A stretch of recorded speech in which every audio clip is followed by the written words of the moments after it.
waiting for your third speaker. Yeah. Who's halfway through that? He's loaded.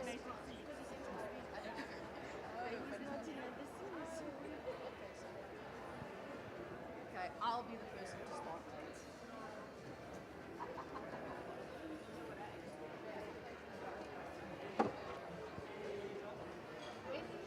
You have to start from the stage, by the way. So give me your mic and walk.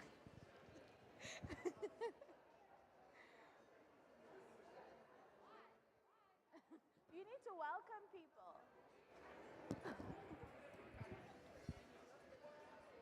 Yeah, like now.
Morning, everyone. Welcome to day 3. I know everyone is bushy-tailed, bright-eyed, twinkly eyes, because I know you were all in bed by 8 o'clock last night, as was I. Let's have a good day. Everyone pay attention. No sleeping. It's going to be a good one. We've got some really cool talks lined up. And without further ado, let's get Kevin Gaston on stage for talking about personalized ecology.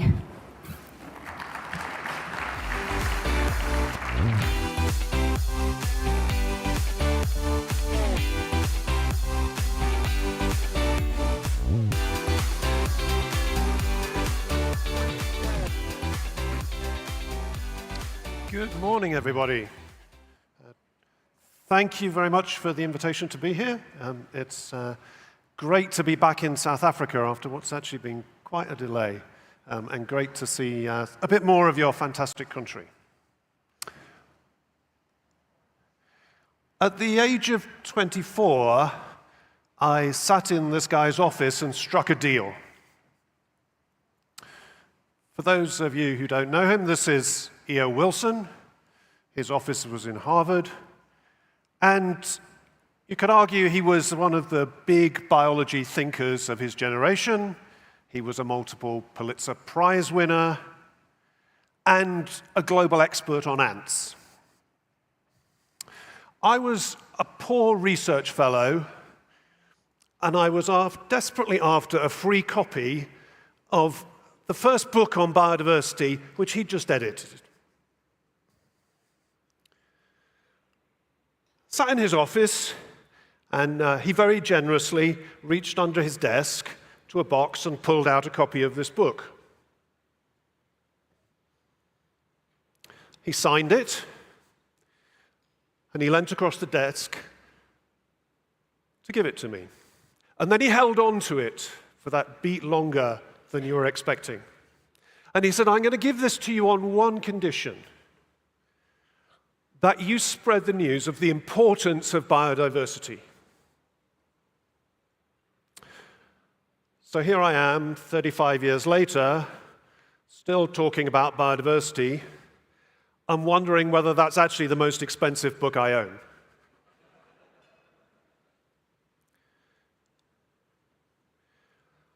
I want to talk to you today about there's a clock ticking here which says I've only got 12 minutes left. I think I should have nearly 30 minutes. I want to talk to you today about personalized ecology. This is something you all have. You all have a set of direct interactions with nature, direct sensory interactions. And what I'd like to do in the next 25 minutes or so is unpack what that is, why it might be important, but also, whilst I'm doing this, to ask you to reflect upon your own set of direct interactions with nature. Maybe what they've been like on the way here this morning, what they're like on a normal day, what they're like at a weekend. What's an exceptional set of direct nature interactions for you? And here we're talking about the direct interactions, not all the other implications of nature. And those can take very many different forms. After Winnie's talk yesterday, I was reflecting on the fact that actually there's not a very Africanized image here, and maybe I need to be better about that in future.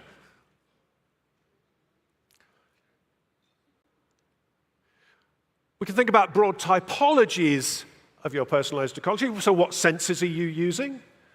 We focus a lot on visual interactions with nature, but there are also, of course, auditory ones. There are senses of smell, there are senses of taste. Predominantly, I guess, we're talking about visual and auditory ones. They vary in their immediacy. How close to, how immersed in nature are you?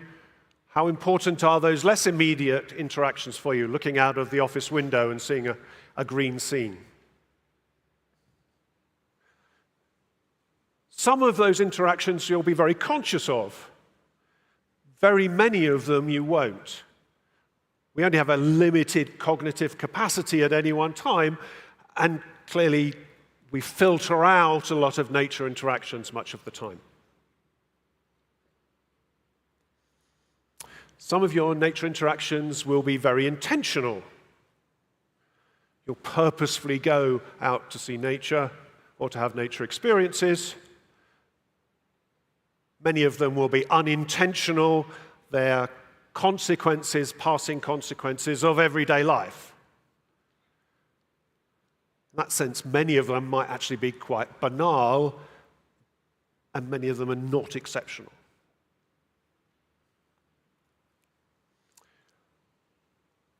Many of them are also mediated.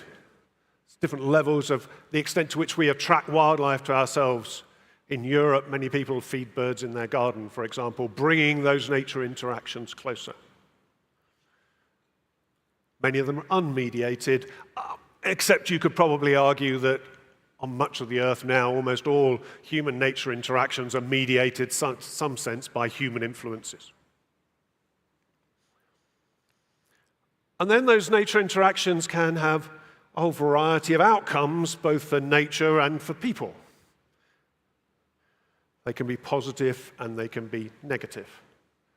I'm going to talk a lot about the positive ones, but actually we need to recognize that on both sides of that equation, there are lots of negative ones. Personalized ecology turns out to be an interesting conceptual that links lots of different ideas together. We can think about the causes of your personalized ecology. Think about how they shape the structure of those nature interactions. We can think about the consequences of that, and I will argue some of those are really profound. And then we can think about some feedback loops in there. And that's really the structure of this talk. Just to reiterate, the focus here is on your direct interactions. I fully accept that ecosystem services and the whole field of human nature interactions more generally includes a whole other array of interactions. The fact that maybe some of the breakfast you ate this morning required pollinators in some other part of Africa, and you could argue that's a human nature interaction, but here we're just focusing on those more direct ones. Each of the numbers on this plot on the left-hand side here is a different theory, a different concept across multiple fields. which sit within this realm of personalized ecology, and I've just given you a few examples here of lots and lots of things that you suddenly find are connected through this concept. Although curiously, it's been something of a bit of a gap in understanding. You could almost argue that we understand about the interactions that other species have with the wider set of interactions of yet other species better than we do about people. We really haven't.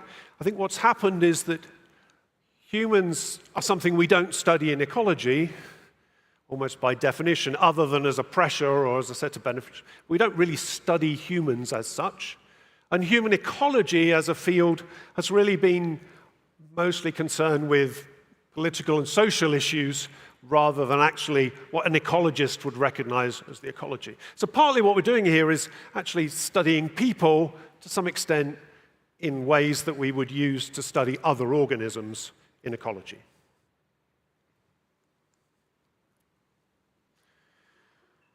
You end up crossing here multiple disciplines.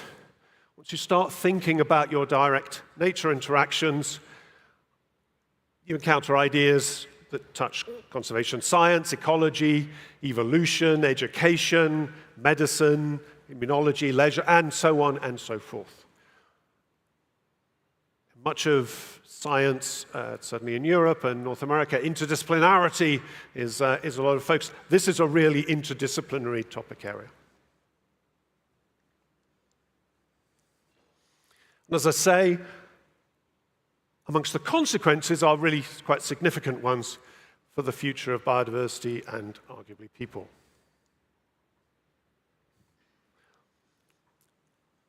I call these a personalized ecology because they are very individual. In fact, they're unique. Each of you will have a unique.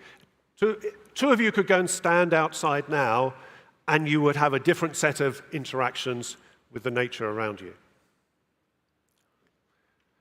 They're both personal and personalized because they're personal because they're unique to us. They're personalized because we also shape them by the decisions that we make almost on a day-to-day basis. Do I go left? Do I go right here? Or change my personalized ecology, where I go on holiday, the route I take to work.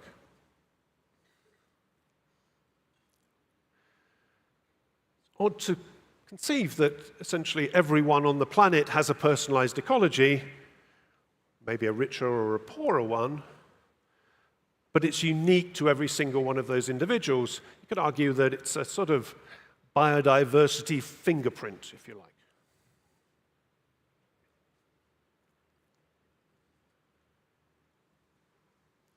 We've just done a big study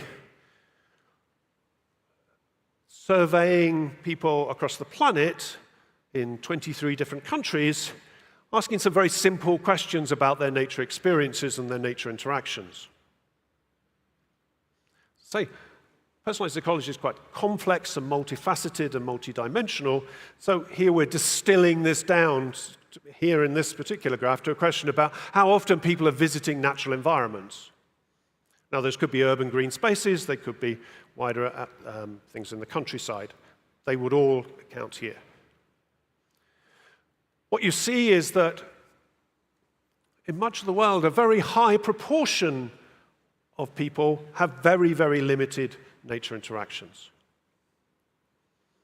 You also see that there's actually a lot of variation amongst countries. So each line of this plot is a different country. We're sampling overall about 23,000 participants. We're focusing here on just 20 to 30-year-olds just to try and narrow down the consequences of relatively limited samples and greater age and demographic complications. The variations here are driven both by country-level factors and individual-level factors.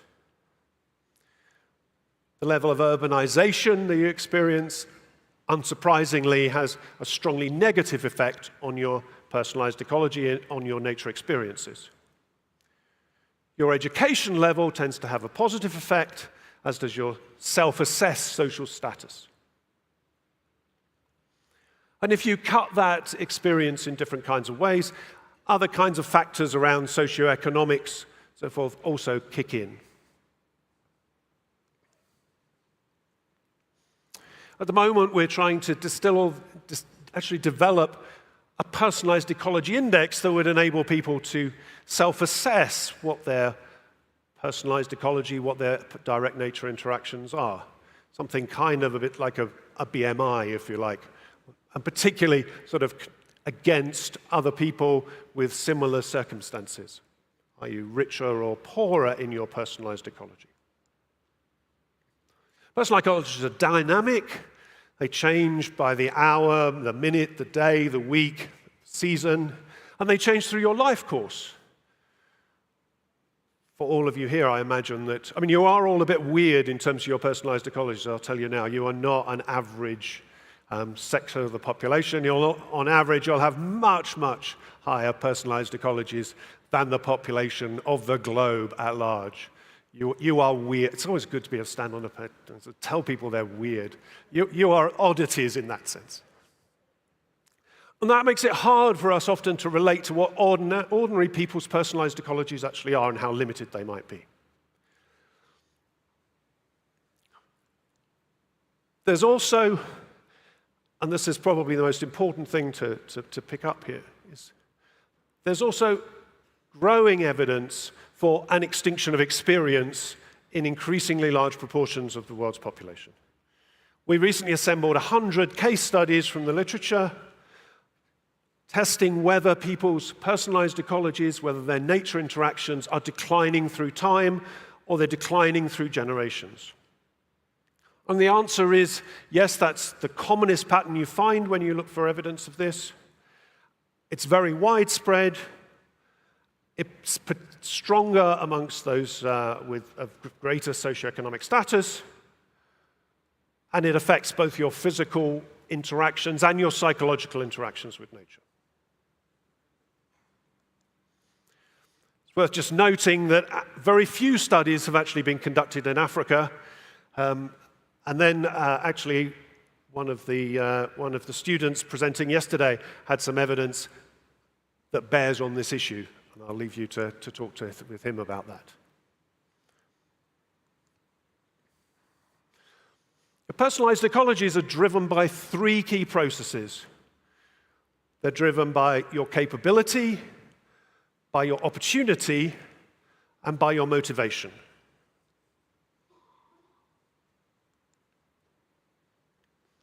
Your opportunity is essentially the availability and the accessibility of nature to you.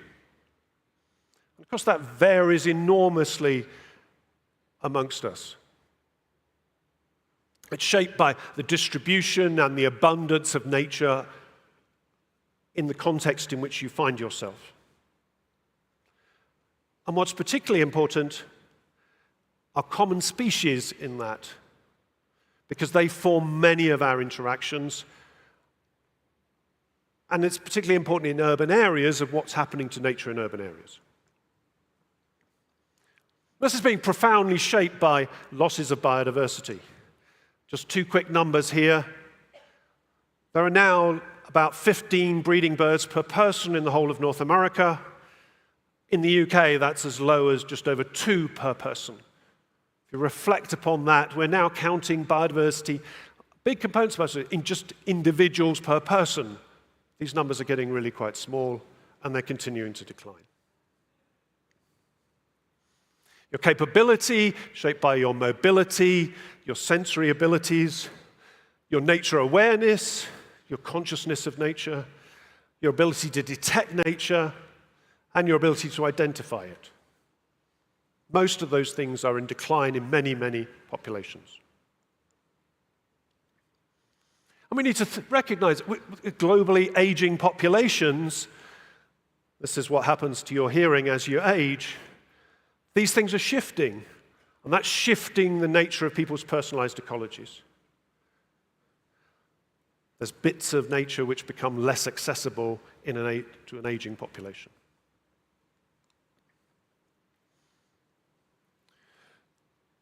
Your motivation Well, the thing that's being discussed a lot here is what's happening to children and actually reducing nature experiences in much of the world, linked to screen time, number of hours that children are spending on screen, profoundly changing motivations alongside switches in wider society from less physical outdoor labor to more dependence upon technology, a whole array of things shifting people's need to be outdoors and having nature interactions and the opportunities to be outside and having them.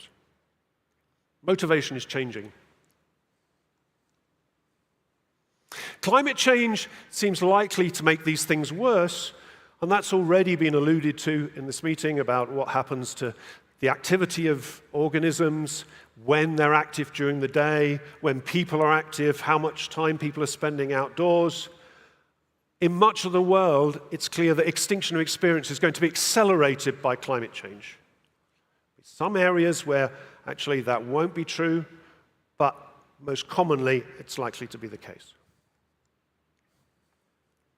What are the consequences of all this? And particularly, what are the consequences in the face of extinction of experience and a loss of nature interactions? I want to pull out just three. The first is the impacts on health and well-being. Lots and lots of studies. Don't worry about the details of this. Is just pulling out one study looking at different aspects of nature interactions, your personal direct nature interactions, on your physical health, your psychological health, your social health. Repeatedly, there are hundreds and hundreds of studies now demonstrating that those positive nature interactions, of course there are negative ones which have deleterious impacts on health, but positive nature interactions are really important to your health and well-being. And such things as, and they might also be really important even to childhood development. There's dramatic increases in myopia, for example, in East Asia at the moment. And some researchers argue that one of the causes of that is that people are not out in nature and getting long-distance vision and long-distance views. They're actually spending a lot of time indoors. This plays through into what we're sure you're familiar with as shifting baselines. We pulled together all the case studies we could find on shifting baselines. This is where people readjust what they think is the norm for nature and the norm for environment based on their personal experiences. This occurs incredibly widely.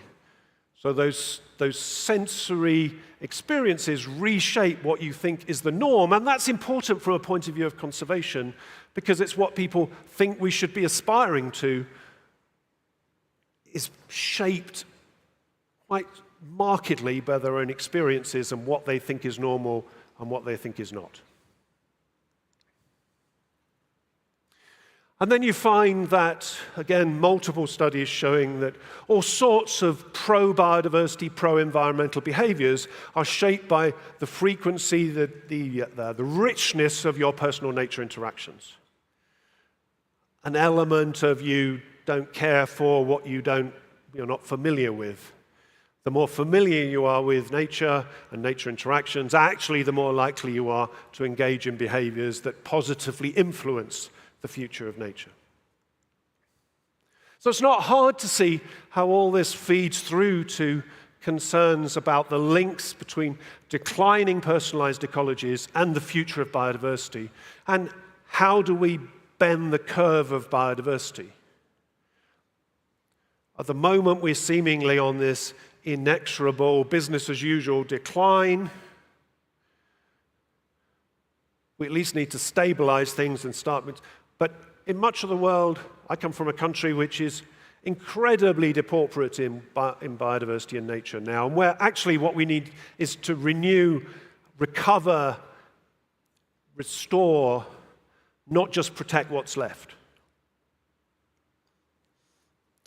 And if people are undergoing extinction of experience, shifting baselines, these all offer major societal challenges to achieving those ends, particularly if those things are feeding through to people's attitudes and behavior towards pro-biodiversity, pro-environment policies, actions, behaviors. if we want societal support in much of the world for sustaining the future of biodiversity, we really should be thinking very hard about how we restore people's own personalized ecologies. This touches on all sorts of different realms, which I really don't have a lot of time to talk about today. I think this is a big project we run called Renew, where we're concerned with the consequences of these personalized ecologies for individuals, for communities, for land managers, for businesses. How does this feed through to decisions in the boardroom, for example? And I'd encourage you to go to this website. We've got about 40 different case studies work going on at the moment. Please do go and have a look.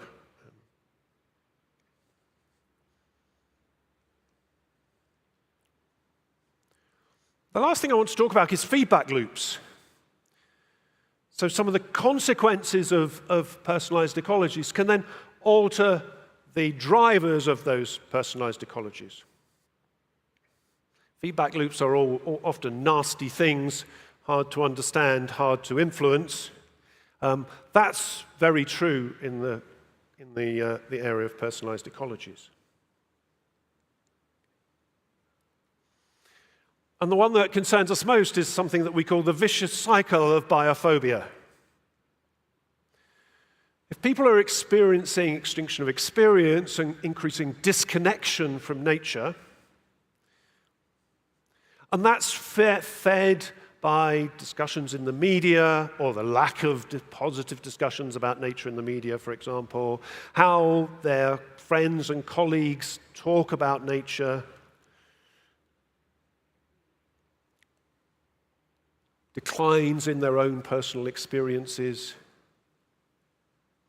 and you've already got some phobic kind of responses around some bits of nature, these things can start feedback on each other. Because then you don't want to engage so much with nature. It gets cast, you become, there's growing, I think in bits of Europe, for example, there's growing fear of nature, being out in nature, growing misunderstanding of what nature is about. And so you increase the phobias, which mean you increase the disconnection, which means you increase the lack of support for conservation activities and pro-biodiversity behaviors. And in this particular paper we explore, we think there's a lot of evidence out there that that this vicious cycle, as it is growing and growing quite rapidly.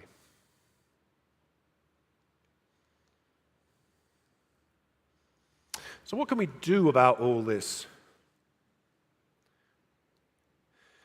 Well, in some sense, lots can be done, and lots can be done very easily.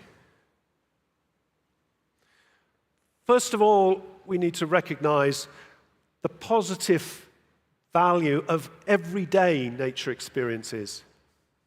Not just the exceptional ones, not just that amazing thing that you remember for the rest of your life, but actually the everyday.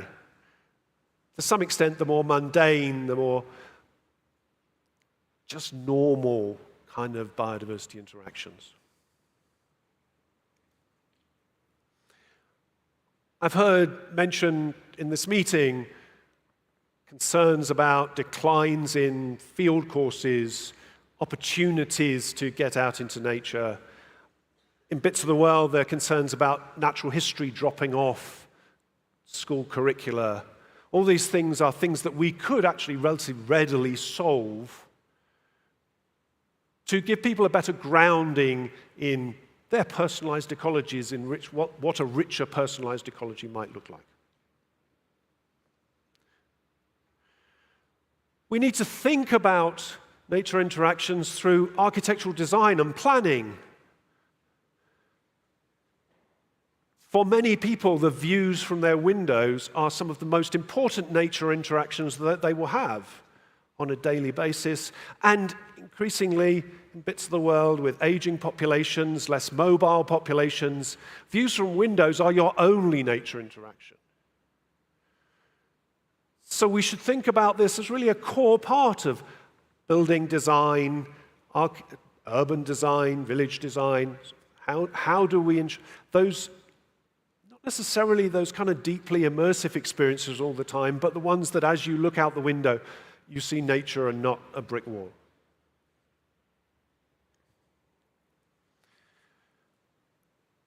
Enhancing personalized ecologies is about the provision and the access to nearby nature spaces.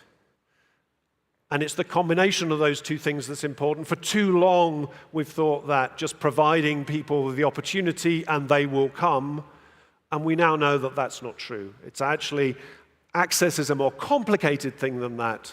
It needs to be encouraged, it needs to be designed carefully and thought through carefully. And particularly that's going to be true in an increasingly biophobic world. If people are fearful of nature because they don't understand nature, then the way in which to provide that kind of access will have to change. And the last of these is kind of a plea to you all around,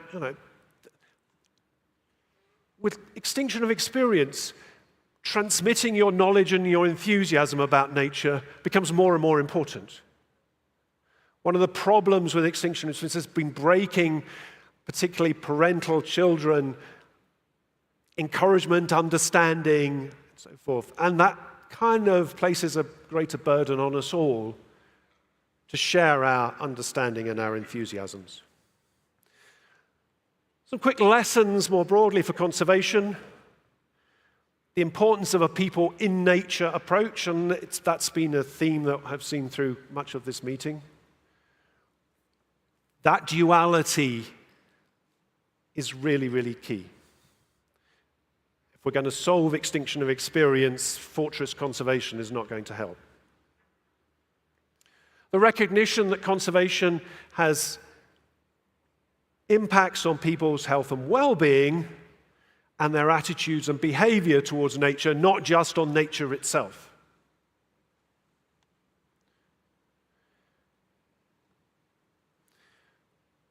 Conservation, the recognition that the everyday, as well as the exceptional nature experiences, both matter.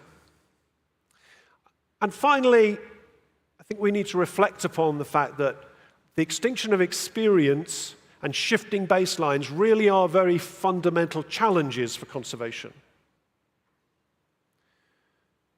They're drawing greater distance between much of the discourse that we have here and in meetings like this and in the literature we read and the friends we have and the people we associate, and actually what normal people are experiencing and understanding because of all those consequences of extinction experience for attitudes and behavior and so forth. I like to think that E.O. Wilson would very much have concurred with that final sentiment. Thank you very much.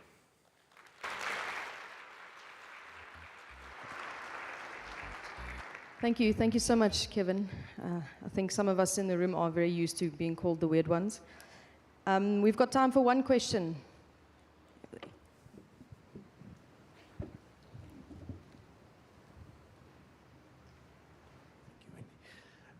First off, thank you. That was flippin' amazing. And also, how would you suggest that everyone in the room, how can we share this vital knowledge of personalized ecology? Like, what would be the best way to do that, to share it with the laymen? Sorry, just check I hear you correctly. How do people in this room share this kind of understanding? Is that your question? Yes. How can we share it in an engaging manner with everyday people, not just the scientific community? I think part of that's just sharing one's enthusiasms and one's knowledge and that in those everyday encounters. And I think in my experience, I live in a little village on a creek, and people are passionate to see many of the organisms that are actually around them, but they would tell me that they're not there. I mean, the level of the gap. And so introducing people to the kind of tips as to kind of, I mean, in my case, it's kind of, everyone's desperate to see a kingfisher. There are kingfishers out there every day, but they don't know what to look for and yet, when you introduce them to those things, they suddenly say, grief, this is amazing. This is the best event of my day or my week or my year. And I think sharing those kind of things as well as that broader why nature is important. And one of the challenges we've set ourselves recently, to which we haven't got an answer yet, is what's the elevator pitch for nature? And conservation's tried lots of different ways of framing that, and we haven't cracked it. But that's part of this same issue. Is how do I best explain to my neighbors that nature really matters to them in multiple ways? And personalized ecology is one way of doing that because it makes it much more personal. But clearly, it's part of a broader thing of we haven't cracked getting people to understand. I mean, I've sat in so many rooms where essentially nature is just a nicety. There's a bunch of people like you looking after out there somewhere, and if that's good, but what relevance is any of that to me? And we haven't cracked that understanding of that utter dependence of humanity on nature. It's extraordinary as to why that's occurred, but I think a lot of it's about enthusiasm and sharing and recognizing that many people are not seeing the things and that actually they readily could if they knew how. Cool, thanks, Kevin. Okay. Up next, we have Leanne Kant.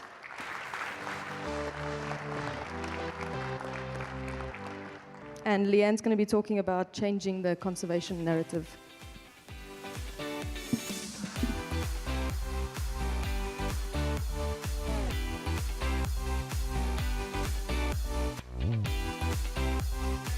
Thanks, Wendy.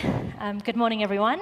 My name is Leanne Kant, and I am from the School of Wildlife Conservation at the African Leadership University.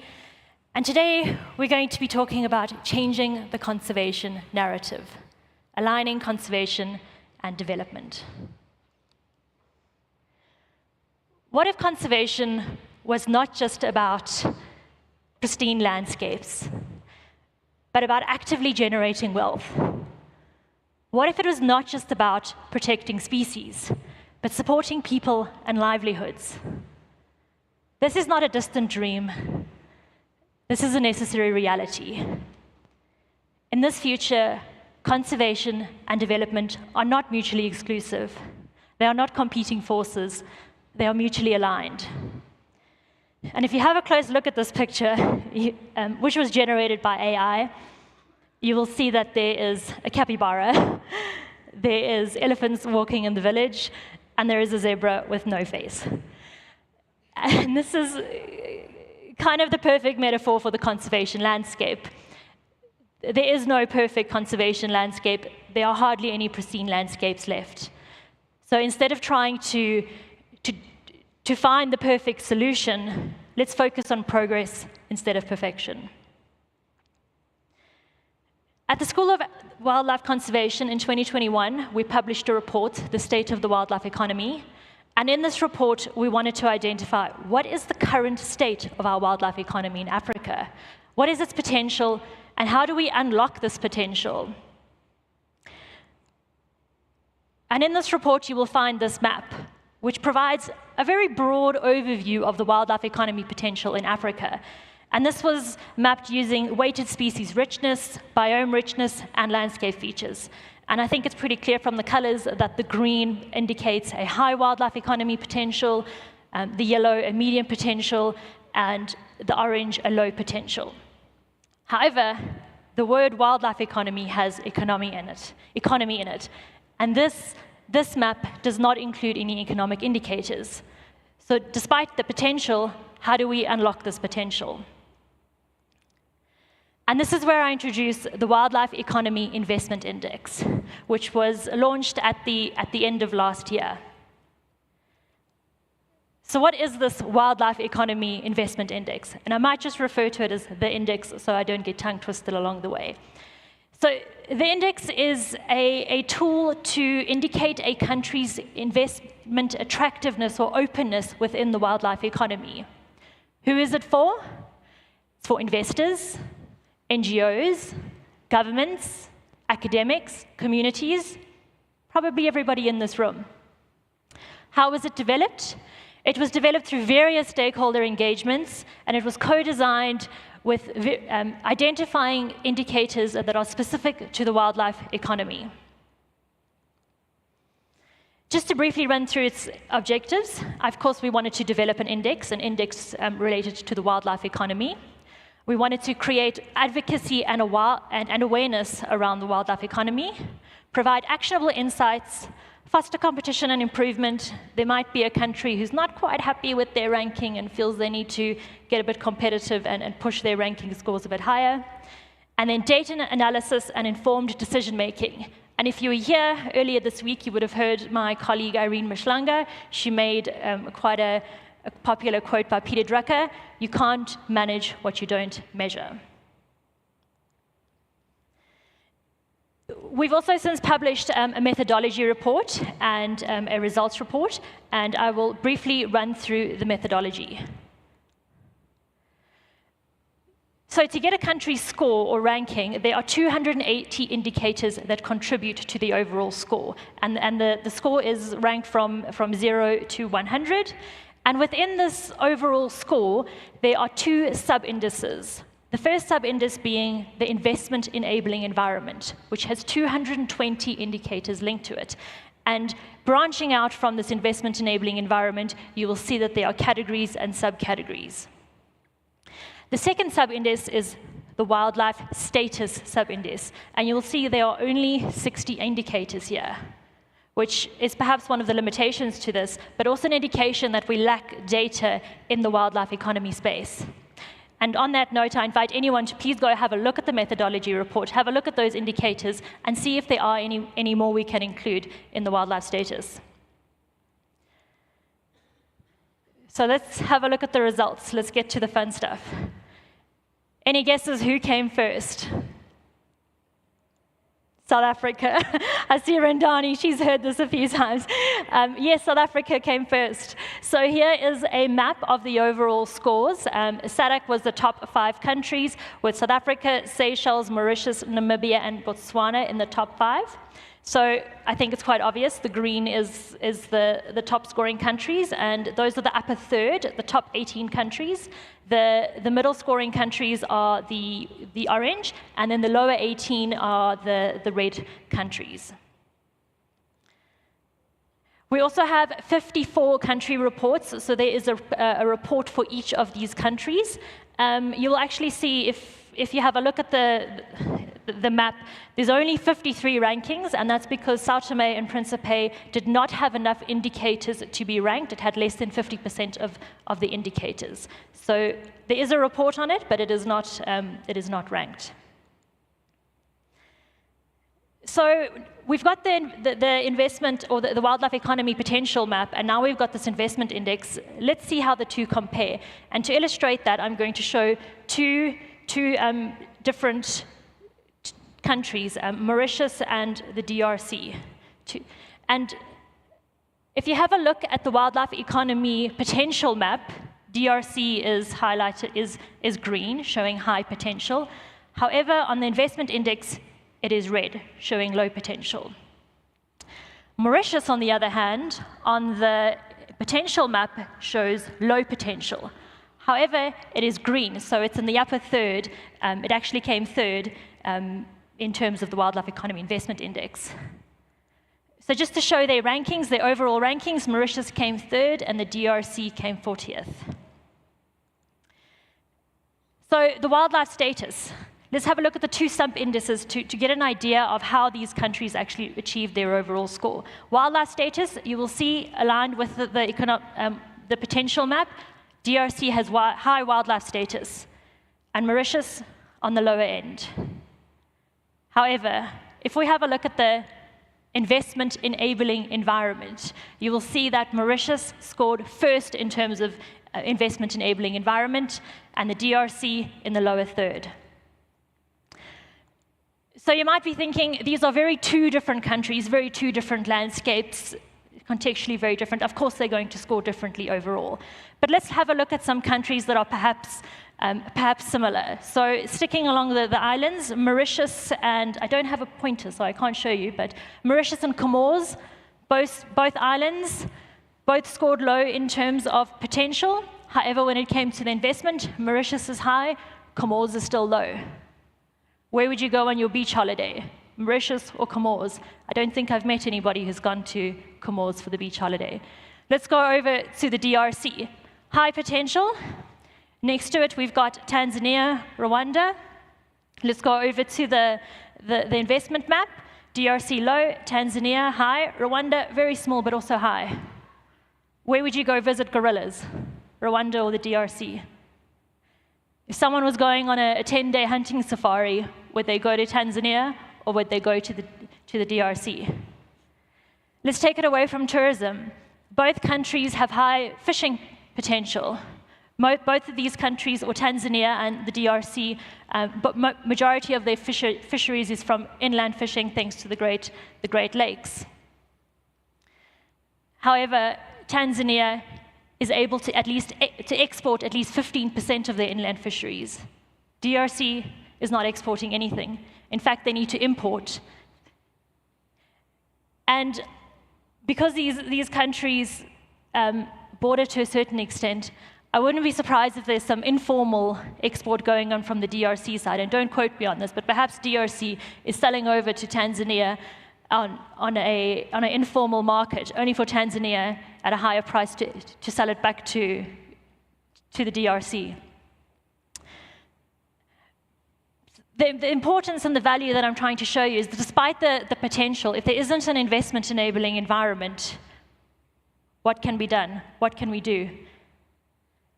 I thought to show the relationship between investment-enabling environment and the wildlife status sub-indices, I would create this bubble chart.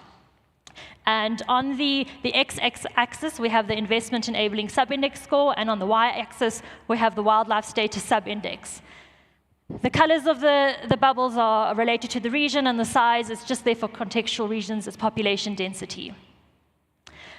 I then thought, let's put this into a matrix and cut it in the 50-50 mark to see where the countries are being placed.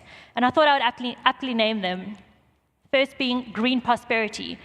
Green prosperity being high in wildlife status as well as high investment enabling environment.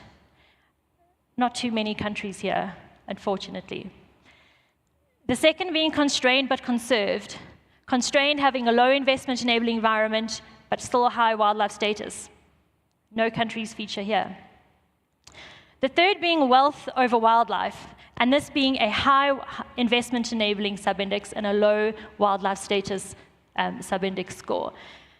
And I think there's a large majority of the countries feature here, and I think this is not a bad sign because there is at least wealth here. There is at least an investment enabling environment. And if there's investment enabling environment, hopefully we can push the wildlife status into that green prosperity zone. And then the final quadrant is the untapped potential. And I called it the untapped potential because if you have a look at the countries that are quite on the lower end of the quadrant, you will notice that these were actually countries that featured quite a lot in red. And in a lot of these countries, there is not enough research happening in these regions. If I have a listen to the conference over the last 3 days, and we have a look at that map and the countries that are in red, how much of our research is coming from there? I'm sure there are researchers doing some amazing work, but there's definitely room for growth. If we're not sending our researchers to those countries in red, how can we expect investors to invest in those countries? How can we expect tourists to go to those countries? So I refer to them as untapped potential, because if we start directing some of our research efforts, we might see these climb in the wildlife status. Of course, like any index, it has its limitations, and it's important to at least acknowledge these limitations. But also these limitations are not limited to the Wildlife Economy Investment Index, but they're generally an issue among all indexes. The first being reliance on secondary data, the second, potential for biases from the data source, variation in statistical capacity among countries, which I just referred to in terms of where the research is taking place, and the decreasing influence of subcategories or indicators as their numbers increase, and the transformation of categorical data in numeric data, and some assumptions made in the aggregation method. And as I've mentioned, these are not necessarily unique just to this index. There are limitations in many indexes. So to conclude, I have brought you back to this imperfect picture. And instead of trying to create the perfect conservation landscape, the perfect pristine condition, perhaps we should focus on its complexities and its challenges. And instead of thinking of conservation and development as being mutually exclusive, we can see them as being mutually aligned. Thank you. If you would like to download the report, please scan the QR code and we'll take you straight to the index page. Thanks. Thanks, Leanne. Thanks. We have time for one question. Cool. From anybody that wants a question? Thanks for a great presentation, really nice graphics. This is probably something you already thought about and maybe didn't have time to talk about, but I know with indices, that aggregation, what weighting you give to the different categories is so important, and subjective as well. I'm sure there was some disagreement. And looking at Mauritius jump so high up made me think that the investment potential was maybe weighted possibly a bit more heavily than the wildlife assets.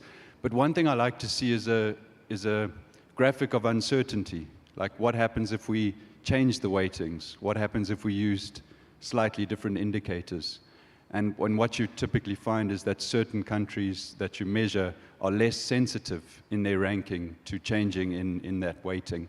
And it's actually interesting to know which countries still come out on top, despite which particular indicators you use, because I'm sure there was lots of disagreement among stakeholders. I just wondered if you did look at uncertainty in rankings related to changing your assumptions, the sensitivity of your rankings to changing those sorts of things. Because often that can actually lead to quite useful information about which countries are robust to that uncertainty. And yeah, you probably thought about that a lot, but I'd just be interested to hear more. Thanks. So just to put a clause out, we had a statistician and data modeler that worked solely on this. So he would probably be the best person to answer that question, and I don't want to butcher it. But that certainly is something that has been thought about. And if I had to go, I hope I've got time, go back to the number of indicators, you will see here investment enabling environment has 220 and wildlife status has 60. And that means if we look at an indicator like species richness, which only has 2 indicators, that's 50% each contributing to the species richness subcategory, versus business operations, which has 51 indicators, indicating that a single index could have something like a 2% contribution to an overall. So yes, there was certainly a lot of back and forth, and I think that is why we need to look at some more wildlife-related indicators to perhaps push out some of those imbalances that there could potentially be. Thank you for your question. Thanks. Thanks, Leanne. Cool.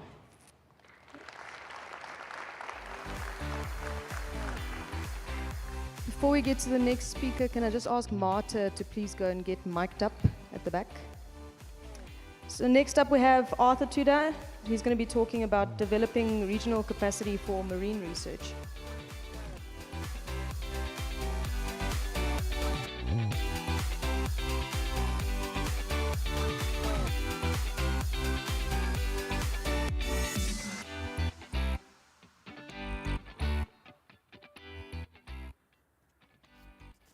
Good morning. Okay. I'll start by introducing myself. My name is Arthur Tudor from the Western Indian Ocean Marine Science Association, WIOMSA. I'll be telling you more about WIOMSA in my presentation. But this morning, I have just about 20-25 minutes to talk about how we've been developing regional capacity in marine science in the Western Indian Ocean region. I know this conference is largely made up of ecologists and wildlife scientists, but I just want to take you a little bit on the other side of things, the marine realm, but looking at really what scientists are doing in the Western Indian Ocean region. All right, I don't know whether I have the, all right, next. Great, so we know that our oceans are very important. The previous presenter just talked about Mauritius, Comoros, that's part of the Western Indian Ocean region. And we know the value of marine ecosystems. And currently, as the world is focusing a lot on the blue economy and harnessing the potential of the ocean to create wealth, the ocean becomes a very important realm or an important space for economies and for livelihoods and for countries globally. And we know that, of course, our Earth is 71% ocean. And it generates big wealth, estimated to be close to 1.5 trillion, in terms of economic contribution. But our ocean also faces so much threats. As we know, overfishing is a big problem everywhere in the world, Africa especially, illegal unregulated fisheries, pollution, plastic is killing our oceans. We're going to have more plastic in the ocean than fish by 2050, we're told. Coastal development, we're growing our coastlines like never before. Marine litter, huge problem. Climate change, ocean acidification, all these are issues that we face. And as scientists, these are questions that we ask ourselves every time. How are these things going to be resolved? And so we have an imagined ocean that we want by 2030, according to the UN Decade of Ocean Science. We want a clean ocean, a healthy ocean, productive ocean, safe, accessible, predicted, all nice things that we want to see by 2030. So under the UN Decade of Ocean Science, we have this ambition that by 2030, we shall have improved our oceans so much through science that some of these threats will obviously be reduced. But what is this science that we need for the ocean that we want?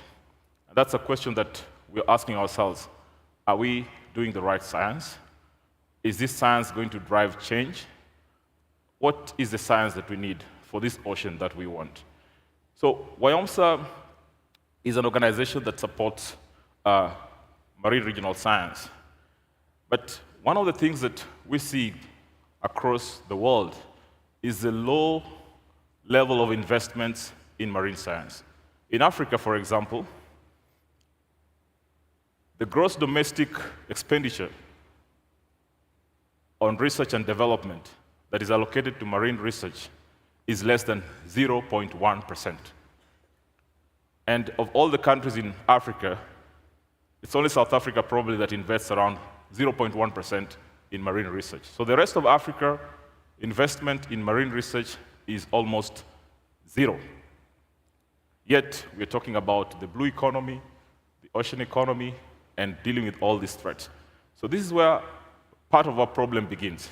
And as WIOMSA, we've been trying to support marine science and building marine research capacity in the Western Indian Ocean region now for 30 years, knowing very well that one of the issues facing Africa and our region is low funding for marine research.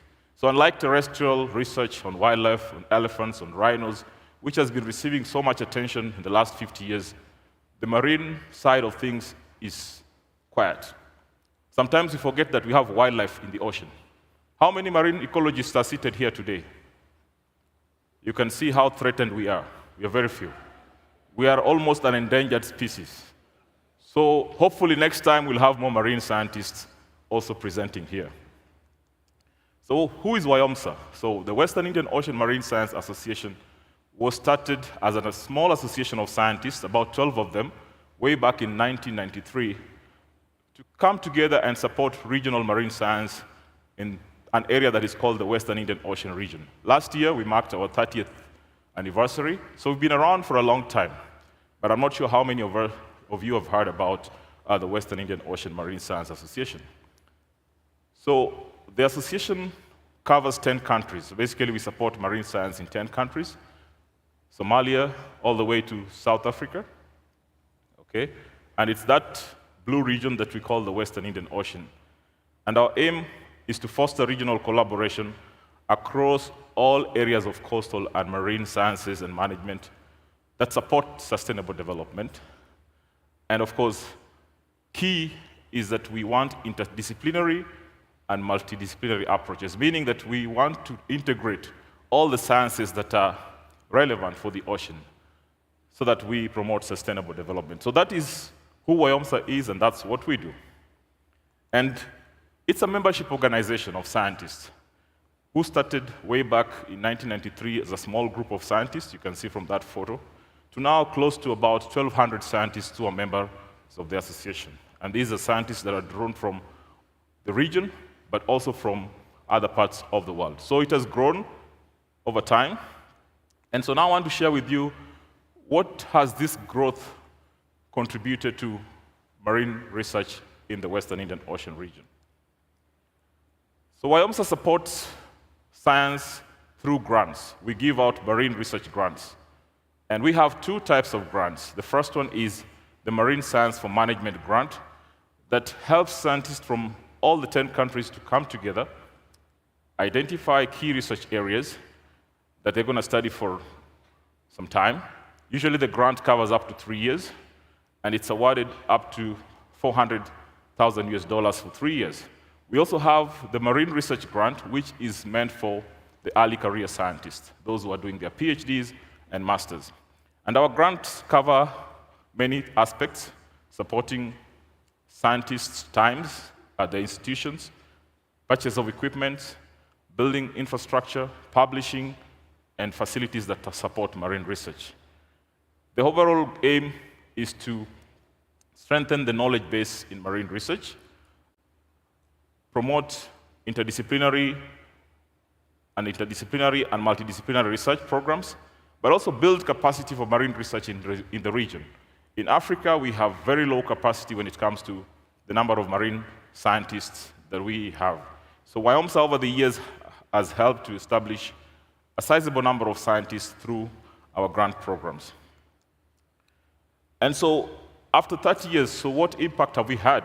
And that's what I want to really present in terms of results, because we give funding for research that is used for undertaking research activities, and then we have research outputs. A lot of times, funding organizations don't measure the outputs or impacts of their funding programs.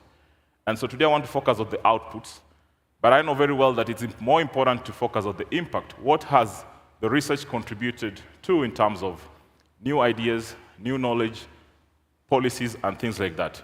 But that is a more complicated type of analysis, so I want to focus more on the output as an indicator of the impact of our two research grant programs, the MAG and the MASMA. And we do this at WIOMSA because we want to measure how knowledge has grown in terms of production of marine scientific publications, but also the impact of grant programs so that we can report back to our main donors, and also for reporting to stakeholders and other scientists. So we conduct this review to be able to even design new programs, but also change the trajectory of our funding programs if need be. So some quick results, but that before I get there. So the research that we did, or the analysis that we did, followed what you'd call a bibliometric analysis, which is basically a statistical analysis of books, articles, and publications that have been produced from our grant programs. And this can follow two parts. You can either do a performance analysis that looks at the measurements and classifications of publications, or you can follow the science mapping, which looks at visualized interaction among scientists, but also analyzing other factors that can be measured, like impact factor of publications, co-authorship, and things like that. So these are the kind of analysis that we've done to be able to demonstrate the impact of our grant program. I'll scope that. So we looked at all the products or publications that have been produced by our scientists from the two grants. And we were able to, up to this year, count 628 scientific publications, which can be classified as journal articles, close to about 500 journal articles. We may have missed some because we are only looking for articles that acknowledge WIOMSA, the MASMA, and the MAC grant. So it's possible that some were left out because the authors did not acknowledge the funder, or maybe there was co-funding and WIOMSA was not mentioned. But up to last year, we were able to generate 499 scientific publications, 72 technical reports that are of regional importance, like State of the Ocean reports for the Western Indian Ocean region, and other reports that are important for regional ocean science. We supported PhD students who produced 36 theses, which we also consider to be very important scientific publication, and 21 books. So in terms of science productivity, our grants have been able to produce that kind of result. And the trend is that these publications are continuing to grow. So as you can see from the graph, it started from very few publications up to around 2020, 2021, thereabout, we see an increase of the number of publications. And because we've added more funding the last few years, we hope that by 2030, this number should probably get up to 1,000 publications. And you can also see the distribution of publications across the years, and you see at the beginning there was emphasis on reports and things like that, but over time scientists have begun to publish on high-impact journals and also start focusing on publishing books, which is something that is often very rare in Africa, to find our scientists publishing books. A lot of the books that we read on any science or ecology are often published by external scientists who probably come to work in Africa and produce books. But these publications were specifically generated by our scientists from the Western Indian Ocean region. And countries have got different capacities in terms of marine research and the outputs that they produce from the grants that we give. So you can see from this graph is that some countries obviously produce more than others. So these are studies that have been done specifically in those countries. But we also have studies that have been done in the region that cover multiple countries. So if you see where there's SWAIO, that's Southwest Indian Ocean. WIO is the Western Indian Ocean, but the countries represent individual sites where these studies have been conducted and produced. So Kenya has been leading, followed by Tanzania, Mozambique. South Africa has more publications, and you may wonder why it's small, because in the Western Indian Ocean, South Africa is only considered halfway up to the Cape, going back that way, and not this other side. So we work with scientists on the Western Indian Ocean side. And countries have also been contributing differently. So you can see Tanzania, Kenya, and the WIO obviously have produced more of the journal articles.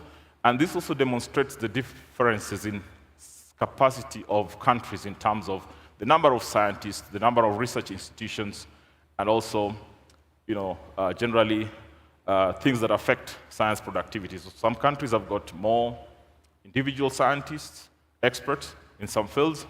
Others are fewer than, of course, comparatively. And WIOMSA's objective is actually now to work with countries like Comoros, Madagascar, the smaller countries, to be able to bring them up to the level of other countries like Kenya. And that's just another way to look at the distribution of scientific outputs across the region. The challenge has been with Somalia, where for a long time there's been political instability, and only recently have they begun to engage with us more closely. So our focus now is going towards Somalia to see how we can enhance research capacity in that region. And so which topics are covered by all these grants? They vary from fisheries all the way to marine geology and geophysics. But you can see that within the Western Indian Ocean region, there's a very strong fisheries research group compared to other areas of research like climate change, and marine technology, and these other fields. So as WIOMSA now, after this analysis, we are changing our program and grant programs to be able to now to focus on areas that are least studied. So our grants sometimes are designed to be able to create interest in these underdeveloped fields of study. But fisheries, obviously, is one of the main areas where we have a huge number of scientists. And that is also true because you also look at the number of institutions that offer training in fisheries. and aquaculture, they're more than those that offer trainings on marine robotics, marine engineering, and stuff like that. So this is just another way of looking at how the publications are distributed, and you can see fisheries management, science, biodiversity, ecology are the top in terms of number of publications, with very few in ocean governance. I'm sure even wildlife governance, terrestrial wildlife governance is not, we don't have a lot of research in that area. Reef studies, coral reef studies, geophysics, ocean acidification and climate change. So these are new areas of research that we want to promote as WIOMSA. And who publishes, really? So the academic community is the top in terms of the number of publications. So these are universities in the region, followed by research centers, which could be led by government or NGOs. Research institutes like ORI, Oceanographic Institute Research, that are led by government, Kenya Marine and Fisheries. Government agencies, surprisingly, also do research. NGOs, intergovernmental authorities like the UNEP, the Nairobi Convention, the local government, this is local government agencies, and there's national government, and others. So our grant really is meant for scientists, but it also encourages co-design, meaning that we encourage our scientists not just to work together as scientists, but also to involve governments, to involve NGOs, to involve communities, and also work with them in terms of publishing their work. So this is something that WIOMSA has been promoting over the years. And that's why you can see it's not just from the academia, but even governments are able to participate in producing science. And so this group of scientists that started in 1993 as a small group of scientists, how has that grown in terms of relationships?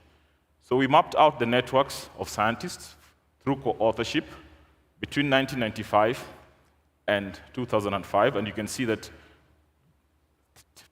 20 years ago, it was a small network of scientists, not very well connected, probably just getting to know each other. 2006 to 2015, we see the networks strengthening and growing stronger. And then 2016 up to 2024, you can visualize how the network has grown. So meaning that funding collaborative research actually encourages scientists to continue working together and collaborating in producing research. And that's something that is good to see in programs like MASMA and WIOMSA that were designed with the intention of promoting scientific collaboration. And that's how the network looks now, like after 30 years. And all those nodes represent individual scientists. So it's a big group of scientists in the region who connect through exchange of information and knowledge. So we looked at the networks, some of the network attributes, to be able to determine if there are significant changes or differences across the 30 years. You can see the number of scientists rose from 56 to 571 to 965 to 1455. That is the number of scientists involved in publication over that period. And so what are our key findings? The key findings are that the network has significantly expanded in terms of both nodes and edges, meaning the number of scientists and their connections, particularly between 2006 and 2015. And this suggests increase in collaboration or interaction among the network participants. Diminishing density, meaning that before the networks were so centralized, they were focused on a few scientists, but as the networks grow, the central actors are becoming fewer and fewer, meaning there's more new central actors or scientists coming on board. And the strength of connectivity among scientists is actually stabilizing, it's growing, so we're seeing more undirected connections between scientists and exchange of scientific information. So meaning as the network grows, the bonds are actually strengthening. And increased weight interaction also looks at the strength of exchange of information between scientists. And this also reflects that the networks are actually enhancing flow and exchange of information. And as I said, the centrality of the networks is shifting, meaning that we're seeing more and more central scientists coming up, and not like previously, where a few scientists do dominate the network. But an important finding is also that in as much as we fund research in 10 countries, this work has brought in other countries. So we are seeing collaboration across the world, beyond the West Indian Ocean region. And 39 countries have been part of this scientific process, contributing research or publishing with our scientists from the region. So one of the key outcomes is that it has promoted even the North-South partnership in research. We're seeing a lot of scientists from Sweden, from the UK, from Germany, working with scientists from our region. And how do we communicate this science? As WIOMSA, we've developed a number of tools to communicate this science. We have the Journal of Marine Science, the Western Indian Ocean Journal of Marine Science. We have scientific magazines that we produce for these publications. We produce a science policy communication that we call the WIO Science Policy Platform. We hold our symposiums regularly. Next year, we are holding our 13th scientific symposium in Kenya. Last year, it was in Port Elizabeth in South Africa. So these are the different ways where our scientists come to share their knowledge and also communicate their findings. So as I said, our scientific symposium is one platform just like this where we meet after every 3 years to share our scientific findings and also to collaborate in new ways. But more importantly, WIOMSA also promotes the participation of women in science. So we have within WIOMSA a network of women in science. And from these publications now we are analyzing what has been the contribution of women in science in the region. And I don't have those results. Probably in the next presentation I'll be able to do that. We also support the Early Career Science Network in the region, the WIO-ECN. So the grant, MAC grant, is specifically designed to support early career scientists. But we also work with practitioners. So how do we ensure that this science is utilized? We work with protected area managers under the Western Indian Ocean Marine Protected Area Network. There is a network of marine protected area managers who benefit from this scientific program. So WIOMSA is a network of scientists, but within WIOMSA there's Women in Science, Early Career Science Network, and Western Indian Ocean Marine Protected Area Network. So it's an integrated community of scientists and practitioners and knowledge users. So moving forward, what is our plan as WIOMSA? We have several decade ambitions, the decade of ocean science, that by 2030 we should have good science that is going to support management of our oceans. We have the SDG goals by 2030, zero poverty, and many other goals. We have the global biodiversity framework that by 2030 we must protect 30% of our oceans. So there's a lot of work that still needs to be done by scientists. There's more resources that are required to support these global ambitions. And as WIOMSA, we are redirecting and reorganizing our programs for research to be able to support these global ambitions this decade and beyond. But also there's the blue economy that Africa is promoting as the next frontier for economic growth. We must begin looking at research that has more direct economic impact. And that is what governments are asking for.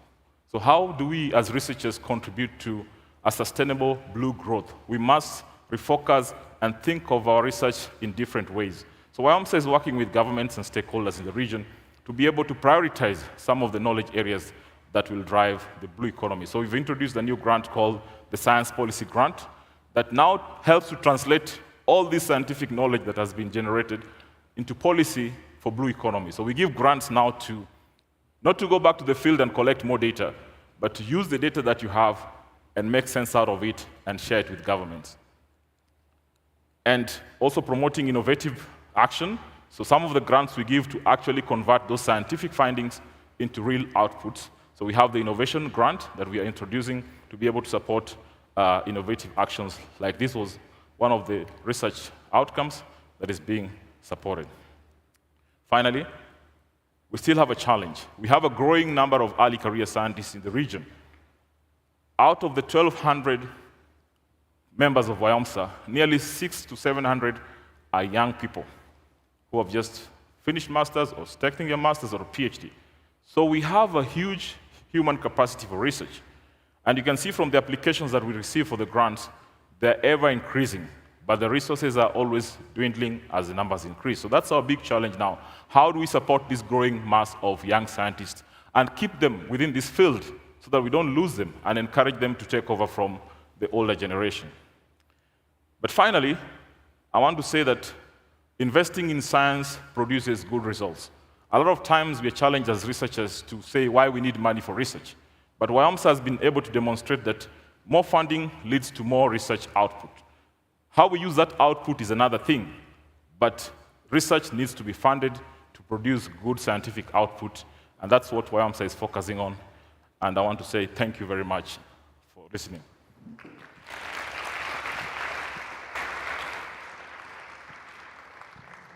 Thanks, Arthur. Any questions, suggestions, complaints? Okay, well, I'm sure you can catch Arthur throughout the day. I'm sure there's many youngsters just dying to prevent marine scientists from going to extinction. Thank you, Arthur.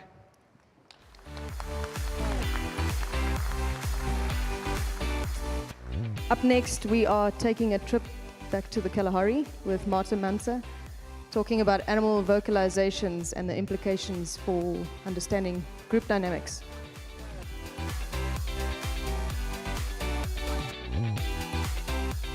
Good morning, everybody.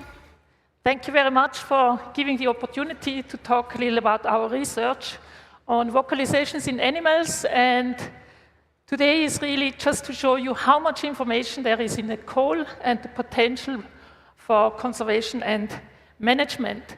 And this is mainly based on research we have done on the meerkats up in the Kalahari. Many of us probably have, in the last few years, used apps like iNaturalist to take pictures of an animal that we couldn't identify and immediately got a suggestion of the name of the species. In a similar way, we also have the Merlin, the bird ID, that records the vocalization of a bird and gives us the species.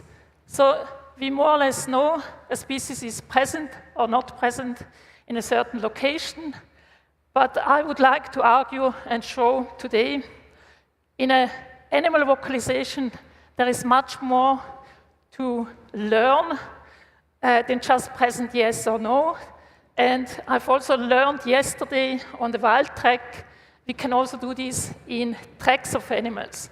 So we can learn about age of an individual, potentially about the social status of individuals, and this is more or less what I would like to show you today. In animal vocalization, we have a huge variation. We have very acoustic, distinct calls or units. Some of the calls are graded into each other. Animals produce sequences of calls or combinations, and we also have a huge variation in call rate. And this is all functional and gives information to receivers, and there is a lot of research how strategic this is used by the producer. Already 50 years ago, people have suggested that the acoustic structure gives a lot of information to the receiver. Calls that show a rather tonal structure indicate most likely fear and that an individual is going to retreat, versus calls with a harsh, noisy structure probably indicate the producer is dangerous and may attacking us. And I've, together with my research group over almost the last 3 decades, studied animal vocalizations on the different mongoose species, in particular focusing on the meerkats up in the Kalahari, going along with the big project up there. So what we've done is recorded the calls of meerkats. Meerkats are habituated that allow us to go very close to them, and we then play these calls back from a small loudspeaker and test how the individuals respond. This allows us to really identify what's the function of a call, what do the receivers understand from the call. However, we not only go out with a microphone, we have developed new techniques where we put in small microphone, GPS and accelerometer into a collar and put it on each group members in a group. And this allows us really to record all the vocalizations of the individuals, but also see the position related of the group members to each other. And this is an animation of the recordings. On one hand, the location of the individuals in relation to each other. On the other hand, what type of calls they emit during this time. And each dot represents a group member. For example, the red dot means it's the dominant female, the yellow dot means it's the dominant male, and the others are subordinate individuals in this group. Then we have below the symbols for the different vocalization types. If you see a circle flashing up, that means they give a contact calls, the most frequent calls given during foraging. If you see a red star, it means there is an alarm call, and I will show you what's going to happen. So if we follow this group of meerkats, you see one of them is slightly separated from the group, while the others are all close together, dominant female in red. More often at the edge of the group, you see the contact calls flashing up, and so we can really understand what the whole group does in relation to the other group members. And you now see this blue individual being separated from the group, the rest is foraging. This blue individual is a sentinel, gave an alarm call, and the whole group rushes over to this individual. And this continues and allows us to really ask specific questions and put up hypotheses. Who in the group is leading? Who is doing most sentinel, has the biggest influence on other group members to really join a group? So this really, the research over the last almost 30 years has allowed us to identify the vocal repertoire of meerkats and probably about 30 different call types in these species, which are related to very specific behaviors. And I tried to give you a little insight on how these calls sound like. It's the contact call, lead call, contact call, terrestrial alarm call,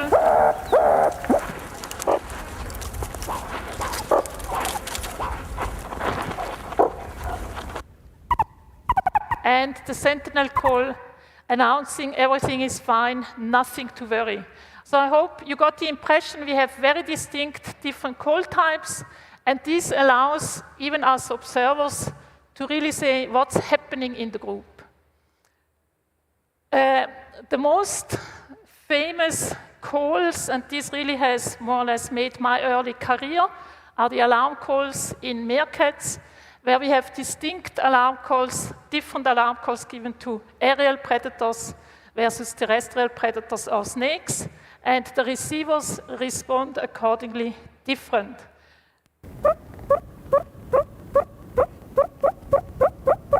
This is an example of a terrestrial alarm call given to a predator quite far away, and the following call is given to a terrestrial predator close by.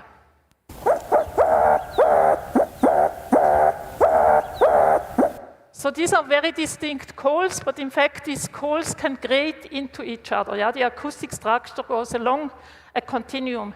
And we have the same for aerial predators and for the recruitment to snakes or tracks, smells of other predators. So in these alarm calls, we have distinct information on the predator type, but also on the risk, on the urgency of the situation. We also have information about the individuality of a call. Here, for example, close calls, the most frequent given call while the group is foraging, every few seconds, individuals give these calls. We have variation in these calls on the fundamental frequency, but we also have variation of these calls in the duration. And I'll play you the calls of 10 different individuals.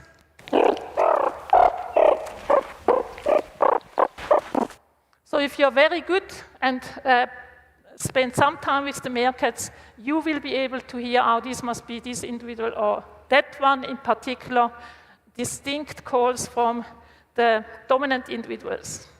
We have another level where individuals show variation depending on age. Pups show a different vocal repertoire to adults. Pups mainly are begging for food, so they have a totally different function, but also within adults, dominant individuals, in particular the dominant females, give much more aggression calls or lead calls than the subordinate individuals, and subordinates are the only ones that give submission calls. So looking at all this variation in the acoustic structure, but also who is giving which specific call type, really allows us, just from hearing, a little what's going on out in the group, and we can relate the specific call types to the general context, external object with the functionally referential alarm calls, but also get information about the internal state, motivation, or emotions of the call. And as I pointed out, individuality plays a big role, including also age and status. Now you may say you can do this all on the meerkats, but in fact the collaborators on these collars, Ariana Strandberg-Pöschkin and her team, they also put on these collars on a clan of hyenas to track the distribution of the social group. They've done this on the K. Holekamp project in Kenya, where they colored 19 hyenas, and you can see here the different colors indicate the different rank of these individuals in the group and how they are moving over the time. They have put on these colors about a month and more or less can now reconstruct their movement. Taking out a very specific event on a long distance recruitment, which lasted about for an hour. I'm going to show you here the movement of these individuals. We see on the top a few individuals that all seem to run down to that specific individual on the bottom, the brown individual on the group. And people have not exactly been there, but what they afterwards did, analyzing the calls, in particular the long distance recruitment calls, and the first individual to call was that individual on the bottom. It emitted at the reference point 0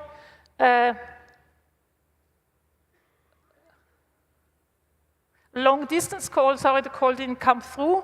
And this induced that other individuals would walk towards that individual, but at the same time emit these same call types as well.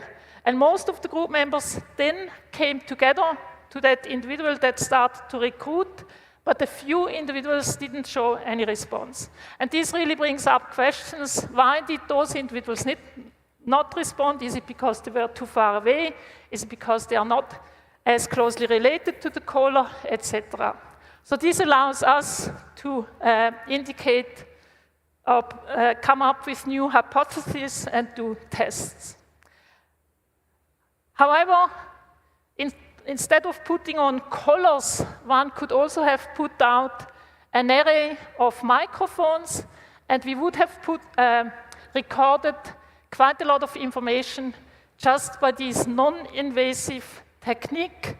We would have detected the first individual that would have called on the bottom, and then who else would respond, and we probably would also have detected who of the individuals had moved, as later on they give a different call type at that location. And using such microphone arrays is done in quite a lot of areas nowadays. Soundscape monitoring has become a popular technique. We have put up at our Kalahari research site about 80 camera traps in the different areas that we are monitoring at the moment. And at the moment, we are discussing to potentially also put up microphones and monitor the animals. This would not only allow us the meerkats to monitor, but also other species and the potential interactions. So I would like to point out that recordings of animal vocalization, this is much more than just saying a species is there, but we can use acoustic monitoring, whether it's arrays of microphones or putting a microphone at a specific location, for example, a breeding burrow or a burrow where we know that a group of individuals is gathering. It allows us to identify from calls the species is there, but potentially also the movement patterns.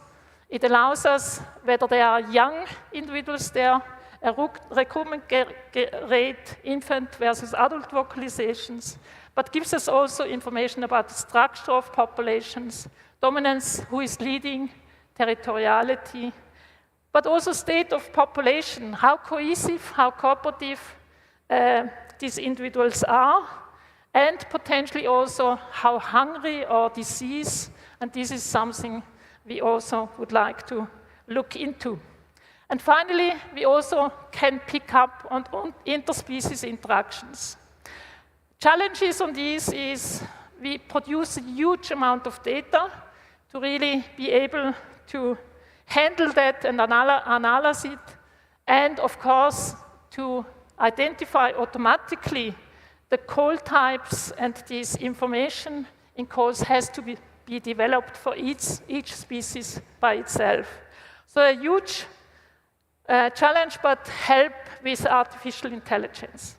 With this, I would like to acknowledge a huge number of people that obviously helped our research up there in the Kalahari, and then also thank you for your attention. And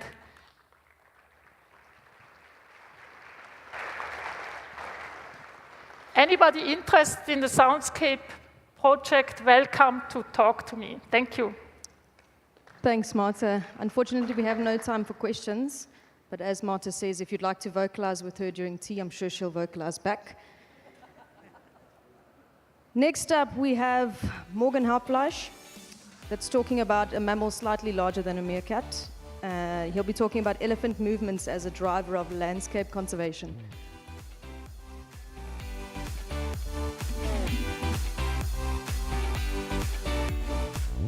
Good morning. Thanks for making it, really. If I sound a bit daunted, in Namibia, the population in this room is equivalent to the medium-sized town, so if you've ever been. So I'm going to talk about take you through a bit of a journey of the hypothesis that we're coming up with for work that we're going to be doing in Namibia over the coming few years. And this is made possible by the Oppenheimer Generations Research Fellowship, which we are calling the Fellowship in People and Wildlife over the next 6 years. So let's go into Namibia. Let's go into a finer scale. It's been incredible at this conference to look at. We're looking from a global scale right down to what a meerkat is doing. And I always tell our students that it's a skill to be able to see the big picture, but then to focus down onto a smaller ecosystem. So we're going to focus a little bit, for those who've been to Namibia, we're going to go to the area around Etosha National Park. You can see the salt pan in the top right-hand corner. And I think what's really interesting about arid systems, well, all systems do that, but particularly arid systems. You can see the pan in the top right corner. And this is just your primary plant productivity, an index of that. And these systems breathe, or all systems breathe. In Namibia, they breathe really fast. They breathe in quite shallowly and out quite deeply. And this is what an ecosystem does. It breathes in and out. At the moment, we're holding our breaths for a really long drought and hoping that the rains will be coming shortly. It's one of the worst droughts in history, which has a bad side and a good side, if I carry on. So what is the response of your large herbivores in a desert system to this breathing in and out, to these extreme drought cycles? And that's movement. Now, they're probably not moving as fast as what they are in this picture, but the animals need to move to survive.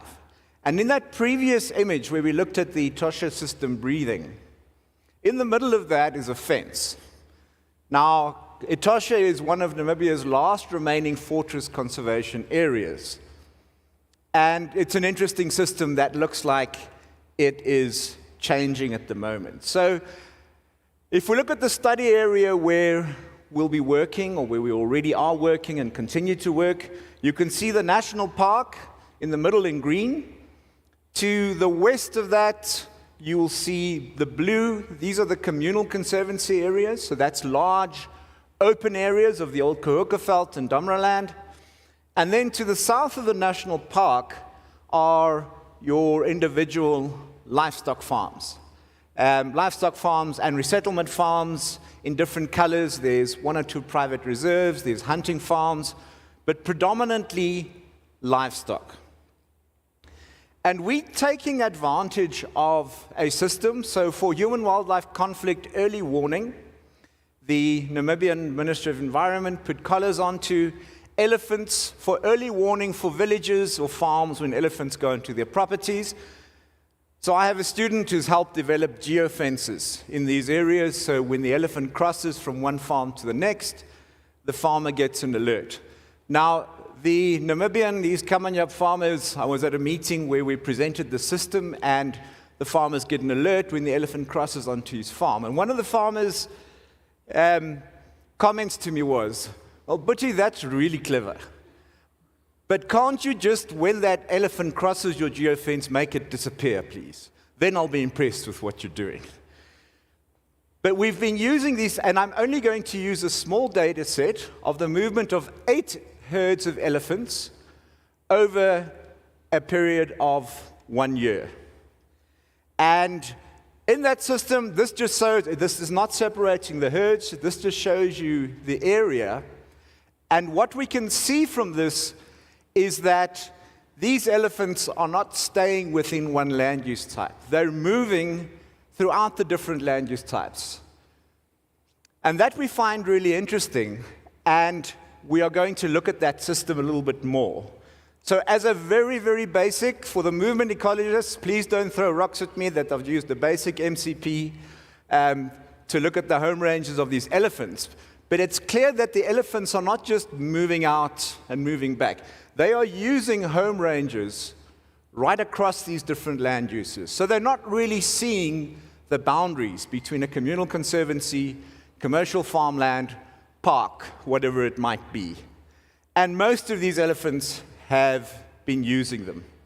If we look at the proportion, so this is just the proportion of the home ranges within the different land uses for these 8, and these were herd matriarchs of different sizes across these landscapes. And what you'll be able to see is that most of these are utilizing, as part of their home range, multiple land uses. And these land uses have different policy environments, they have different economic processes, but fairly similar ecological systems, or part of a greater similar arid ecological system. There's one particular animal, the third to last one there, 4788, that has its home range only on commercial farmland. And what's interesting about that animal is, if we look at that, she crossed fences, so she breached fences just over 600 times. So in 1 year, these 8 herds of elephants broke fences 1,300 times in 1 year.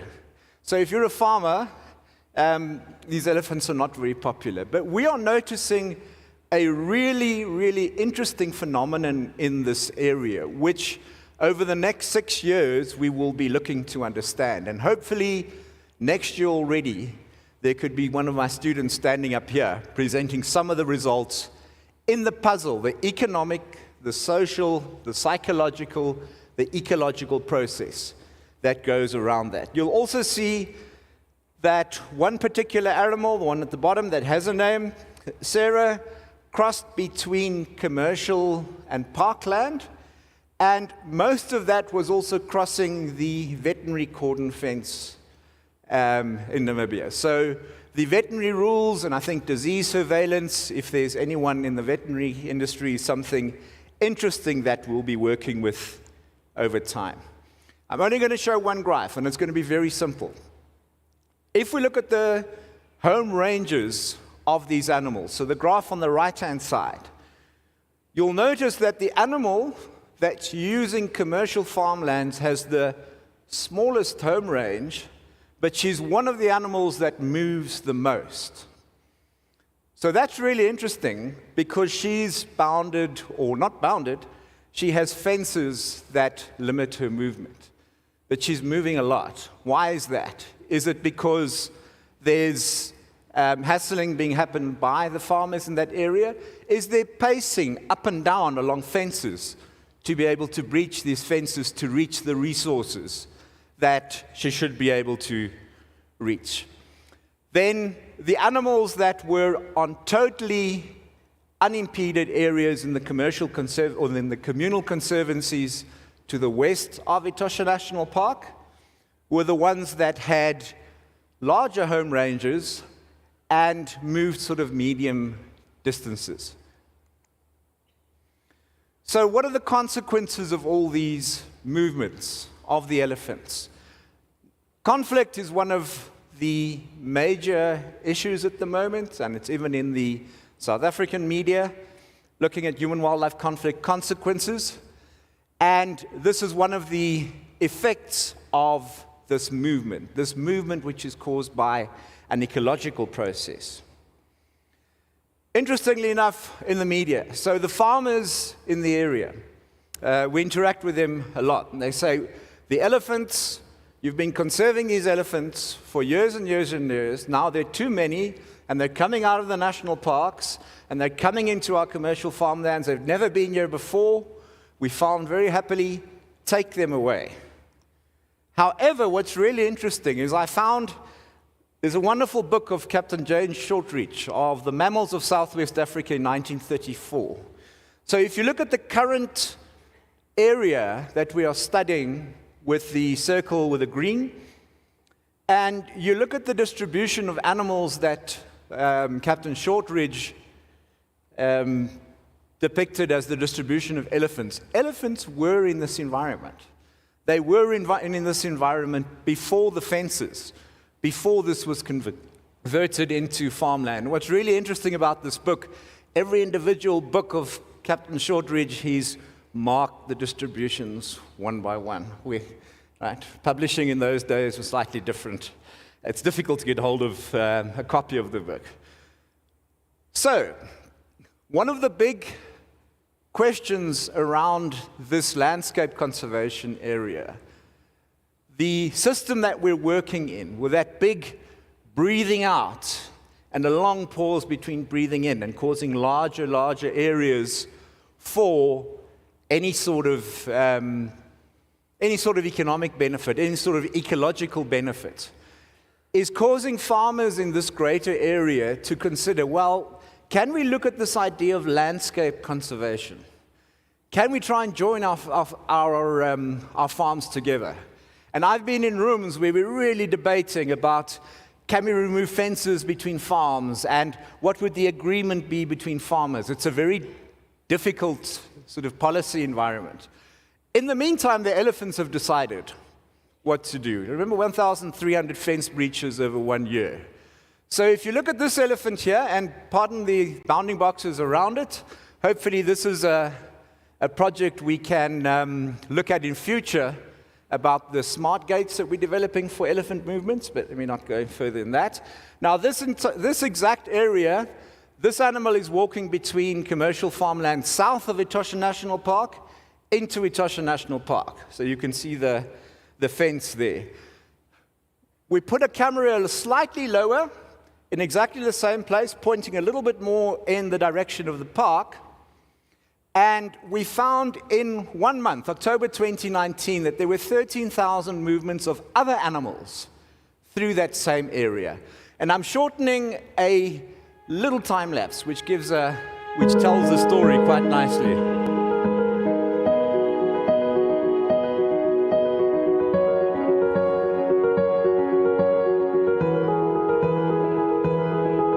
Fixing the fence. Fence halfway down. That's the following day. You can see the animals trying to move through.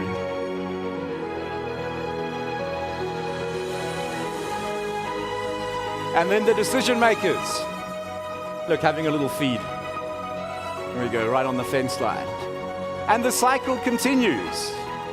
So those elephants, 3 days later, opening up the landscape again. And the system continues. So those are our decision makers in the end.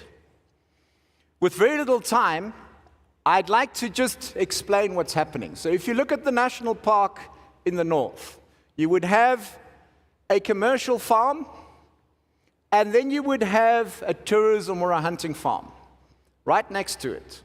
So just a division between them. So those are fences. If you look at the commercial livestock farm, if that elephant decides I'm going this side of the fence, immediately it starts costing. So this asset that used to be worth about $40,000, that individual elephant as a tourism asset in the park, becomes a cost of about $300,000 and one bullet or relocation of getting the animal out, but then you saw in that time lapse about the animal coming back in. Therefore, there's no tolerance towards the wildlife moving out of the park, this breathing system. And therefore, there's no chance of the range expansion happening of a landscape level conservation. If that animal just goes slightly to this side and crosses the fence, it immediately increases in asset value. I'm not sure which assets do that. If they cross a line, they immediately change in their value. So it's worth money then in terms of tourism, but also in terms of hunting value. Obviously, if a population crosses, if a population establishes, what do we say, about 4% of a male population is generally trophy huntable, there's an opportunity to occasionally trophy hunt the animals. But what that does, it increases the tolerance of having these animals on the property. My final slide, with my time being up. If you look at these elephant movements, so the dots on the map are where the elephants are moving. And we're seeing the decision-making by the elephants changing the decision-making of farmers, converting from cattle farming in really, really marginal, difficult cattle area into wildlife. And it's interesting that you see that, in a sense, this is corresponding with the elephant movements across that farmland. And this is an area south of Etosha, around about 1 million hectares. So what we'll be doing in the study is looking at the animal and the human decision-making in this dynamic system, with climate change having more of the dynamics happening. And then secondly, looking at what the obstacles are to larger landscape level conservation, because there's a very fast flip that's happening in that system, which we find really interesting. That not even looking at the communal conservancies. And in the end, our entire study, can we add 1 million hectares to Etosha National Park within the next 20 years? I thank you.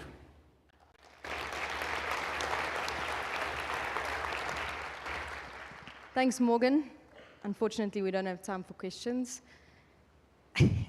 If you are sitting on the fence about talking to Morgan during the tea break, take inspiration from the elephants and do it anyway.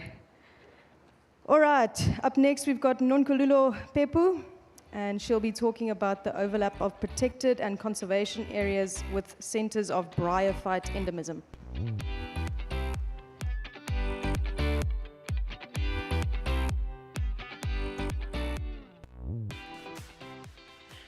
Good morning, ladies and gentlemen.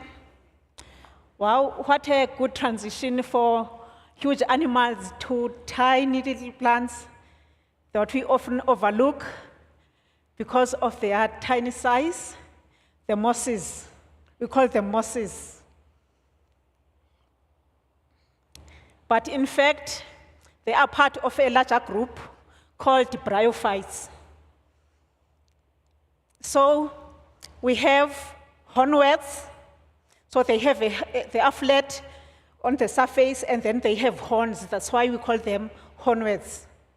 Then we have leafy liverworts and also thallus liverworts. So the liverworts are branching into two, thallus, the one that you see on the screen, and leafy liverworts. Then the bryophytes evolved again, and now we have the mosses, which are the ones that recently evolved. These are non-vascular plants, which means they don't have the conducting a tissue for water. So what they do is that they absorb water from the atmosphere. That's why we find them in moist and humid areas. And they are very sensitive to the environment. That's why they are usually used as bioindicators of the health of the ecosystem, because they respond first when there's a change in climate, for example, when the temperature changes, and also when the moisture changes. So we can say they are the Jack Russells of the ecosystem. Although they are delicate and small and also sensitive, they are resilient. Okay? So they also act as sponges. They absorb moisture when it rains, and then they use it gradually when it's dry, and also release it to the environment to keep the streams going. They are also interesting because they can be completely dry when there's no moisture, and they can remain dry for years. But once you rehydrate them, they can be revived. Bryophytes don't have roots. What they have is rhizoids. They use those rhizoids to attach to the substrates. And they can grow on soil, rock, dead wood, man-made structures, and also on tree barks, and also they can also be epiphytes.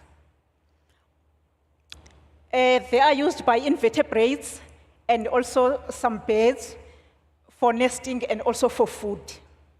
They are involved in carbon and nutrient cycling, especially in the forest, and also they have a symbiotic relationship with fungi.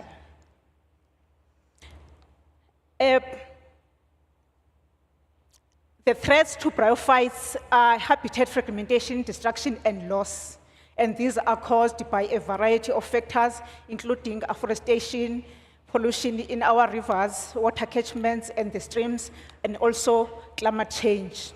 So if you look at that picture, over there you can see we have the forest, and also we have afforestation on my left.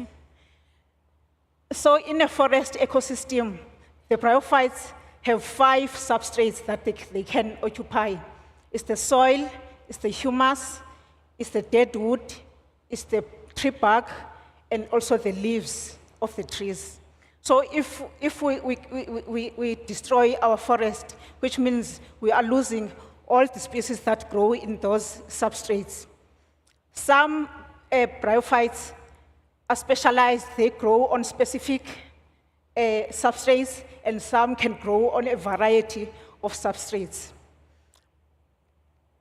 So when plants of South Africa were evaluated for the red list, the bryophytes were not included because of lack of data. But Van Roy and colleagues in 2019, they identified 50 species in sub-Saharan Africa and the East African islands, to be those species to be included in the red list. And of these 50 species, 18 occur in the flora of Southern Africa, 15 occur in South Africa, and 7 are restricted in the Cape, in the fynbos. So what we did is that we took data on the endemic species, and then we overlaid our centers of bryophyte endemism on the officially protected areas as well as officially the official conservation areas. Ladies and gentlemen, these are the results that we got. So as you can see that in the central plateau of the region, there is not much information, there's not much data. This is because of collection bias, and also we are one of the threatened group of scientists. How many biologists do we have in the room? Only biologists, 1, 2? We have 1 and 2, ma'am? Or we have only 1. So it's just the 2 of us. So in Africa, we don't have more than 10 biologists in the whole continent.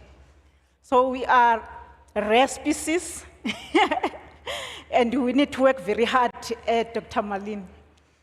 So what we proposed 5 centers of bryophyte endemism. The first one is Southwestern Cape, which is our main center, and we have Kamisberg sub-center of endemism and Zetterberg sub-center of endemism. They are situated, the laser doesn't work. They are situated in the southwestern Cape of the region. Then we have Oteniqua, and also we have the Drakensberg sub-center of endemism. So when you look at the conservation areas, this is what we got. So 4 of our centers correspond with the conservation areas. Then when we look at the protected areas, all 4 centers of endemism correspond with the protected areas, officially protected areas. And also, the farms contributed a lot in the conservation. They act as corridors, and also they harbor a lot of conservation areas. So in our database, we also have all the localities that have the endemic bryophytes. Now let's look at the bryofloristic regions. So the Southwestern Cape, Oteniqua, and Drakensberg fall under the Afromontane region. This region is characterized by forest patches, wooded kloofs, and also water catchments. And it's the largest and most diverse, has the largest and most diverse bioflora in the 4 biofloristic regions. So this region has a mountain and high altitude ecosystem, and these ecosystems provide a variety of habitats and also variety of microclimates for the bryophytes to thrive. And also, the area is dominated by pleurocarpus mosses that have long stems and also elevated sporophytes. And also, guys, the Kamisberg, Zetterberg, and Southwestern Cape also are on the Karoo-Namib region.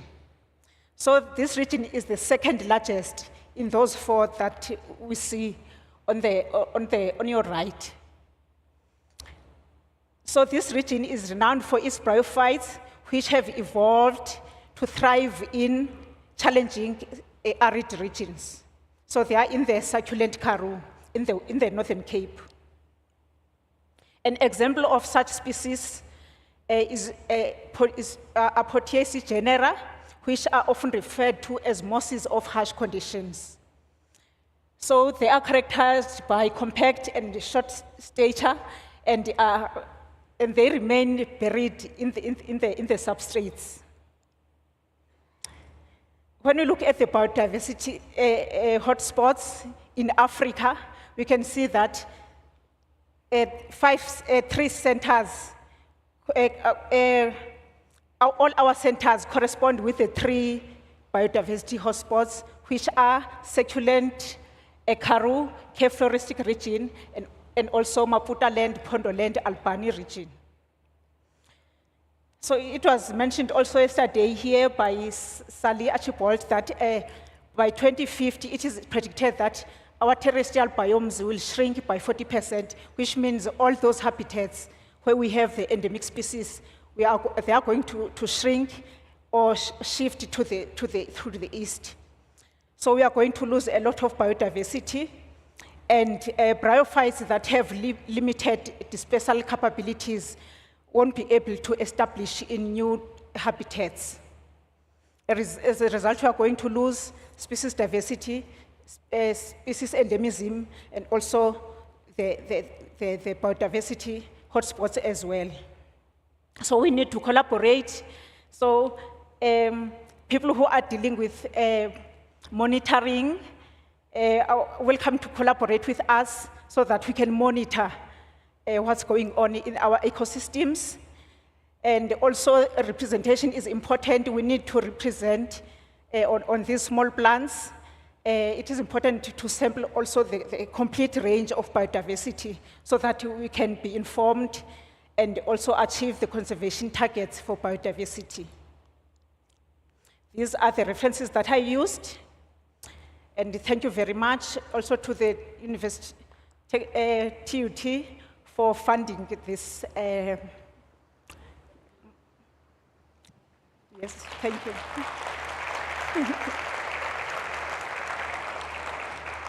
Thank you, Nunkululu. I promise I won't make any jokes. Are there any questions, concerns, complaints? There we go.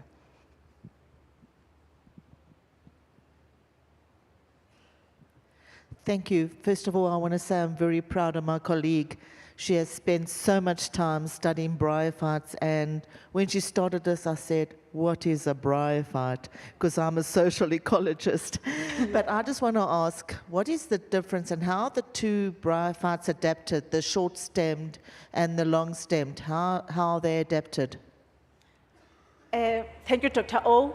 So the ones that are in the arid regions have a short stature because they need to conserve water since they are in harsh conditions. They have a short stature and short stems, and also the sporophyte itself is short, but the ones that are in the Afromontane have elevated sporophytes so that the sporophyte can be exposed to the wind for dispersal, and also the long stems so that they can be exposed to the light. Remember, the area is forested, so they need to reach out to the light for photosynthesis to happen. Thank you, Dr. O. Thank you. All right, next we're going to stick on the theme of bryophytes. We're going to have a little snapshot on the 2023 Jennifer Ward Oppenheimer Research Grant. And we've got Lova Marlene talking about that.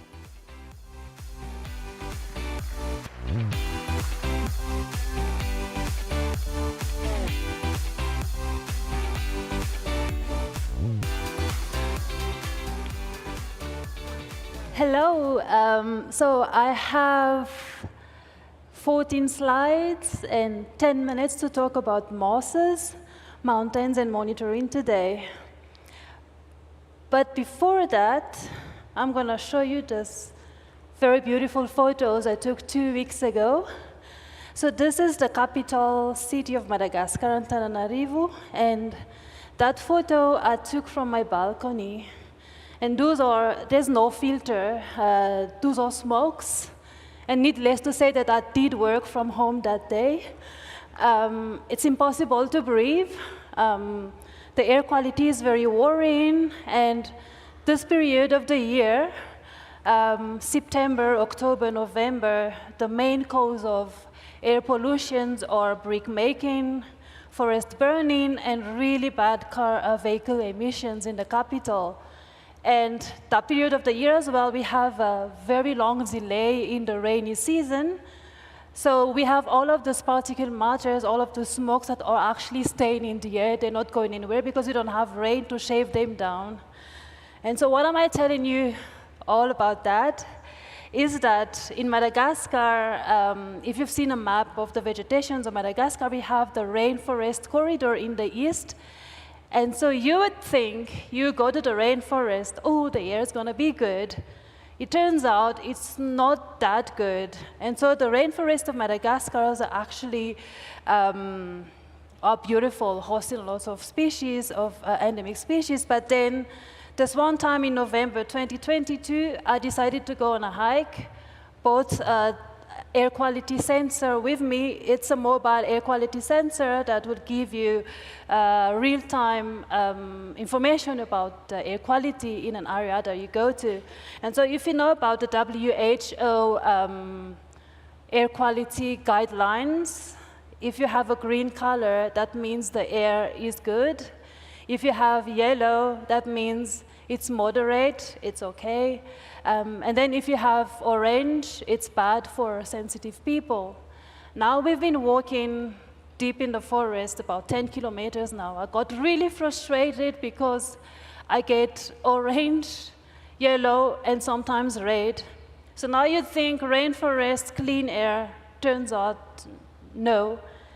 And so for Madagascar, those rainforests are hosting a huge number of endemic species. And so just to give you an idea, I was hoping that Steve was going to talk about the biodiversity of Madagascar yesterday, but he actually talked about the extinct ones. So those are the alives. 90% of the vertebrate species in Madagascar are endemic. 80% of the 9,000 vascular plants are also endemic. And so those species that are unique to Madagascar, many of them also occur in the rainforest. And so this rich biodiversity is actually at risk. So one of them is fire. We have uncontrolled fire. Around September, August, we have also the annual practice of slash and burn for agriculture, where we cut the forest and then burn it for agricultural purposes. Biodiversity also at risk by overexploitations and then fire regime. And now I also find out that, you know, we have issue with pollutions in the rainforest. And so that is actually one of the biggest motivation for my research project now.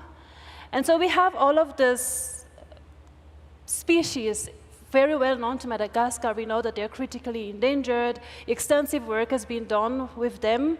But then there is this group, as Uncle Lulu was telling to us a little bit earlier, that not just for South Africa, but for Madagascar as well, it's one of the most neglected components of the biodiversity.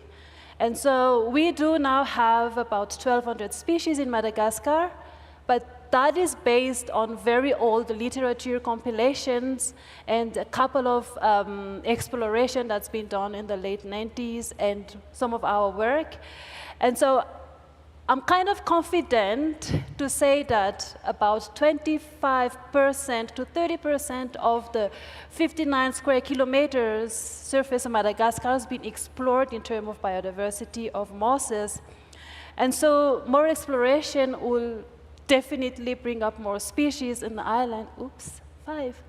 And so they have no conservation stages as well. So because of all the habitat loss and threat, we're we actually urgently need to study them before we actually lose them. So we don't want to have mosses in the previous talk about the extant species from Madagascar. We wanted to keep them in their life, but not the extinct.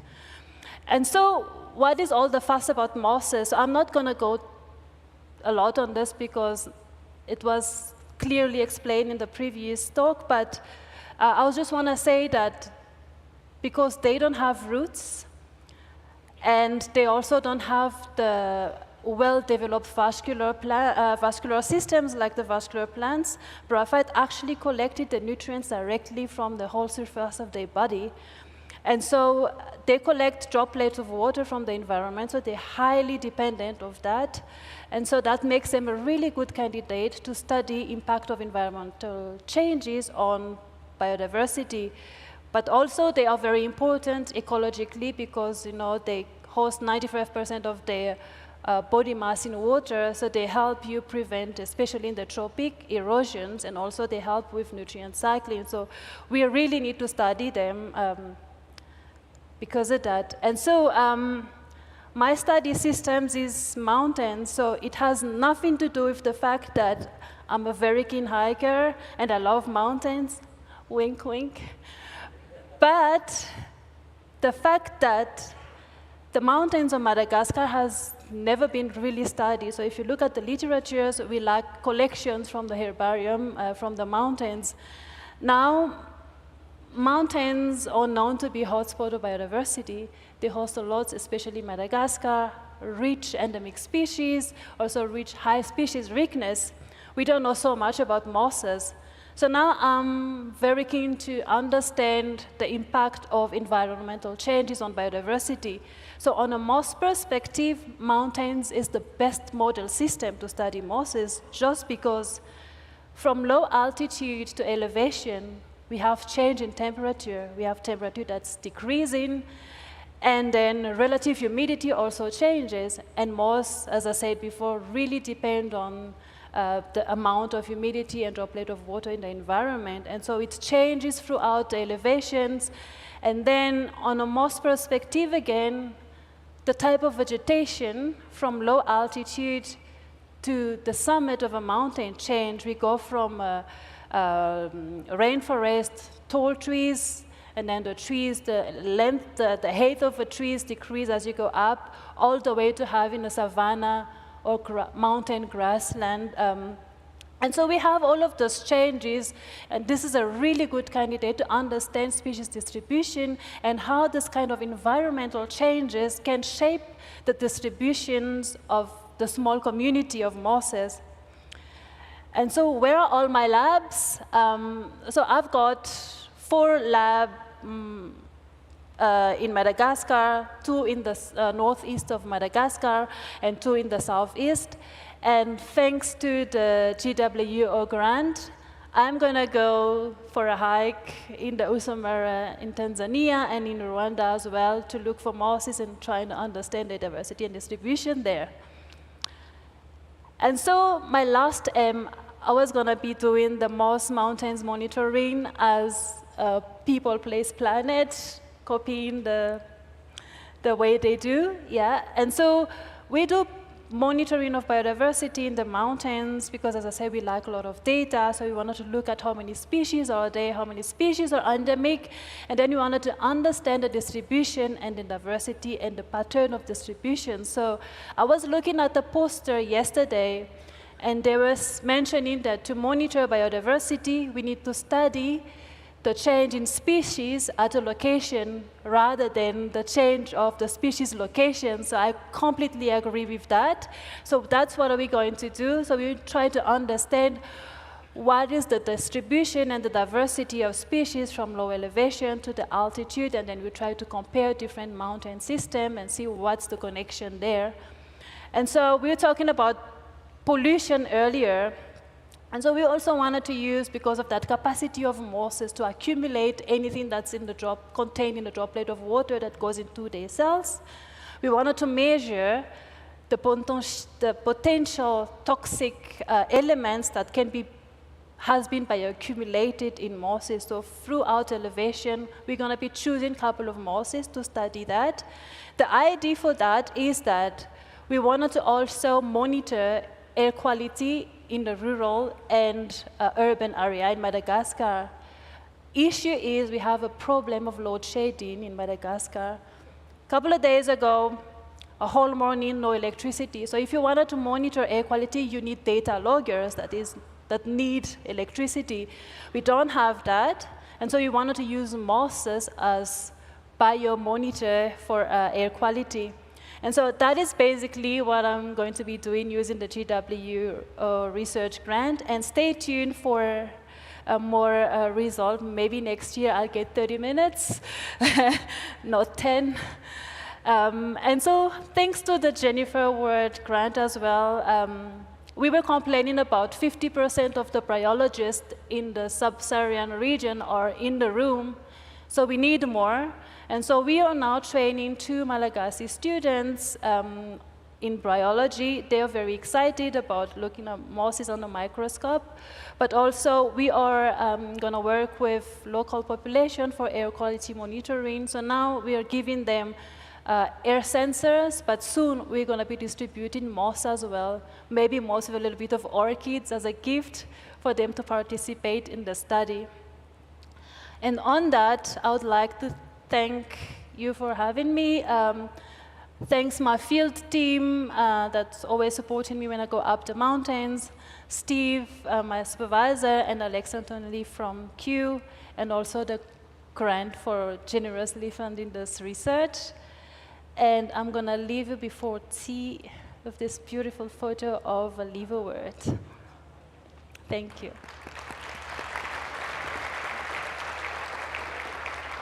Thank you so much, Lova. If anybody's got questions for her, please do find her in the tea session. Let's give another round of applause for all of our speakers this morning. Thank you, guys. All right, we'll jump straight into tea. It is going to be cut short, but please don't blame any of the speakers. If you want a brio fight with anyone, come to me. We'll be back at 11:10. Thanks, everyone.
Yeah.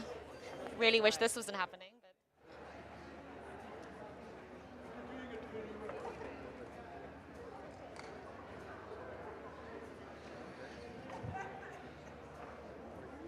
Welcome back, everyone. My name is Pumla Dlamini, and I'll be chairing the second session for today, the last session of the conference. And first up, I'd like to welcome Lynn Wadley, who'll be speaking to us about the rock art of the Waterberg, Journeys of Transformation.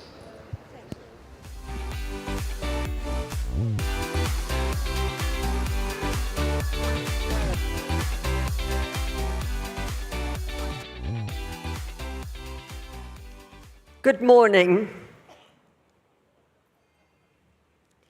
The Waterberg is in the the western part of Limpopo province, and you see it there.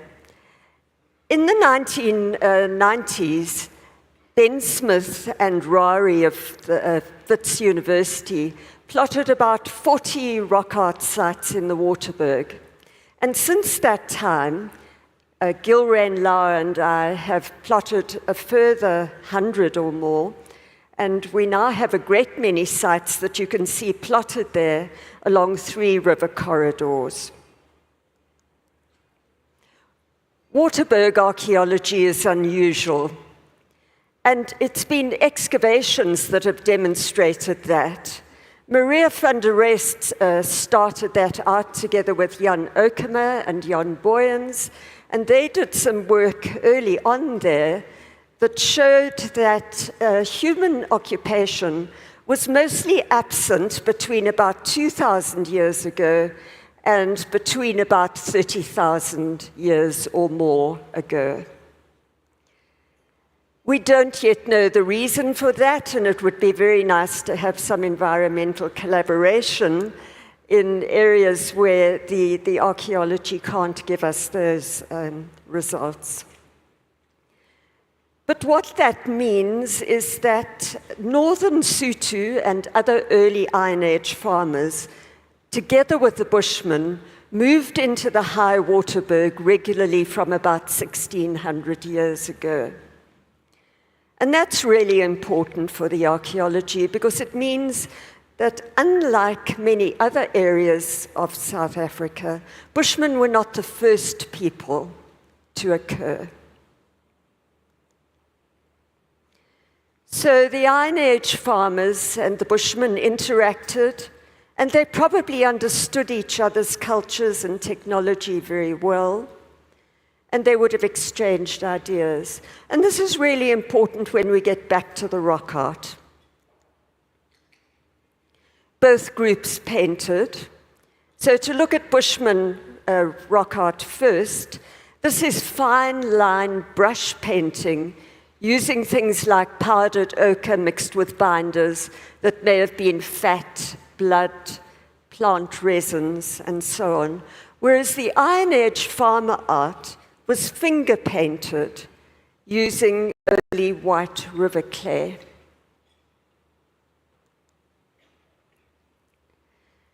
The farmer art was instructive. It was very crude, if I can use that term, compared with the Bushman art, but it wasn't intended to be art for art's sake. The boys who were at their initiation ceremonies after their circumcision were taught about totems, their surnames that were often animal names, and also the cultural practices of the various groups. And so that was the art, what the art was intended for. Now, these rock shelters in which the paintings occur were used by both the farmers and the Bushmen as a kind of timeshare, we could say. And if you look at this particular image, you'll see that Bushman paintings are both underlain and overlain by the farmer art, the finger paintings. And this shows that people were using the rock shelters in a sort of contemporary way, but obviously not simultaneously. Now, in our Western viewpoint, painting over somebody else's art would be considered graffiti and rather destructive. But that wasn't the case in the past. The idea of painting one set of paintings over another would be to confirm, to suggest that the ideas were very similar, and it was a supportive gesture. So in short, these people who moved up onto the high Waterberg more or less contemporaneously probably shared a symbolic literacy. But what is the overriding theme of the art we've looked at so far? The farmer art is about transformation from boy to man, and the art reflects a man's worldview. And that made me think that perhaps Bushman rock art wasn't too dissimilar in this particular region because of the interaction between the groups. In most of southern Africa and in many other parts where there's rock art, the dominant theme of transformation is about the trans-community healing dance. And the work of David Lewis Williams has shown that particularly effectively.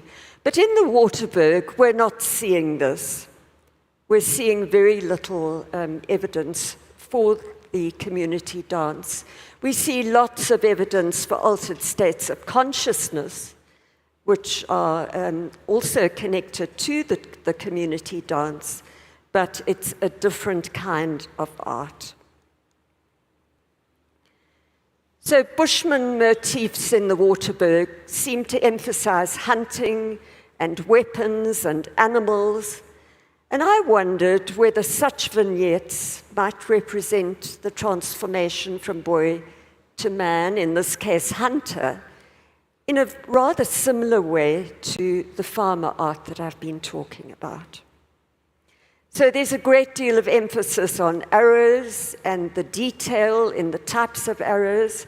I can't show you there, but you can see some are crescent-shaped tips, others are pointed, and so on.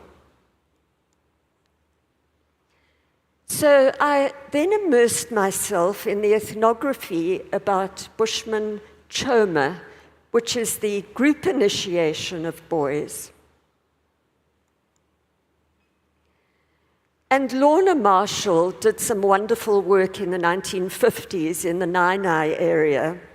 And although women are really not supposed to know about Choma, she was very persuasive, and she had one of her sons there with her who was helping her to do the interviews.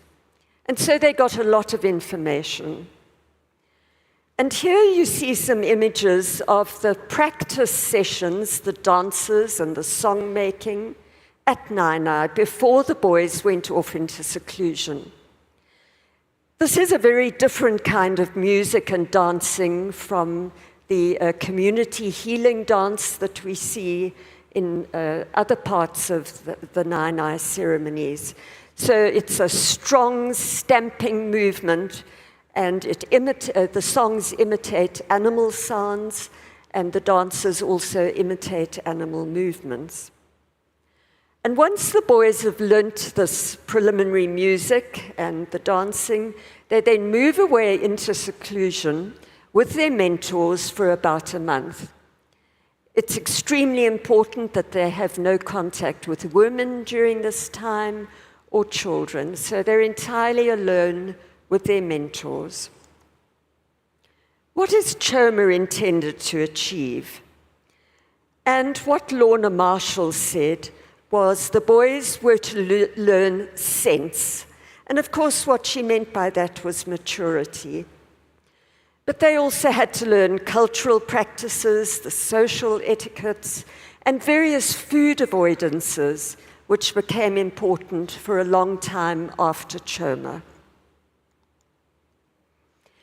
They also needed to learn endurance, so they had to overcome hardships, deprivations, fear, pain, all the things that would be needed for men who needed to go out hunting, particularly endurance hunting, for long periods, perhaps with no water, no food, no support system. So I'm going to move straight into a rock art panel that I think helps to demonstrate that this kind of initiation system probably did take place in the past as well. And this is on Setakani Mountain in the northern parts of the Waterberg. And the rock art specialists always insist that it's important to look at an entire panel rather than to look at simple motifs in isolation. So I've picked out 5 motifs on this panel that I'm going to be talking about. The first one is the circle with a number of men dancing and clearly in an altered state of consciousness. Marcus Peters had interpreted this as a trance dance.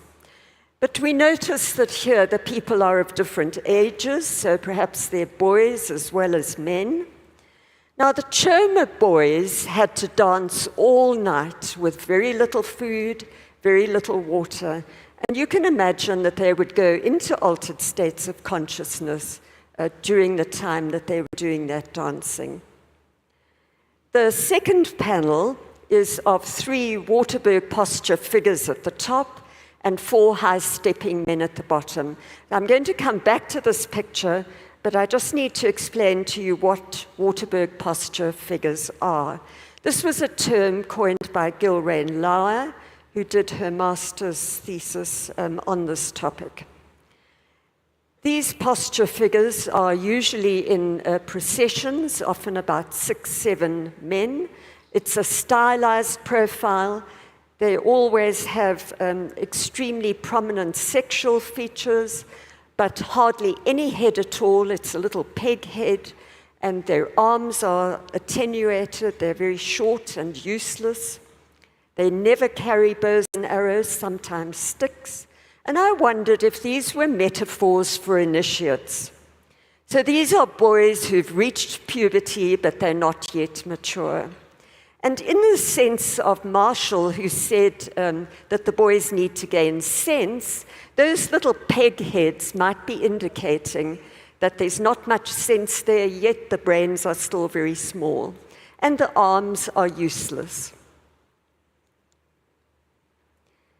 Now, the Choma boys would often hear terrifying sounds in the night, and they were told that that was a monster waiting to lick their blood. And I wondered whether this therianthrope that is about to bite that terrified human was the sort of image that these boys would have imagined. So to come back to the Waterberg posture figures and the men that are high-stepping below, those men are carrying bull roarers. You can't really call it a musical instrument, but it's an instrument that you whirl above your head and it makes a screeching, bee-like sound. These are secret artifacts that are hidden away between various chomas. They may never be seen by women or children, and not by initiates until they have been initiated. This is the big mystery of choma. On the last night of Choma, the boys get tattoos. So they get cut marks made on their bodies, and something is rubbed into them. Their eyes are closed over so they can't see what's happening, and they're told that it's the monster licking their blood. But in actual fact, it's the bull roarer, the flat piece of wood, that's being rubbed over their backs. These are modern bull roarers that were collected by Percival Kirby. So you can see there's some variation in the style there, but they all have essentially the same sort of design. I told you earlier that women and children were not allowed anywhere near the Choma scene, and down at the bottom of that panel, we have this little scene of 2 women stopping dead in their tracks, a child at the back grasping the mother, and a couple of children in the front. So they have almost accidentally stumbled onto this dangerous Choma site, and they're being halted, and they will be sent home again. Now, the Choma boys were forbidden to eat certain categories of meat for a year afterwards. Aardvark is one of those. And here on this panel, we see an aardvark therianthrope very close to those dancing boys. So in conclusion, we need to look at entire panels when we're making interpretations. And the Setakani panel seems to house several strands of evidence for Choma, an all-male dance scene, stylized depictions of initiates in the Waterberg posture, the use of bull roarers as the great mystery of Choma, exclusion of women from the Choma venue, and depiction of animals in the food taboos. Thank you.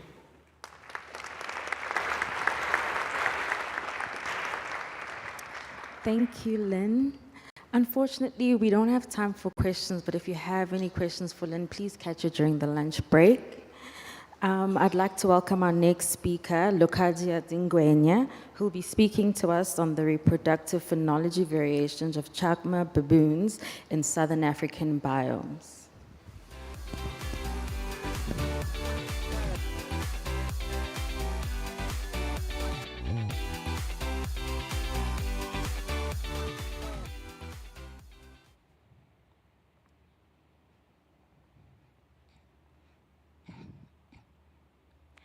Imagine a vast South African landscape, the earth dry and cracked, the tree with sparse leaves stretching towards the scorching sun.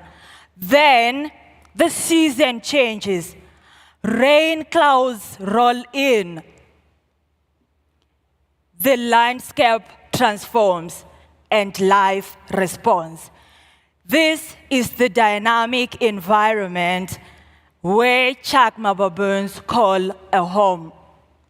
Good morning, ladies and gentlemen. I am Lokadia Dingwenya. I'm doing my final year master's at Nelson Mandela University. And today, I will be talking about the reproductive phenology of Chakma baboons in Southern African biomes. Now, reproductive phenology is defined as the timing and frequency of birth in an annual cycle. Over the years, Chakma baboons have been believed to give birth throughout the year with the same frequencies. But given variability in temperature, food availability, and rainfall, social hierarchies as well as predation that persist in the South African biomes where these Chakma baboons thrive in, one would theoretically expect them to synchronize either the time they spend at conception, parturition, lactation, or weaning with the time of maximum resource availability. Now, one would wonder why Chakma baboons. Chakma baboons are an ecologically successful, omnivorous, non-humid primate species, which unfortunately has not been able to be studied over a large geographical area, but has managed to colonize and survive almost all the biomes of South Africa, ranging from the hot and dry deserts via the savannas to the wet and cooler forest biomes, which then has driven us to our question and our aim to see if there is variation in the reproductive phenology of Chakma baboons in these biomes. We then used camera-tape data sets which was collected from 2017 to 2019 in 6 sites. As you can see from this map, we had 3 biomes, a site in the fynbos, a site in the Namakaru, and 3 sites in the savanna. So, after cleaning this data set, we remained with 230,420 images, of which 11,362 were chacma baboons. So we then combined this data set and downloaded the images. We also analyzed these images manually to be able to assess the ages of juveniles in time-lapse image analyzer. As we all know that baboons are born black with pink skin color, we used these traits to estimate their age from 0 to 8 months. So we were using these morphological features on this table as a guideline, which was designed by Dejoie, to assign ranks on chacma baboons, coat color and skin color, so that we would estimate their age. And then, since color is subjective, we then had 2 other experts analyze the same dataset and compare if the results were the same. After this, we then calculated the relative abundance index of juveniles, which is just the number of juveniles relative to adults in a month, and it was corrected according to the sampling effort. Now, we then subtracted the age from the date of capture to be able to see when these baboons were born. So our first question was to see if timing of reproduction was varying among years within sites. So in APN, which is Associate Private Nature Reserves, we compared these 3 years, 2017 in yellow, 2018 in pink purple, 2019 in navy blue. And it seems like baboons were remarkably consistent when it comes to their timing of birth within the sites. The same results were found for the rest of the sites that were tested, except for the Tswalu, where 2017 and 2018 were significantly different. Therefore, we had to take out Tswalu from our analysis because we could not compare this size per each year due to data insufficiency. To see now if the birth timing in chacma baboons within the sites was uniformly distributed, we used the Komogrov-Smirnov, and it seems like in as much chacma baboons give birth throughout the year, they are showing a minimum level of seasonality, as you can see with the peaks on the graphs. So we then compared this size, and out of the 10 pairs that we had, 3 were significantly different, which is APN and Dilhoop and Madikwe, and APN and mountain zebra. But since our sites were distributed along a very long latitudinal gradient, we really needed to understand if geographical location mattered. So we compared the distance between these sites with the differences in timing of reproductive phenology using a Mantel's test. And unfortunately, distance did not matter. Then we needed also to see if this variation was attributed by the environmental variables. So we tested the timing of birth against the timing of temperature, rainfall, and NDVI using cross-correlation coefficients. And this is what we found. In APN, chacma baboons are giving birth 3 months earlier than the peak of rainfall. In Madikwe, 10 months earlier than the peak of rainfall. But in Dilhoop, they are synchronizing the exact time of birth by the peak of reproduction. So We then realized that this could be attributed by environmental predictability. As you can see in the savannas, where rainfall is variable and unpredictable, these baboons prefer to give birth earlier with the hope that by the time the juveniles stop breastfeeding, then there will be enough food for them to survive. But in the hoop, in the fynbos, where rainfall is more predictable, you'd see that the baboons are giving birth at exact time where resources are at maximum availability. Interesting enough, in the Karoo National Park, which is very arid, we realized that Chacma baboons were giving birth approximately a month earlier before the decrease in NDVI, which is a proxy for food availability, and 12 months after the decrease in rainfall. Now, this is surprising, and also it's scary,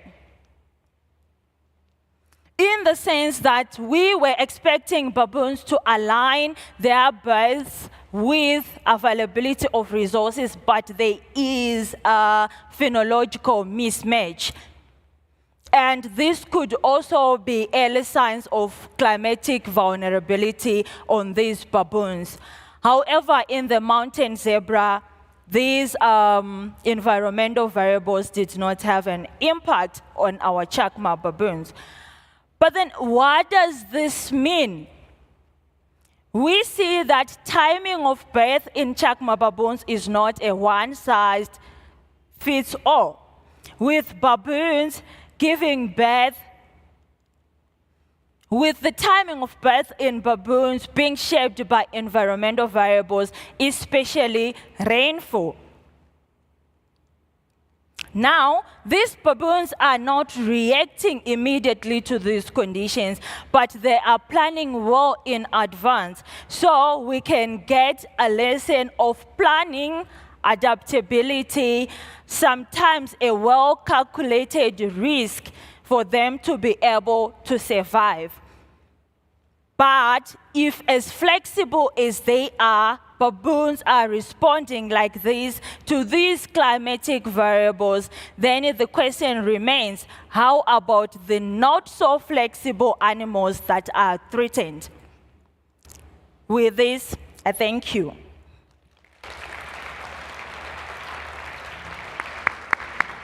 Thank you, Lokadia.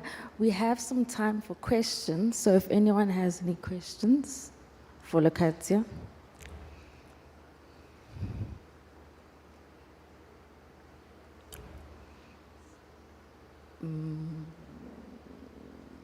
Okay, no questions. Thank you, Lokadia. Up next, I'd like to welcome Justice Muvengwi, who will be speaking to us on the early results from CSO, a network of people, plots, and methods to understand global change impacts in Southern Africa.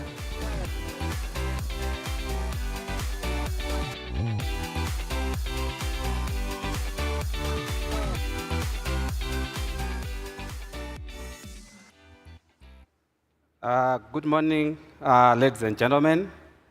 My name is Justice Muvengwi, and I'll be speaking to you about the early results from CSO, a network of people, plots, methods to understand global change impacts in Southern African woodlands. So probably the first thing is to understand what that acronym CSO means. CSO means Socio-Ecological Observatory for Studying African Woodlands. So this is a long-term network of vegetation plot infrastructure covering the largest savanna in the world.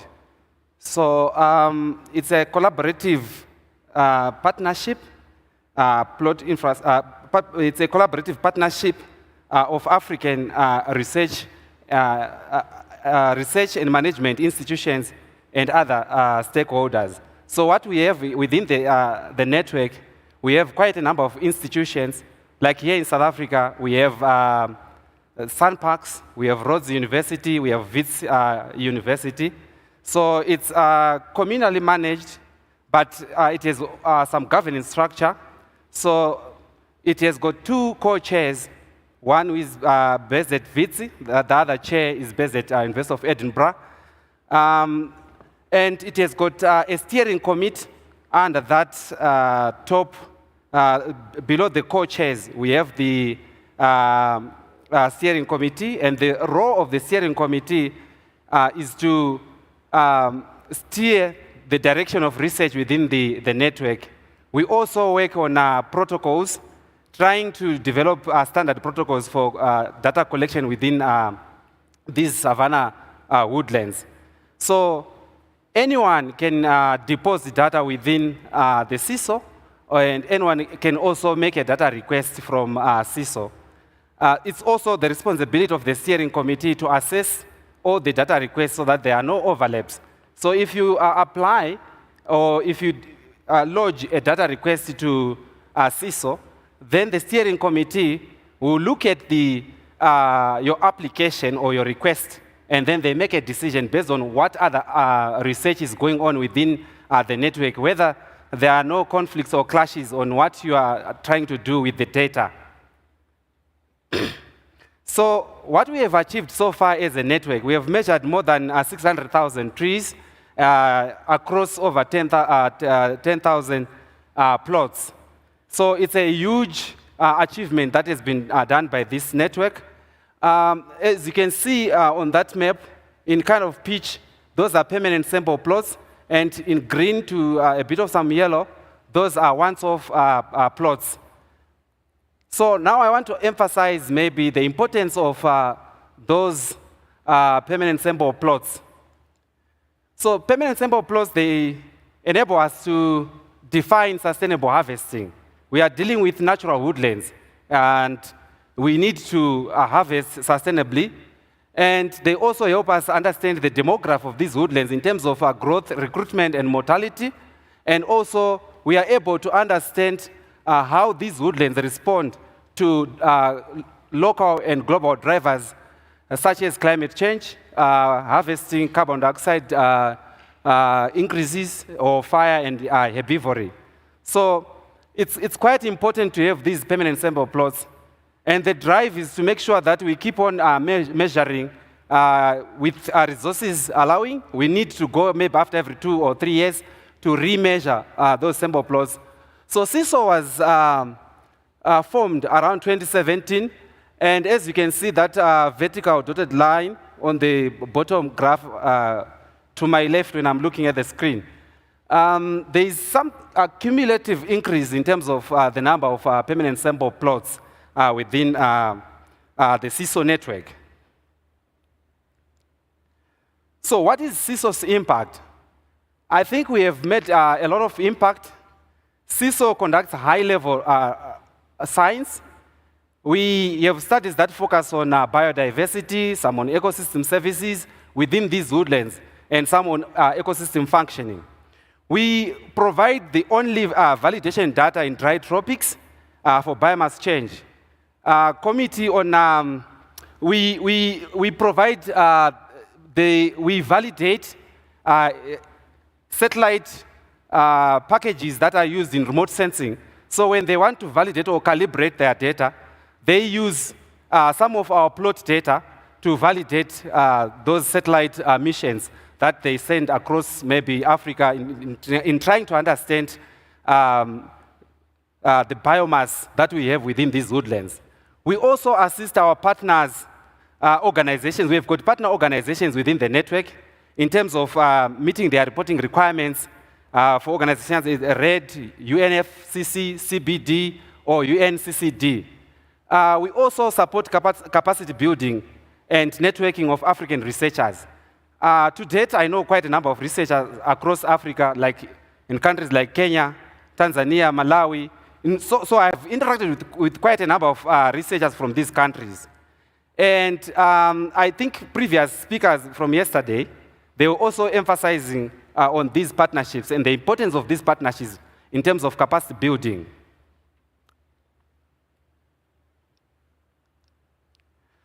So these are some of the research outputs that are coming out of the CISO network. It's not all of them, but I've just given you a bit of them. And they range from those focusing on diversity, some on biogeography of these woodlands, and some on carbon sequestration. So what I'll do is I'll summarize maybe 3 studies that have emanated from the network. So the first study that I'm going to summarize is by Gotore et al. On wood biomass increases across 3 contrasting land uses in Urungwe Mid-Zambezi Valley. So he sampled across 3 land use types, that is the protected area, a buffer zone, and the communal area. And it's interesting to note that their basic method was phased array L-band synthetic aperture radar observations. And what they discovered is that woodland cover for park and buffer was higher than communal area for 2007 and 2017. So during these 2 time periods, there was high cover for the buffer and the protected area. When it comes to 2007 again, the mean above ground carbon stock was not different across all the 3 land use types. However, in 2017, above ground carbon stock was higher in the park than both the buffer and the communal area. So what was the take-home point from this study? I think they discovered that woodland cover and mean above ground carbon gains outweighed losses over the 10-year period. This doesn't necessarily mean that there are no negatives that are occurring within these woodlands, but they discovered that there were some gains in terms of woodland cover. So another study, which was carried out at a large spatial scale, focusing on above ground carbon stocks, was by Mark Nichol and others. So in this study, they looked at several countries using a similar method, and they witnessed high rates of degradation and deforestation, but also they observed extensive regrowth across the region. So if you look at these 2 graphs, one on the left on a percentage of wooded area and the other one on carbon stock change, you'd see that forest degradation was more important than deforestation when it comes to percentage of wooded area, as well as when you're looking at the carbon stocks, carbon losses via degradation were more important than deforestation, which is kind of interesting that there is a lot of woodland degradation that is occurring across the region. So the take-home point from these 2 studies focusing on above ground carbon stocks is that sustainable resource utilization is possible without loss of ecosystem services, such as carbon sequestration or climate mitigation. So now I will take you through another study, which is currently in press by Gotore et al. Again, on tree growth rates and their determinants inform sustainable harvesting of indigenous woodlands in Zimbabwe. So in this study, they measured 2,731 individual stems belonging to 4 different species over a 27-year period. And they found out that the median species stem growth rate was 1.31 millimeters per annum, and with a median growth period of 328 to reach harvestable size of 35 centimeters. So it takes time to reach the required sizes or volumes of these woodlands. All the need for sustainable utilization and also proper management of these woodlands. So they also observed that precipitation had a positive influence on stem growth rate. But they discovered that as the basal area in square meters per hectare increases, then stem growth rate decreased quite a lot. As you can see, growth rates decreased from 2.8 to 0.8 millimeters per year, as the plot level basal area increased from 10 to 20 square meters per hectare. This increased the time to reach harvestable maturity by 70%. So what are the implications?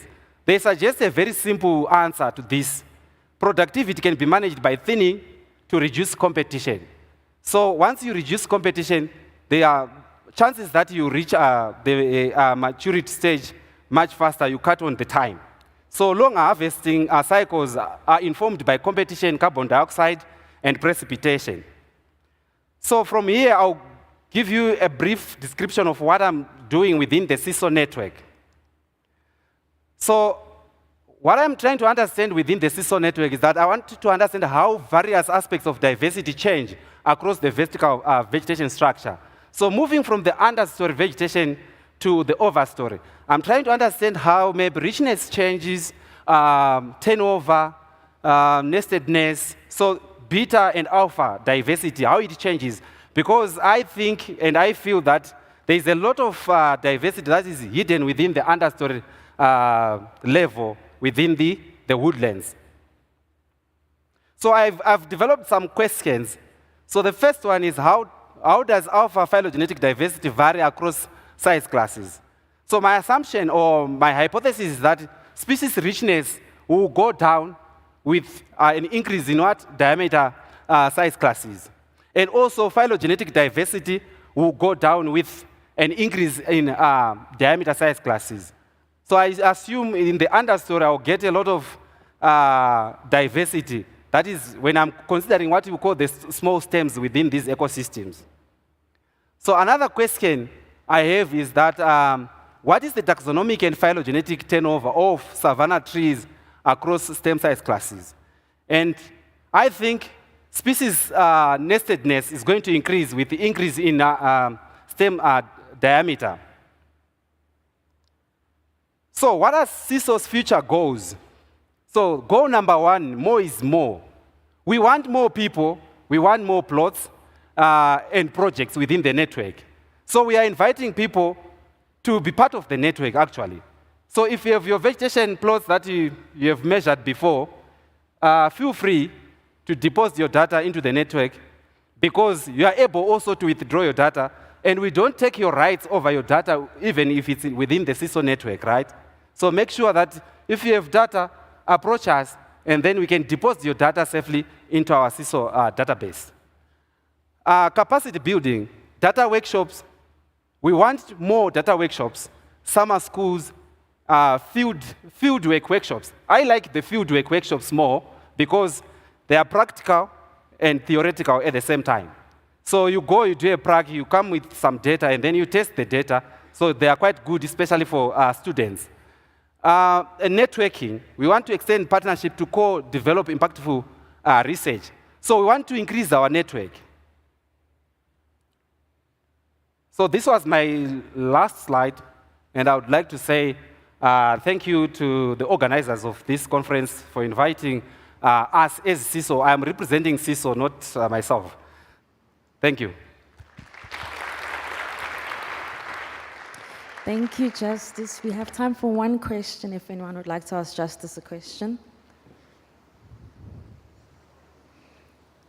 Okay. Up next, I'd like to welcome Helen Van Zyl and Andre Tranquillini, who will be speaking to us on 100 years of biodynamic agriculture, a model for sustainable farming, climate mitigation, and future opportunities in Africa. Thank you. Thank you very much. Good morning to everyone. Firstly, I would like to thank our hosts, not only for the incredible generosity, but the incredible vision to have held such a conference for 13 years. I had the opportunity to participate and the privilege on a few of them. And what we see is seeds, threads of conversation, research being developed. So there's a real impact here. So that's absolutely amazing. Also extending my thanks to Duncan and the whole team who have been doing, as usual, a fantastic job. There's been such a diverse conference. We heard from scientists, conservationists, obviously, but also from business people, from philanthropists, from barristers. This morning, we even heard from meerkats. You're stuck today, now for the next 30 minutes, we're stuck with 2 farmers to increase the diversity of the conference. So I'll be sharing the presentation with my colleague Helen Van Zyl from the Biodynamic Association in South Africa. And I will be talking more perhaps from a European point of view, and Helen will then bring what we're talking within the African context. So I won't do the doom and gloom thing. We had quite a bit of that already, but it's important to say that a lot of the symptoms of the crisis that we're facing, being climate change, being food security, being biodiversity loss, they're intrinsically connected to food production. Yeah, so that's a call there for the scientific community. I know this call has been made by many different presenters, but we really need to look how we are producing food as a real means to mitigate some of the symptoms that we are facing nowadays. We cannot separate the question of food security and the question of biodiversity loss. They are the same question. As we know, industrial agriculture is the second biggest contributor to climate change. And we're seeing large-scale ecosystem degradation totally linked to food and farming. 100 years ago, that's when biodynamic agriculture started. It started in where is now Poland, and it's really quite interesting because it started from questions from farmers who at that time, post-First World War, were the first sort of that were working with chemical agriculture. As we know, the Green Revolution was a byproduct of the weapon industry, so that's where artificial fertilizers came from.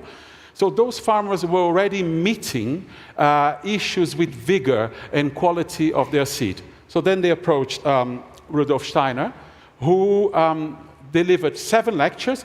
This is a statement of one of the lectures. I won't cover all of that, but I think it's really important to highlight the fact that already 100 years ago, at least within this agricultural system, we were identifying the fact that without biodiversity, which is our main tool for prevention of pests and diseases, without biodiversity, we cannot produce food in a sustainable way. So that's already 100 years ago, which is really quite exciting. So after this cycle of 8 lectures, a first experimental group was formed. So people who were attending those lectures came together and started to develop the practice. So that really is where the origin of it. In fact, this whole aspect of biodiversity, conservation, and food production has not only been fundamental in terms of our practice, but has been a standard of certification for, again, almost 100 years. So what we're seeing here, the Demeter brand, so every biodynamic project you will see is certified by the Demeter brand, so that's an international brand. It's the oldest and longest practice form of quality assurance in sustainable agriculture, and it is an international standard. So currently we have 65 countries with biodynamic certified farms in all continents, and every country has to work with these international standards. Of course, there's national changes depending on legislation and so on.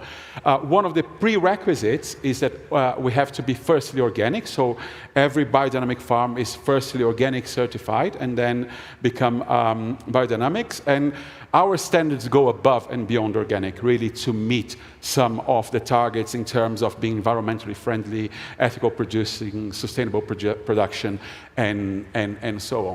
So now I will present just a few of the key concepts, and they are so simple that they are complex. And you'll be able to see that. The key here is to think about circular systems, is to think about farming ecosystems, what we call a farm organism. So essentially, soil microorganisms will digest organic matter that will support plant growth, that will feed our livestock, that, and on the other hand, through their manure, will feed once again the microorganisms that will promote more organic matter production, which in turn will feed vegetable production, fruit production, cereal production, and support wildlife as we farm. So essentially, these dynamic soil ecosystems are dealing with climate variability. So it protects us from droughts, protects us from floods, cleans airs, clean water, delivers biodiversity, build communities. So we're really starting to build community from the soil up. And of course, we have the people, which really is part of this farm ecosystem. At the moment in the UK, we have a real challenging situation. Either, there's a strong voice for agricultural sustainable practices, really looking at localism and how people can be more connected to the food they eat, which is absolutely essential.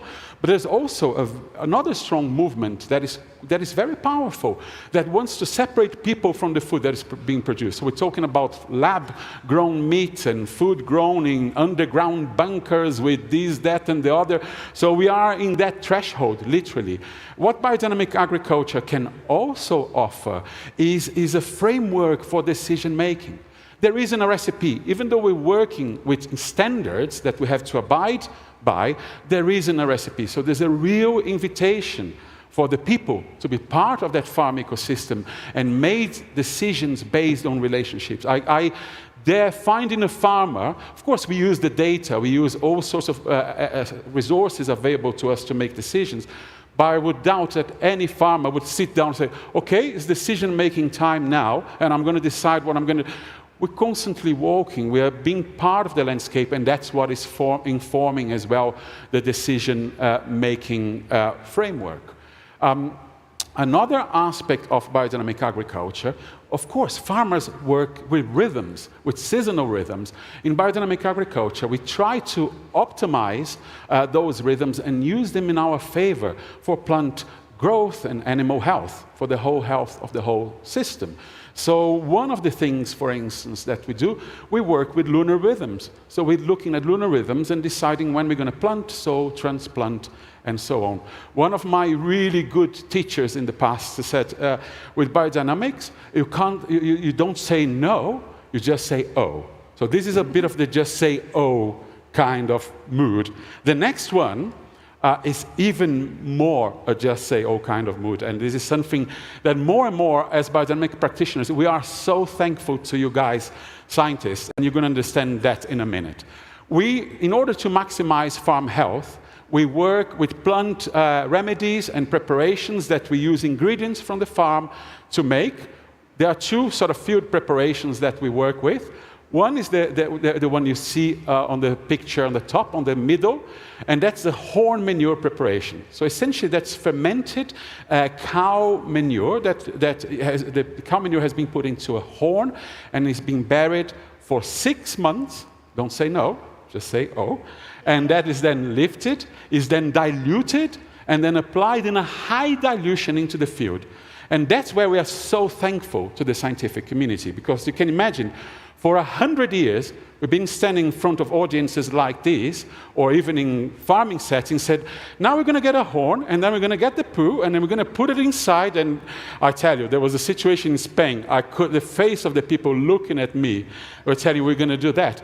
But there's the research. It's so exciting, because after 100 years, things that we could share in terms of our experiences, now science is proving. So this has been published last year by Marina Zanardo, and she's done a meta-barcoding analysis of bacterial and fungal communities in the making of the horn manure preparation. So as you can see on the graph there, she measured the activity of both the fungal and the bacteria from when the feces all the way to when the preparation has been finalized.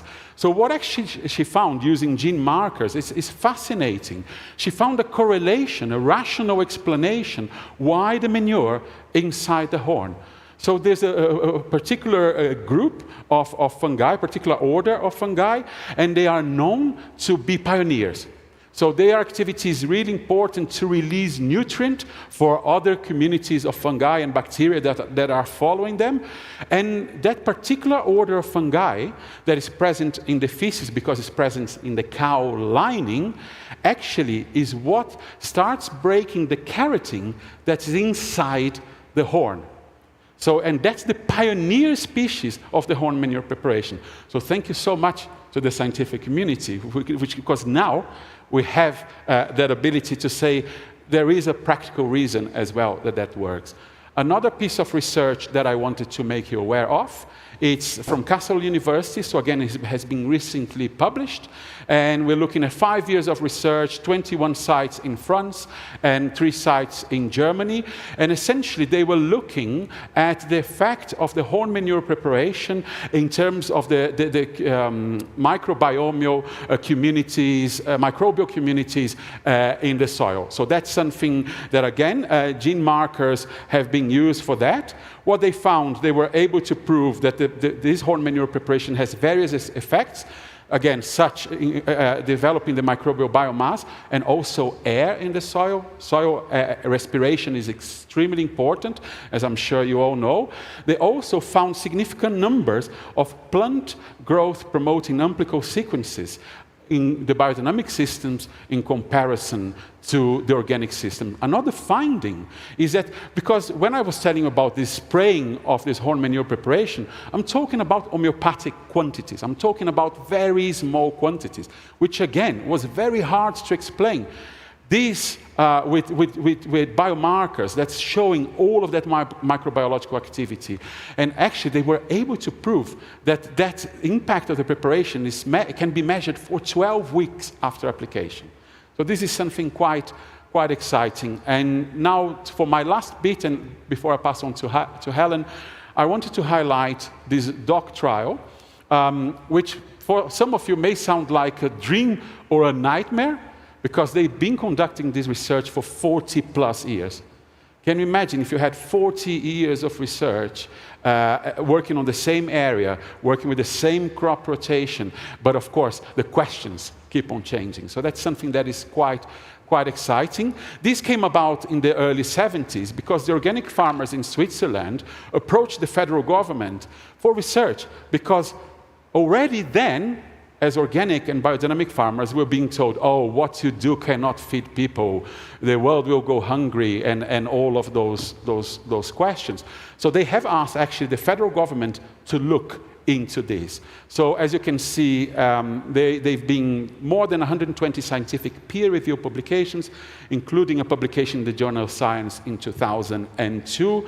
I won't go so much into the detail of the methodology. Of course, it's agricultural trials, what we're looking at. So we're looking at a comparison between biodynamic, organic, and conventional agriculture. Later on, they added working with the same crop rotation. So we're looking at 96 plots of 100 square meters each plot. I will highlight just very briefly some of the figures that are really interesting to see.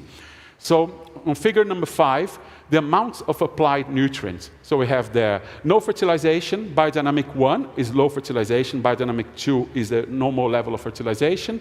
We have also CONMIN, which stands for mineral fertilized conventional.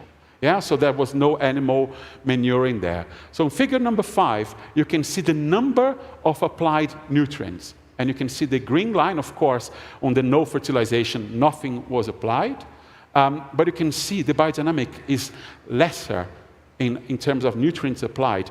So when we're talking about resources crisis, when you're talking about climate change, obviously I want less input and still be able to hold some level of output. So that's something very relevant. So from 1985 onwards, 45% less total nitrogen, 75% less mineral nitrogen, 35% less phosphorus, 27% less potassium were used in the organic systems. So how amazing is that?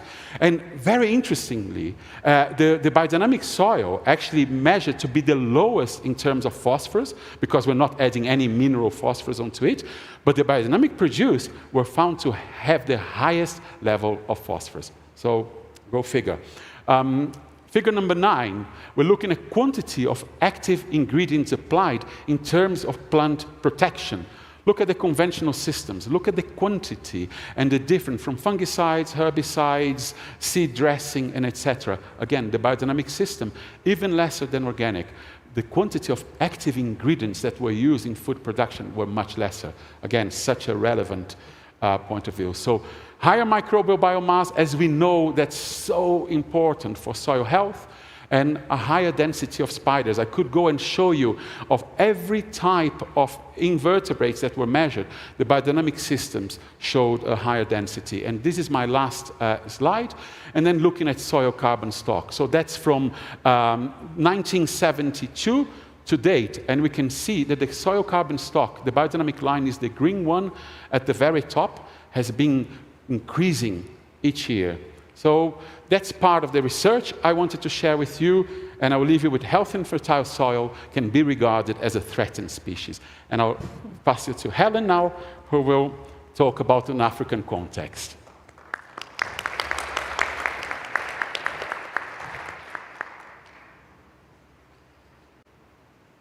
Good morning, everyone. It is a privilege to be here to speak to scientists and ecologists. So I was thinking, how can I relate agriculture to ecology? And of course, we work very closely with nature, because that's the work of an organic and a biodynamic farmer. And yet we have made a lot of mistakes as farmers, and the conservationists are not happy with us. And yet I think there is time, and now that 100 years have passed, for us to have a stronger relationship. And we are so wonderful, this news that has come out, that the scientific community has accepted that what we are doing can be proven, and it has significant impact. Yet, I just wanted to go back briefly as to then how have we managed as biodynamic farmers to keep going when we were often scorned and told what we are doing is really crazy and it doesn't work and it won't have an impact. And yet, what was this in us that kept going? And there was a mention yesterday from somebody, we need to, in the scientific world, we need to also go on and try other ways of looking at nature and ourselves. And someone talked about curiosity and this other, what was this other, there's so much to be known. Maybe sometimes we need to leave aside the scientific research and look at things in a different way. And one of the an inspiration to me has always been Goethe, because he said if we want to look at, he says we can't use the same method to look at the living world as we look at the inanimate world. And if you take a fish and look at it in the laboratory, it is not living. And yet there's significant results and very important results. And I would never deny that. But he says if you have to go further and expand your knowledge, you need to look at a fish in the water. A fish is not a fish without water. And also, water is probably not alive without these living beings. And this is a qualitative way of looking at nature that I have personally used in my farming, because I'm not a scientist, I'm a farmer. And as Andre said, there's oftentimes you're in the cold face of work, and things go wrong, no matter how well you've planned and you've programmed and you've trained and you're experienced and you've got a spraying program. Next day the hail comes, and last week it went on my young leaves of the apple trees, and there was little holes right through, and what do? And a friend said, spray valerian, and I just went immediately and did that. I didn't know why I was doing it. I didn't have a scientific reason to do it. But it is known that the essence of that flower is to bring warmth. And it was so cold, and the plants were in shock. And so I didn't know, is this going to work or not? But the next day I went out to observe. And of course, the tear in the leaves is still there, the damage is still there. But what I noticed was there were just so many bees. I've never seen so many bees on the trees.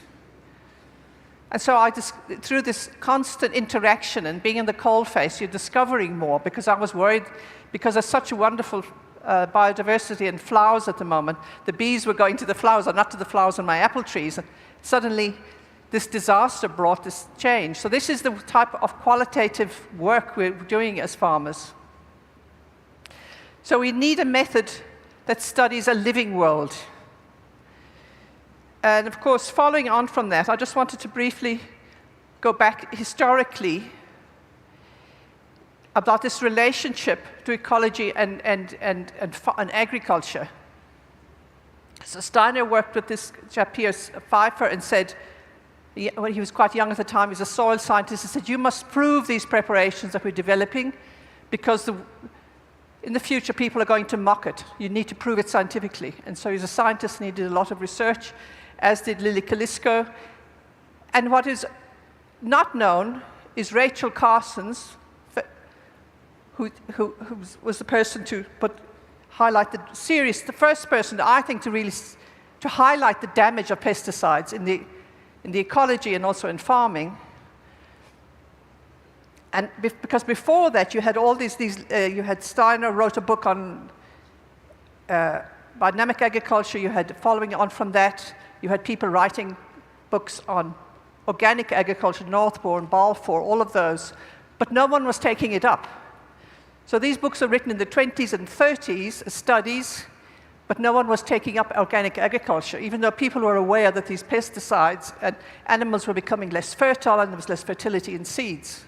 When Rachel Carson published her book, there was this shift in consciousness. In the early 60s, there was this shift in, gosh, we are really doing it. So you can have some truths written in the 20s, but no one takes, something happens in people, our consciousness changes. And what was interesting, what is not known, is that Rachel Carson's got some of her research when she was doing comparative trials on soils that were damaged with DDT and plants. She got her other research from a biodynamic farm in Long Island. And the people said to her, why don't you mention that you got your research from a biodynamic farm? And she says, oh my God, no, I could never. It wouldn't be accepted. The scientific community would mock me even more if I said that I was getting interesting results. I could say maybe it's from an organic farm, but definitely not a biodynamic farm. And it's this sort of thing that we have been working, biodynamic practitioners have been working for, it took 30 years for the research to be done and the preparations to be done, and when it was rolled out, even then, as Andre says, we have to say oh and not no, because otherwise we don't know. Yet farmers kept going because they saw the results. They couldn't fully explain them in a scientific way, but they saw it, and they also intuitively knew what to do next. And this is what I meant by the Goetheanistic way of thinking. Because you're so deeply engaged, you are part of nature. And the wonderful thing for me about the Goetheanistic method, scientific method, he says, well, in his time in the 1800s, Goethe said, if there are 200 Christian religions in New York, surely there must be a few more scientific ways of looking at things. So he developed the Goetheanistic scientific method. And in his case, the scientist is part of the experiment. The farmer, this is why I like it, because we're part of the farm. We have to get our responses from nature. We have to watch, we have to learn from nature, learn from the animals, learn from the fruit trees, etc. So how is all of this relevant to Africa? Which is why I was asked to be here. So I teach a 2-year diploma in biodynamics to the youth, which has been rolled out for the last 10, 12, 11 years. For farmers here, for them to learn, we have established a peer review system called Participatory Guarantee System, which is more to ensure that they're following good standards of practice, but also it has become a very rich way of farmers working together to learning from each other to build community of farming practice. And then eventually, for those who want certification, who can reach that, can get that. We have recently started a system for students who have been trained and for others to learn to become trainers, which is another skill. So it can be rolled out in various communities. And I've just come back from a couple of weeks ago in Botswana, where we had 20 trainees, and we worked with Sikkim Biodynamic Farm in Egypt, where they have been very successful in their biodynamic practice, working with 20 students to teaching them how to train. And it was quite funny, because we said we had to work with these preparations, and as you can see, we're talking about a horn, and it was animal organs. And one of them came up to me and said, Helen, I never knew Europe, white people were copying us now, working with animal organs. So for them, it is normal to actually have these conversations and to work with herbs and this whole activity, because intuitively this practice in some sections has been going on. It's not the same, but it is not as strange as we have always had to, in a way, just pretend we weren't using these preparations. And there's a whole socio-cultural aspect to bring it to various countries. And we have practicing Demeter farms in South Africa. Not enough yet, but it is coming, and there is interest. I live in the Piket-Boerberg, and there are lots of farmers around me, and I assume they're not interested because they're chemical farmers. And every now and then they pop in, and you get jokes, and you're mocked because you're doing organic or biodynamic.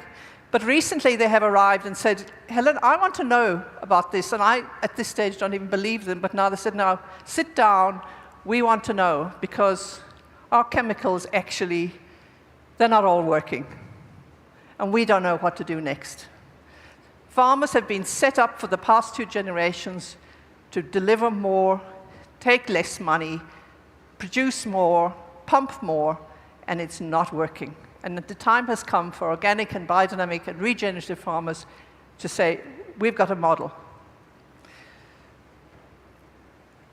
And it is the expansion that has come out of this course. There's now an indigenous biodynamic association in Africa, which has come forward to say, look, we want to find our own relatedness to this work. Because we come at traditional knowledge. We want to see if these preparations have any relationship to the traditional farming practices in Africa. And of course, we welcome that. It's absolutely wonderful, because it must be an acknowledgement for this continent, for what's happened. And so they are thrilled that we are willing to work in this strange way, and we want to see together what have we got in common, and can we go forward together? And that is very exciting. So where are there, often people want to know where are the big farms, where are the big results, so we have some of those. Limbua is a very interesting project in Kenya. It's been going for a good 20 years, and they now export Demeter products, lychees and avocados and some mangoes. And they work with 2,000 and growing small-scale farmers, and 500 of those are Demeter certified, and they have workshops making the preparations, etc. And they've been coming to us for training the trainers, and it's very exciting. Similar, of course, which I'll show you in a moment, is Sikkim in Egypt, which is one of the best examples that we have in the whole biodynamic world. And then there's a wonderful learning community in Zimbabwe. They make fantastic preparations, and they're really committed. And then there's, of course, the Biodynamic Association in Southern Africa. And this is Sikkim, which started 40 years ago. In the desert, there was yesterday presentations about once the farmers have plowed up so much, the land becomes desert, and that's it, and it can't be rejuvenated. Well, biodynamics has proven otherwise. This was a farm, an Egyptian studied actually Goethean science in Germany, and came back and got some land, and there was nothing on it. And the first thing he did was he dug a hole to get water, and then he planted trees. And now he's the largest biodynamic farm, 40 years later, in the world. Hundreds of hectares, there's about 2,000 farmers. He's exporting vegetables to Europe. And there was just sand, it was white. And I was there a year ago, and that soil is beautiful brown, and they actually were able to take a tractor over it and disc it and plant. So this work, and it's always been certified Demeter, and of course he also works, he has got schools for children, and he's now gone and they have a university, Heliopolis University, where people study biodynamic and organic agriculture, soil science, food science, and that's able to feed back into his farms. He's now starting a program to have close to something like 40,000 small-scale farmers trained and working in biodynamics. And this is all in very, as you can imagine, very arid, no-rain climates. So it's with that I'm very proud to thank you all for listening. Thank you very much. Thank you, Andre and Helen. We have time for just one question, if anyone has a question for Helen and Andre. Oh.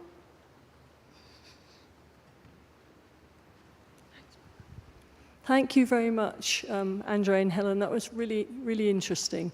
As somebody who has witnessed the horrors of intensive animal agriculture as a veterinary student and veterinarian, I've always been interested in alternatives of animal production, but the big question always keeps coming back, as Andre alluded to.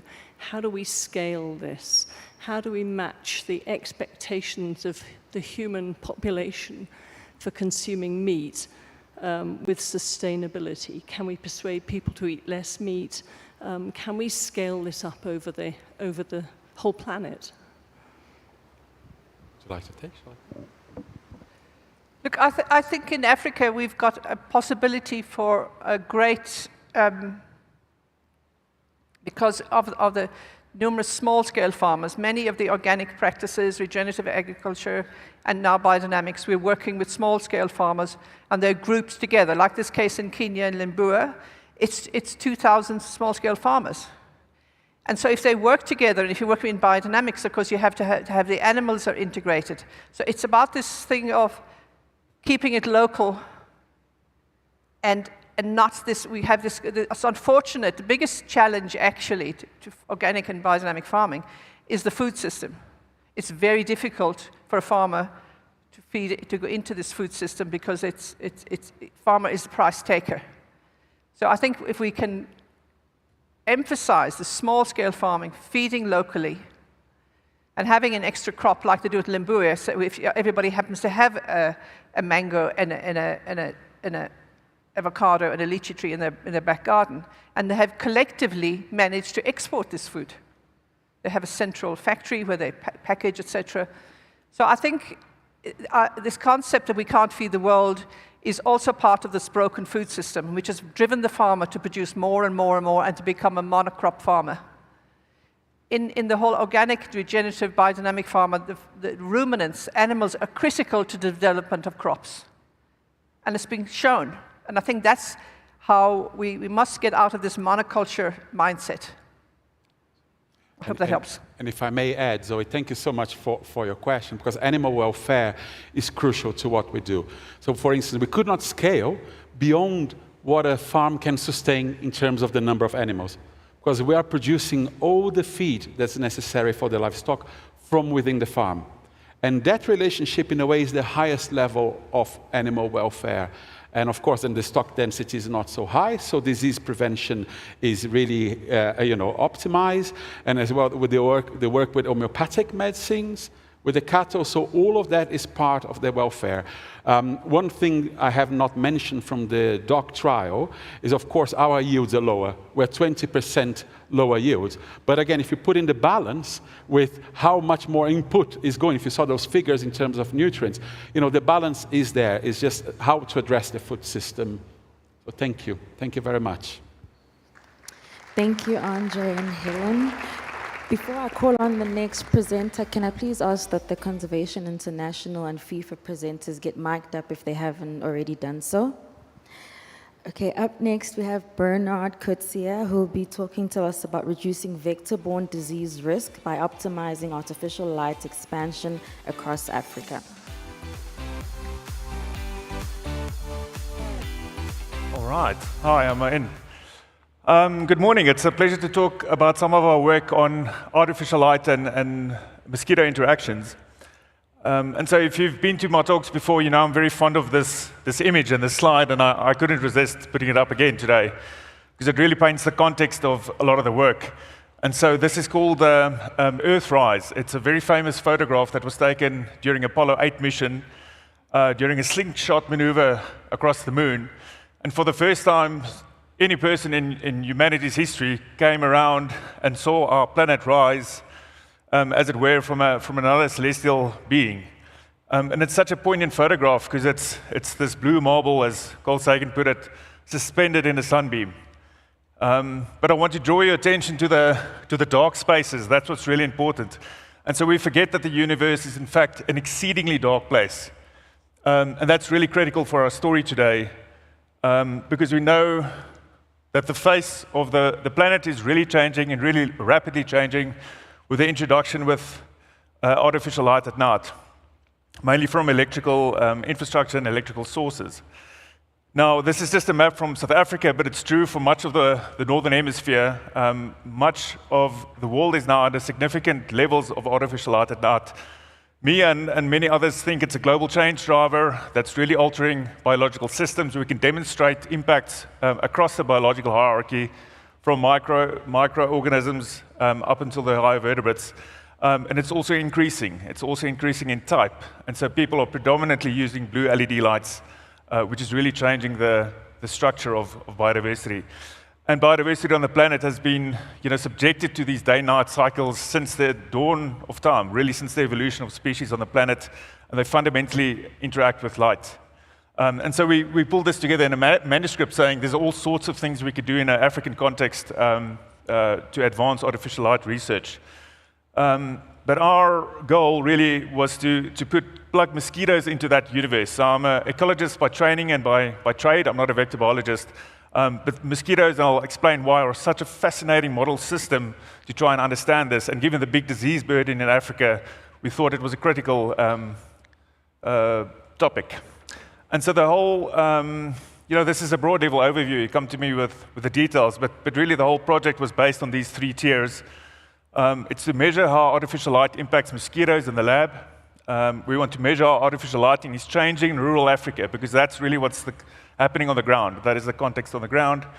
And basically, we're doing steps 1 and 2 to collect calibration data, to build models on disease risks from vectors. And our argument was just that one of the things that's missing is the artificial light aspect. So this is, again, like a simplification of the lab work. There's a couple of MECs and honor students related to this work. But basically, this lab setup was quite straightforward and in line with other people doing this work. We used Anopheles fenestis and Anopheles gambiae, which are 2 of the major vector-carrying mosquitoes in South Africa, from the NICD labs, actually just down the road here. And inside a climate-controlled room, we can subject these mosquitoes to various regimes of light, basically by using short pulses of light outside of the day-night cycle. So we can adjust the lights experimentally. We're basically focusing on spectra and intensity. There are all sorts of other aspects of light that we didn't get to, but those we felt were really important. And we can control for things like temperature and humidity that we know is important for changing aspects of mosquito biology. You can measure a whole range of things, but what emerged for us is really important is biting propensity. So how often these mosquitoes bite and feed in relation to artificial lights. And so early on in the work, Mr. Niki said to me, well, does it all work? Is this all panning out? And so the short answer is yes. We could pull together as a first outcome that artificial light at night really is a modulator of mosquito biology.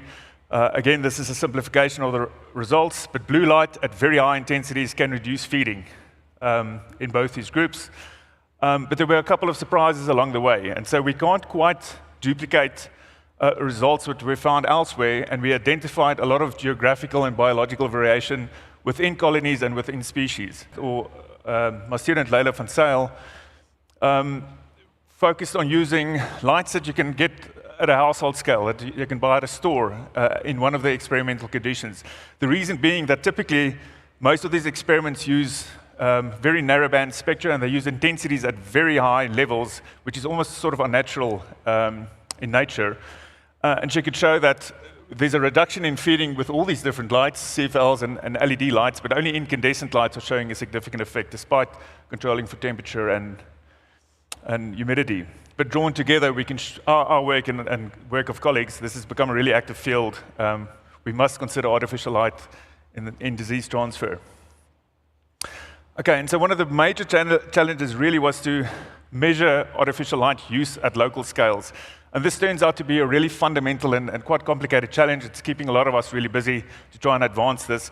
At least for this project, this didn't exist when we started the work, but we've adopted what's called the environmental light field technique, developed by the Lund Vision Institute in Sweden. And basically, it uses a camera system to measure light. So the photographers have known for 200 years, cameras are fantastic at doing this, and the biologists are catching on. But basically, use a spherical camera, and you can build a 360-degree, depending on what you're trying to do, you can build a 360-degree sort of image of the average light conditions in an environment, like a room or even a habitat. And so the real magic happens in the software that comes with the data, and you can extract really important information about the whole scene environment. So the intensity of the light, the contrast span, and also the spectral composition of the light. And so this was really a big advance, I think, in how we measure artificial light for a range of reasons. And we were fortunate to be able to deploy this in, they're obviously case studies, but across South Africa, Mozambique, and Uganda, and I'll show some of those results. So this sounds like a very simple outcome, but it's quite, it's one thing making the claim, but it's quite another to go and collect the data. What you need to take from the left-hand graph really is that both inside and outside houses across these different project sites, even at the household scale, light use varies enormously. This is mainly LED lights we found in the survey. And so like much of the world, people are predominantly switching to LED lights. But yeah, like I said, the key take home there is that there's an enormous amount of variation. The graph to the left is the median light variation across these sites within a country. And we can show that in Uganda and South Africa, there's more or less the same intensity of light. But in Mozambique, it's almost an order of magnitude lower in intensity. And the reason being, in this case at least, that a lot of those lights in those villages are solar powered, and so they're at lower electrical or lower intensities. And what's called in the sustainability world, grid penetration hasn't happened in those communities.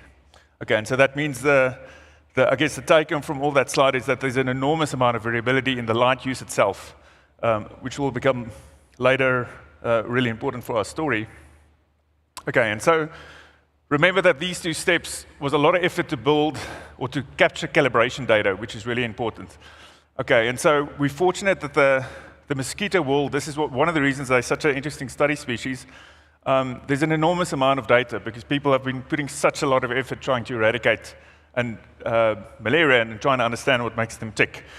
So we have very fine-scale data on when they rest, when they feed, how they prefer to feed, and basically these vector capacity models is a state transition model where the probabilities of different events affect the chance that malaria will occur, right, or be transmitted into a person. And it's important to emphasize that this is actual data, right? It's taken a lot of work to put all this together. It's been recently packaged in that packaged Anopheles model. It's not in R yet. I got access through Swiss colleagues. And basically now that we know by how much different kinds of lights reduces feeding and how people interact with different lights, right? So artificial light might extend the period of time that people are exposed to when mosquitoes are active. Okay, so in short, the results are not quite what we'd expect because the effect sizes are really small. You can just compare the red line and the blue line. These are actual interventions of long-lasting sprays and indoor residual spraying, and they have a pronounced effect at long coverage at reducing vector transfer. But lights, even and this is a sort of a null model where we are shining very strong LED lights over a long time period, it has much less of a reduction. And I showed this to some of the modeling people, and they said to me, it's because you're not killing them, that's why. And so what's happening is it's a very short-term masking response. It might last even if the lights are off. But basically, once these females are mated, they really want to have a blood meal. And think about it, every time you squash a mosquito, you've overcome that evolutionary drive to feed, right? They'll put up with that risk because they really want a blood meal. Okay, this is still under construction, but we've also we're pulling together a meta-analysis of all these different effects of lights on mosquitoes across different research groups. They're all looking at different things. And the take-home, again, from the meta-analysis, consistent with the rest of the literature, is the enormous amount of variability within species and across different effects. So despite these effect sizes being so small, this was some additional work outside of the initial grant, where we piggybacked on research that was done by the NICD. They have a long-term monitoring project in northern Natal. And most traps to capture mosquitoes for monitoring uses active sampling. So you put out a CO2 bait or you put out lights and it attracts the mosquitoes. But here, fortuitously, they use these clay pot traps. And basically, the mosquitoes like to rest in these, but it's a passive sampling technique. So it's an interesting way to sample by not attracting them. And in these sites, we could duplicate these light measurements across this gradient of artificial light and also inside the system. So we were quite lucky to get access to that data. And so the data is complicated, the data is messy, that's true for a lot of ecological data, but we can still pick up this significant effect of a decline in anophelines under white light intensities. So despite not picking those strong effects up in the lab, at least for these African groups, we can show at scale that there is some interaction with these artificial lights. So the plot almost really thickens. Okay, and so the fifth outcome is we sort of drew all this together and wrote a paper about scaling these impacts across very complex socio-ecological societies. And so the scaling of this initiative is one of the classical wicked problems in conservation because of the multitude of trade-offs in that as an intervention. And so it's unrealistic to expect a household to follow some of the recommendations of a very intense blue LED light throughout the duration of an evening. And introducing the light itself outside of the household is a pollutant. We know that biological systems react very strongly to different kinds of LED lights. And so there's almost this trade-off between gains in reduced vector capacity, but also using light as a intervention. Okay, and ultimately the World Health Organization requires field trials to take this to the next step, right? That's their sort of litmus test of how this works. Okay, but it turns out to be a more complicated issue. So I'll leave you with that story, but I just want to spend a bit of time on the acknowledgements because they're really important. And so firstly, thanks to the Oppenheimer family. You've been exceedingly welcoming to myself and my family, and I really appreciate it. I think you've created a wonderful grant mechanism in Jennifer's legacy, and I'm humbled to be part of it. The Oppenheimer Generations group, Duncan and your crew, it's been a pleasure to work with you.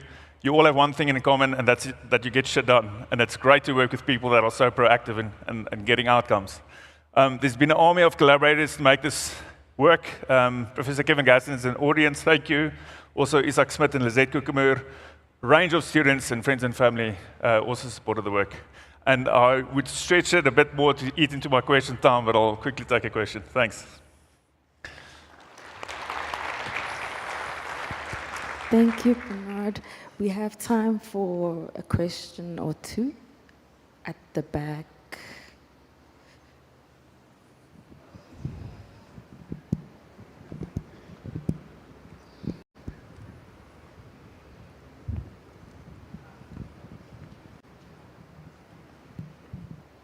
Thank you, super research.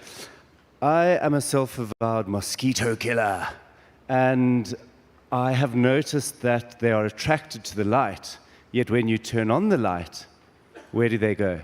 They go to the dark things in the room, so you can't find them. My first question is, have you noticed that? Have you studied it?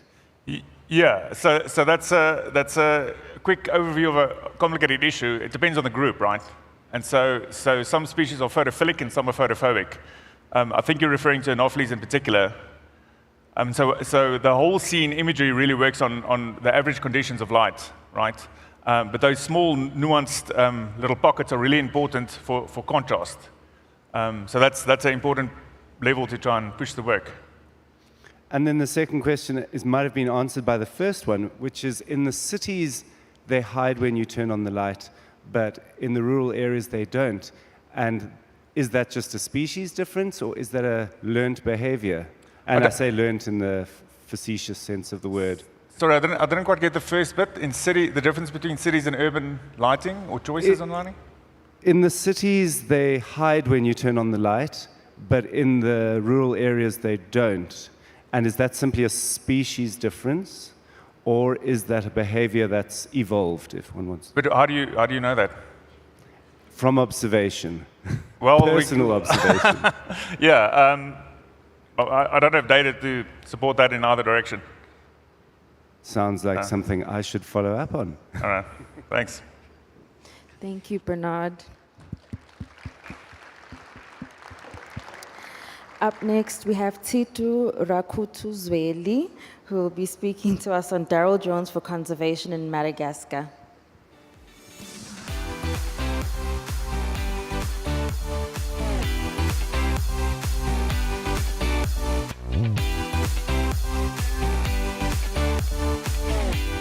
So, hello everyone. So, to start my presentation, I will ask you for 2 seconds to look at the ceiling, please. Thank you. So, the things you've did before is my 60% of time work of position, like this. Because I'm working with drones, and I'm always looking to the sky. For my presentation, I will share with you how we integrate drones in conservation efforts in Madagascar, especially for our sites. So we manage 5 sites, main sites, but we have 2 other sites who's dedicated for captive breedings. All of those sites have their specific activities, but the main one is the mapping, the reforestation assessment, fire detection, and safety assistance. So since 2019, we started working with Liverpool John Moores University. They are using drones for conservation and conduct a lot of research about how we can integrate new technology for conservation. So for this site, we are using drones for aerial patrol, improving the protection efforts for protected area. We have ground patrol. They are making patrol twice a day, every week, but there is a lot of site, a lot of area where very, very difficult to access. So adding drones with this activity help a lot to detect as quick as possible the illegal activities. This is one example for 2 years ago during bushfire in Bali Bay. So at this time, we used a drone with combined thermal and RGB camera to help firefighters to avoid to be injured. If you look on the RGB camera on the left, there's 2 objects moving. Those people were stuck nearby the flame at this time. So using the drone with speakers on it allowed us to guide them getting out of this area with very difficult access. We started to put in place a standard protocol on how to conduct illegal activities inside the protected area. And we try to share this methodology, the best practices, with all our partners working in conservation, especially in the southwest of Madagascar, we call Mena Bay. And with the combination of drones, AI, and GIS allows us to check and to verify every data we received from ground patrol and improve our data set for future analysis. The second point is lemurs detection. This is the main point we are working with Liverpool John Moores University. We started 3 years ago using thermal cameras. The area, the habitat, the natural habitat of Banjo, or the Oppenheimer alochensis, is bamboo and papyrus. So for the traditional survey, we have to take the pirogue, following the channels, and look with our own eyes. This is the traditional method. And every dry season, the bamboo has the same color as the dry bamboos and papyrus. So it's very difficult to identify and to have to observe this amazing lemur. So we started to use drones for inventory and for detection. The first version just allows us to detect some points on the screen. But 2 years ago, there was a new version of new sensors, more improved, and we can get this result. If you look on the left, this is the standard RGB detection, so the standard camera. You can see nothing in the vegetation. But on the right, you can see small white points. Those points are the lemurs living in this marsh. With the combination with AI, we developed with LGMU the algorithm to detect the object, the thermal signature, and the behavior of the lemurs that we can say that this is a bandrew. It's still in progress, but we have good results. We are also using conservation AI with Professor Serge Wick. And for this year, we conducted a workshop to allow students, other NGOs, governments, staff, to learn more about artificial intelligence, how to build machine learning, and how to create their own model. This connects us to this next point, is reforestation effort monitoring. If we have 50 hectares of reforested plot, it takes time to count every young tree. With drones, you have to fly for 10 minutes at 70 meters high. You cover all the area. Add this data into your AI algorithm, use photogrammetry software, and we can count how many young trees are present on this plot. At the same time, assessing the tree growth takes time. So the next step was to create 3D model of the reforestation plot, create the orthophotos, and extract the digital elevation model, which when we compare from last year and this year, DEM, we can find the difference between the young trees, and with ground measurement, we can have more accuracy, so we can give so that these species have grown 2 centimeters, 5 centimeters. These things we can do with satellite imagery, but with drones, we are able to do that.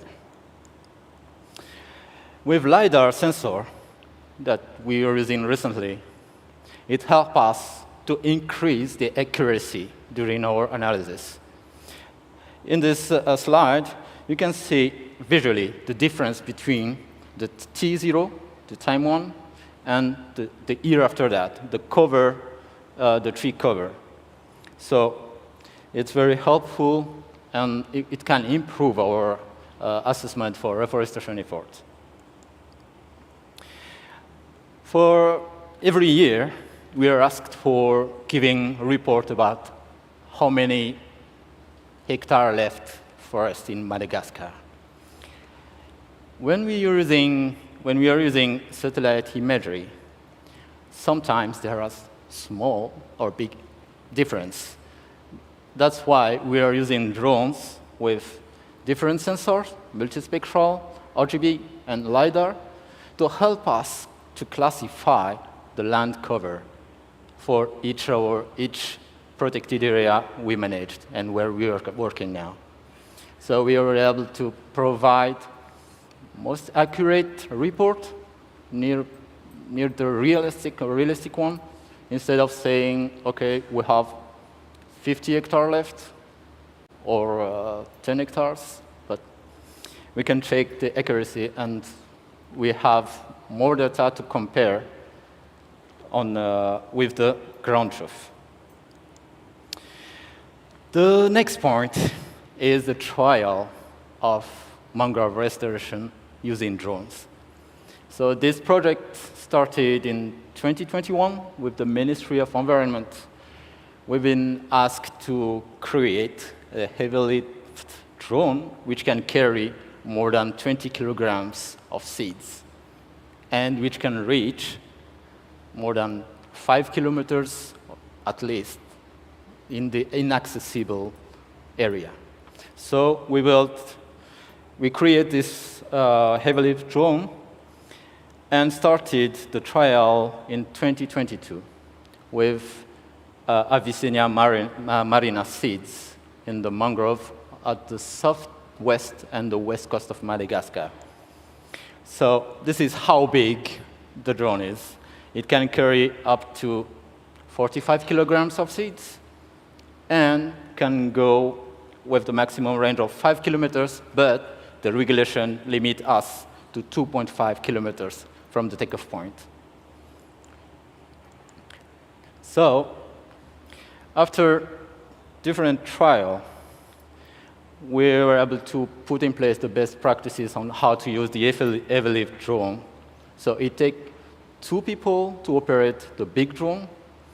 It can make 3 flights per day, depending on the tide calendar, and it can reach very difficult access area. For example, the mud in the mangrove at 10 a.m., it becomes very hot. So it's very difficult to reach this place if we want to plant mangrove manually. So we have some statistics on the success rate during the last 2 years. And we will extend this activity for this year in Bali Bay in the west coast of Madagascar. So conservation activities is still teamwork and collaboration. So we are conducting drone training for all the partners in Madagascar, including Ministry of Environment staff, students, different NGOs, about regulation and how to operate drones in the legal and safe manner. So we are working with the Civil Aviation Authority, the Ministry of Environment, and at the same time with other students at LGMU. So this year, 240 people have been trained in drone operation, especially for conservation, mapping, lemurs detection, and the protection. After this year, we had 2 workshops. The one with the Civil Aviation Authority, because in 2015, drones have been prohibited in Madagascar. 2017, you have to get special permission. And last February, we've put in place the new regulation which allow us to use drone in legal manner. So I arrived at the end of my presentation. So this is my first conference. This is my first time in South Africa. And this is the first time I'm speaking and talking in front of a lot of people, especially in English, because Madagascar is a French-speaking country. So thanks a lot for understanding, and thanks a lot for this blessing to be here. Thank you. Thank you, Tifu. We have time for one question.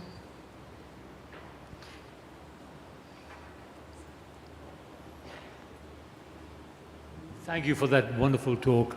Just a very quick question. With the thermal imaging of the lemurs, how high are you flying the drone? Yes. So to avoid disturbing the lemurs, we take as standard to fly at 45 meters high and with 50 meters far. So we are using zooming to the area where we found the lemurs. And then, because when you approach a little bit, they were hiding inside the papyrus and the bamboo, and you will not find them again. So 45 meters is the safe height, and 50 meters far is the safe distance. And we share this, let's say, best practice for all people who are using drones to detect lemur in the forest, marsh, or in other areas. Thank you. Thank you, Tutu. Thanks a lot.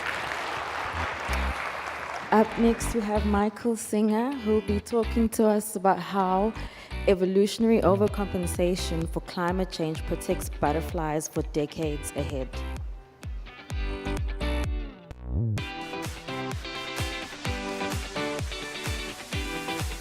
Thanks. I'm delighted to be here. I'm going to give you a happy talk. Duncan said he'd like a happy talk towards the end of the meeting. And this is a cheerful story about butterflies being resilient to climate change. My co-author and I are not agreed about how resilient. I'll come to that at the end. But here's a study with which we have had no relation, but it shows what you would expect, that in general, evolutionary responses to climate change lag behind the change. The evolution follows environmental change, rather than jumping ahead of it, as we're showing here. So what we're going to show is our butterflies in California have done an unexpected thing. They've jumped ahead of environmental change. The reason for this is that the trait that's evolving is governed by genes of very large alleles of very large effect. And when you have alleles that have very large effect, then evolution doesn't proceed gradually, so it doesn't necessarily hit the selective target, the target of selection. And in this case, perhaps by accident, what evolution has done is jumped ahead of environmental change. Jumping ahead of a fluctuating environment does you no good at all. But in this case, the environmental change is climate change, and we expect it to go on in the same direction for decades and decades. So by jumping ahead of current change, the butterflies seem to have protected themselves for decades ahead.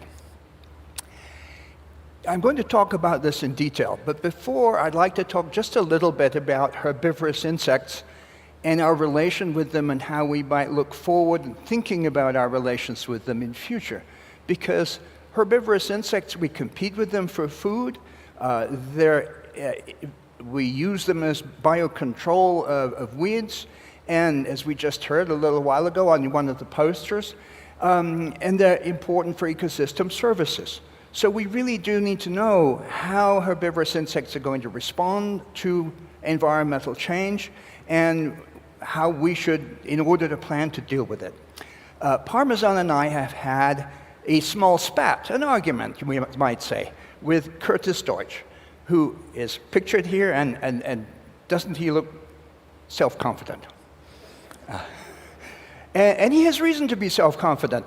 The paper I cite at the top is a classic paper showing that tropical invertebrates will be less resilient than temperate into the future using known thermal resistance. And it was the first paper to show that, and it's been proven correct by subsequent work. The paper at the bottom of my slide develops a model that correctly predicts mass marine extinctions in the Permian, and then applies it to the future to see what marine extinction rates are likely to happen here in different climate scenarios. Lovely. The middle paper, increase in crop losses to insect pests in a warming climate. They predict a yield loss of 10 to 25% per degree of warming. And to do this, they just use the effective temperature on metabolic rate. Increasing temperature speeds up the insect's metabolism. They're going to reproduce faster. They're going to get more abundant. Parmesan and I were horrified by this. And we cannot look as self-confident as Curtis, as you can see. But we submitted a letter to Science complaining or criticizing and saying that both warming and ECO2, the responses of plants and insects and plant-insect interactions to them are very complex and idiosyncratic. For example, some plants respond to extra CO2 by becoming more suitable for aphids and less suitable for caterpillars, and some do the opposite. It's not clear if we can predict that at all. And we argue that if you have a crop that's important, you want to know what's going to happen to that crop and its pests in the future, you need to do experiments, real experiments, simulate global change and see what happens. And that you cannot predict this by asking what the temperature effect on insect metabolism will do to insect population dynamics. Curtis replied, "We draw a lesson from models predicting future climates that lack the, quote, complexity and idiosyncratic nature of climate processes. But by building from a few robust principles, they successfully capture the essence of climate patterns and trends." We can discuss this, and I'm not going to talk about this anymore, but I don't think that predicting population dynamics from metabolic rate is a robust principle. And so we have some disagreements here. Now I'm going to get back to the checker spot. I mean, I'm using this example to tell you I think we really need to make observations and experiments to understand how herbivorous insects are responding and will respond to global change as we go forward. And now back to our checker spot. It's adapted to different hosts at different sites, and this map just shows the distribution of eggs at different sites where I've worked. I first published this map in 1971. I started the work in '68, and I've been gradually improving this ever since. And this is important for response to global change because populations that use different hosts experience different climatic stresses because of different evolutionary trade-offs.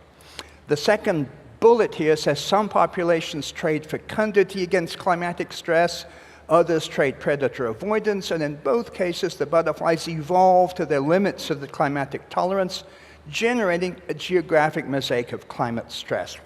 I know that's not necessarily obvious what it means. Let me begin with an example. Populations that feed on short-lived annual plants, a female caterpillar, once she's got big enough to pupate and make a butterfly with 50 eggs, could do that. Or she could feed another week and make a butterfly with 300 eggs. Better fecundity. But you're a week later, and the host plant is an ephemeral annual. It's only available for a short time. It senesces. So the more eggs the female lays, the more of her offspring she kills by host senescence. And the butterflies have evolved to lay lots of eggs and kill more than 90% of their offspring. That's the way they've responded to the evolutionary trade-off.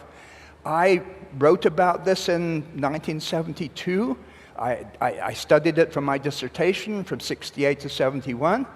And what happened? Basically, they've evolved themselves into being very sensitive to climate, because any little change in the phenological relationship between them and their host could kill all the larvae instead of 95%. And that's what happened. And in 2002, the populations I worked on all went extinct. And the Stanford modelers made a model showing that climate variability was responsible to that. So that's the trade-off between fecundity and climate stress. And what I'm going to talk about mostly now is the trade-off between predator avoidance and climate stress. Here's our study site at Rabbit Meadow, which is a range central study site. There aren't any rabbits and there isn't a meadow, but so be it. Here is the host of the butterfly, Pedicularis. And here are a couple of plants on the 17th of June this year. And here are a couple more plants on the 30th of June. Look back, look what's happened between the 17th and the 30th. The leaves that are sticking up have all disappeared, and they're just cut stems. The plants have been grazed. And about 40% of the plants were grazed this year between the 17th and 30th of June. So no surprise that when we started work here in the late 70s and 1980s, the butterflies dropped to the ground to lay their eggs at the base of the host, like you see this butterfly doing, tucking her eggs under the base of the plant. Why this interacts with climate is the ground gets really hot. even though you're at 2,300 meters, maybe because you're at 2,300 meters, the sun has a lot of oomph in it. And in 2010, we measured 47.6 degrees next to a natural egg clutch, and we found that 48 in the lab, 48 kills them. So they've evolved right to the limits of their thermal tolerance in responding to selection to avoid predation. This is Parmesan and Pedicularis, photographed this summer. And they have something in common that you can't see until I show you the thermal version of the photo. Both of them are keeping their cool on a very hot background, since the light colors are high heat. And this shows you, if you look on the right, look at the leaf on the left. The leaf on the left is almost touching the ground. You can see that in the visual photograph on the right. And on the left, you see that that leaf, even to its tip, is maintaining temperatures in the 30s, when the air is at about 26, but the ground is ranging from 60 to 72 degrees. Really hot. You burn your knees if you kneel on this ground. If a caterpillar falls off the plant, it's dead in 2 seconds. So the ground is really hot, and these are measurements that show how much hotter than ambient air the egg spaces are at different heights above the ground. So as you go to the right of the graph, that's higher above the ground, and the x-axis there is the temperature difference between ambient. How much excess temperature over ambient do you have? So this year we measured temperatures over 50 degrees at sites where the butterflies might lay eggs underneath pedicularis leaves. So we really expect climate change to be affecting the balance between natural selection for avoiding predation and natural selections for avoiding thermal stress. Might we get rapid evolution? Yes? Look at this graph. These are natural egg clutches that we found, and we measured how high they were above the ground, starting in 1993, 2002. The black dots are from Rabbit Meadow that I showed you, and the 2 blue dots are from a second site where we only have 2 years of data, but the same things seem to be happening. So the eggs are now laid on average 21 millimeters above the ground, when we started, they were laid about 5 millimeters above the ground. A very large change in choice of site. And I should say, the eggs are the most thermally vulnerable life stage of this butterfly, because the eggs can't move. Caterpillars and butterflies can go look for a cooler place. Eggs can't. Chrysalises can't move either, but they're formed much earlier in the year in cooler conditions than the eggs. The eggs are in June, July, and midsummer. So this is important, the evolution of egg height. And on this graph, the dotted lines show you the starting condition in 1993 with the eggs at 5 millimeters, and the current conditions in 2019 and 2022 and 2024 with the average egg height at 21 millimeters. And the red arrow shows you how much average temperature change in the egg spaces has occurred. The egg spaces are now 7 degrees cooler than they were, and the regional warming's been 1.8, including the regional change in maxima as well as average. So that's what I mean by saying these butterflies have overcompensated for climate change. The average eggs are now much cooler than they were. They didn't need to be that much cooler to compensate for the change in climate. That has occurred. The 2 evolving populations contain genetically based variation in behavior. This slide shows you a balancing butterfly that landed on the plant, balanced on the plant, and is laying her eggs, and you should just see the eggs if you're close enough on this plant. And at the bottom of the slide, there's a butterfly that dropped to the base, like the one I showed you earlier in the presentation. So in the 2 evolving populations contain both of these behaviors. There are populations where everyone drops and everyone balances, and we crossed these in the past, and we found that balancing was dominant to dropping. The genetic basis of this difference seemed to be very simple. So, are the eggs now more susceptible to grazing? Yes, they are. We've seen them grazed off this year. Here's a picture in 2019 of a very narrow escape. This little egg clutch is laid next to 4 petals that have been grazed off, and where the eggs would have been grazed if they'd been placed slightly differently. So, in brief conclusion, evolutionary trade-offs can cause adaptive evolution into climatic stress, far from range limits. Climatic stress is distributed as a mosaic across the species range. We found overcompensating, seemingly protecting for many decades, but predation is increasing. Parmesan and Singer disagree about the likely long-term outcome. Parmesan thinks the increased grazing puts the population at risk. I look at the amount of scramble competition that currently exists. I can find sometimes 6 egg clutches on a plant when only 1 or 2 can be supported, and I think the reduction in competition will compensate for that, and the population may stabilize at a lower density, but these butterflies are going to be at Rabbit Meadow after we are living in Mad Max movies. That's what I think. Well, let's hope not, right? I did say this would be a happy talk. All right, we're not going to live in Mad Max movies. Parmesan and Singer have been disagreeing for a very long time. Here we are disagreeing about how to pack the truck. Recently, our research has been mostly just the 2 of us. This last year, Gabi Montejo-Kovacevic joined us and is working out the genomics of the adaptive evolution that we've observed. And I'll leave you with a sarcastic, short biodiversity poem that Kevin Gaston, I hope, would approve of. Thank you very much.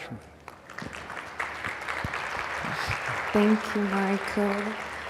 We'll squeeze in one question if anyone has a question for Michael.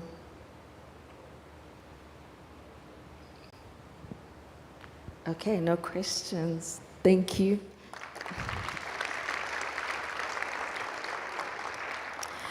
Up next, we'll hear from Conservation International and the Future Ecosystems for Africa program on an exponential roadmap for Africa.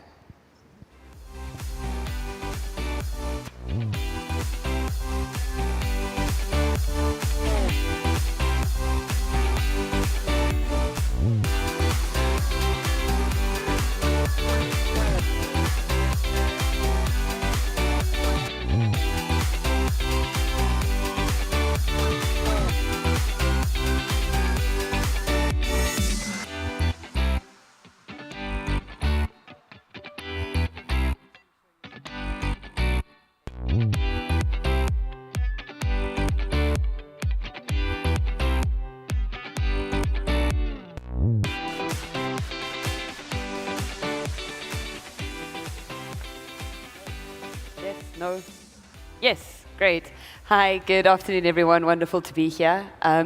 If anyone needs to also just stand up for a second and stretch and just sort of breathe a little bit before this really exciting final panel session, there we go, exactly, is going to go ahead. Please feel free to do that. I know that's exactly what I needed. We can stretch. In the meantime, I'm going to introduce myself. My name is Laura Pereira. I'm a professor at the Global Change Institute at Wits University, and I'm here with a fantastic panel.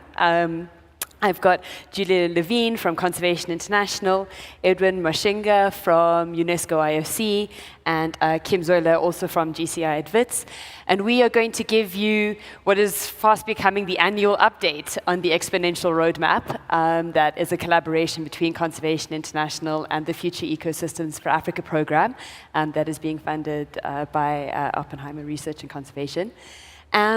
So basically, the run of play is going to be Julia, who's going to give us a general introduction to the background of the roadmap, sort of how it started from the global level, and sort of how we've moved into having a more regional focus.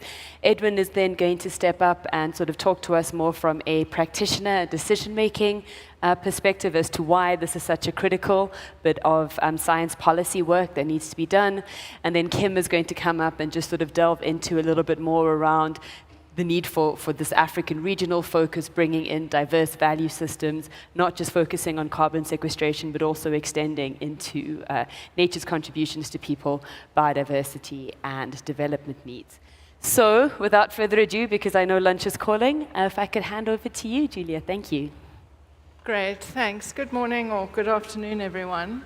So I think we've been here all week talking about a range of different natural climate solutions, but very much from a science perspective. And the work that we're trying to do is to make science available to decision makers, the people who write the policies, who write the checks, and to try and find a bridge between the very deep science around what natural climate solutions might look like in Africa and the high-level decisions that get made every day about what interventions to implement on the continent. So we're trying to Africanize what was a global roadmap for natural climate solutions. And the first obstacle we hit was our title, which is still a work in progress. But it is a roadmap for enabling just system transformations for Africa's people and nature. What does this mean? Africa has incredibly abundant ecosystems that have the potential to contribute at least 18% of global responses to climate change. What does that mean? It means that we can protect, manage, and restore our abundant ecosystems in such a way that really has a significant impact on our rapidly changing climate. But what we'd like to do is do that in a way that is uniquely African. And what does that mean? It means we're not just looking for carbon solutions. We're looking for solutions that help people adapt. We're looking for solutions that prioritize biodiversity. And we're looking for solutions that really balance the trade-offs between sustainable development and our changing climate. Now, many of you might have heard of these broad categories of natural climate solutions: protect, manage, restore. Those were first introduced by Bronson Griscom et al. In 2017. And it was wonderful to have a scientific review that listed all the things we can do with nature and for nature. But it's been quite difficult for people to decide what must I do, where, and when. So what the global roadmap did was take those broad categories and break it out into a series of action tracks that then link to solutions and people in different parts of the world, and really try and prioritize what are the most urgent actions that will have the biggest impact in the shortest period of time. So this is not the full universe of what we can do. It's if we could do 3 things, what are the 3 things we should prioritize in the area where we work, and how might that affect people on the ground? So in reviewing the global roadmap for Africa, we really started with trying to understand, are these natural climate pathways that have been proposed globally relevant for Africa? And if they're relevant, how? So this is quite a complex piece of work that Laura and the team have been leading, but really it goes to trying to understand the categorization, and are global categories relevant in Africa? So for example, one of the global categories is no deforestation supply chains. But in Africa, that's actually a far more nuanced category that really looks at reducing land conversion in a range of different ecosystem types and a range of different supply chains. Similarly, if we're looking at critical climate protected areas, in Africa, we want to have biodiversity prioritized next to climate. So we've gone through the list and really tried to understand, not to move away from the global targets, but to bring them down and make them relevant for Africa. Another one that was quite interesting is globally a diet shift, and food waste is quite important. In Africa, it's really just a focus on food waste. And then lastly, a big hole in the global roadmap was really around oceans and their contribution. So we're doing some really interesting work around oceans and coasts and their contribution, because Africa has such a significant coastline.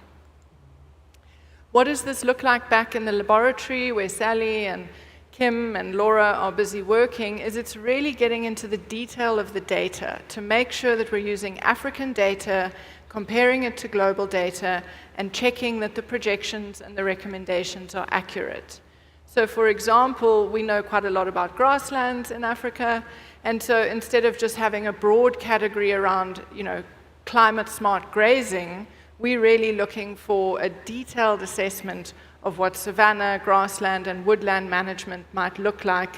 And we've got the fire models and we've got the grazing models to be able to overlay onto global data to make more specific recommendations. Some of the categories, there isn't a big difference. So for example, with reduced peatland degradation, If you're doing it in the Amazon, or if you're doing it in the Congo, it's the same basic method, and there we're really just making sure we've got the right data. So why does this science matter, and why would we want to spend so much time rethinking quite detailed work? And that's really to make sure that the decision makers have the tools and the nuance that they need to make the right decisions. Firstly, we need carbon investment frameworks that are particularly suited to African needs.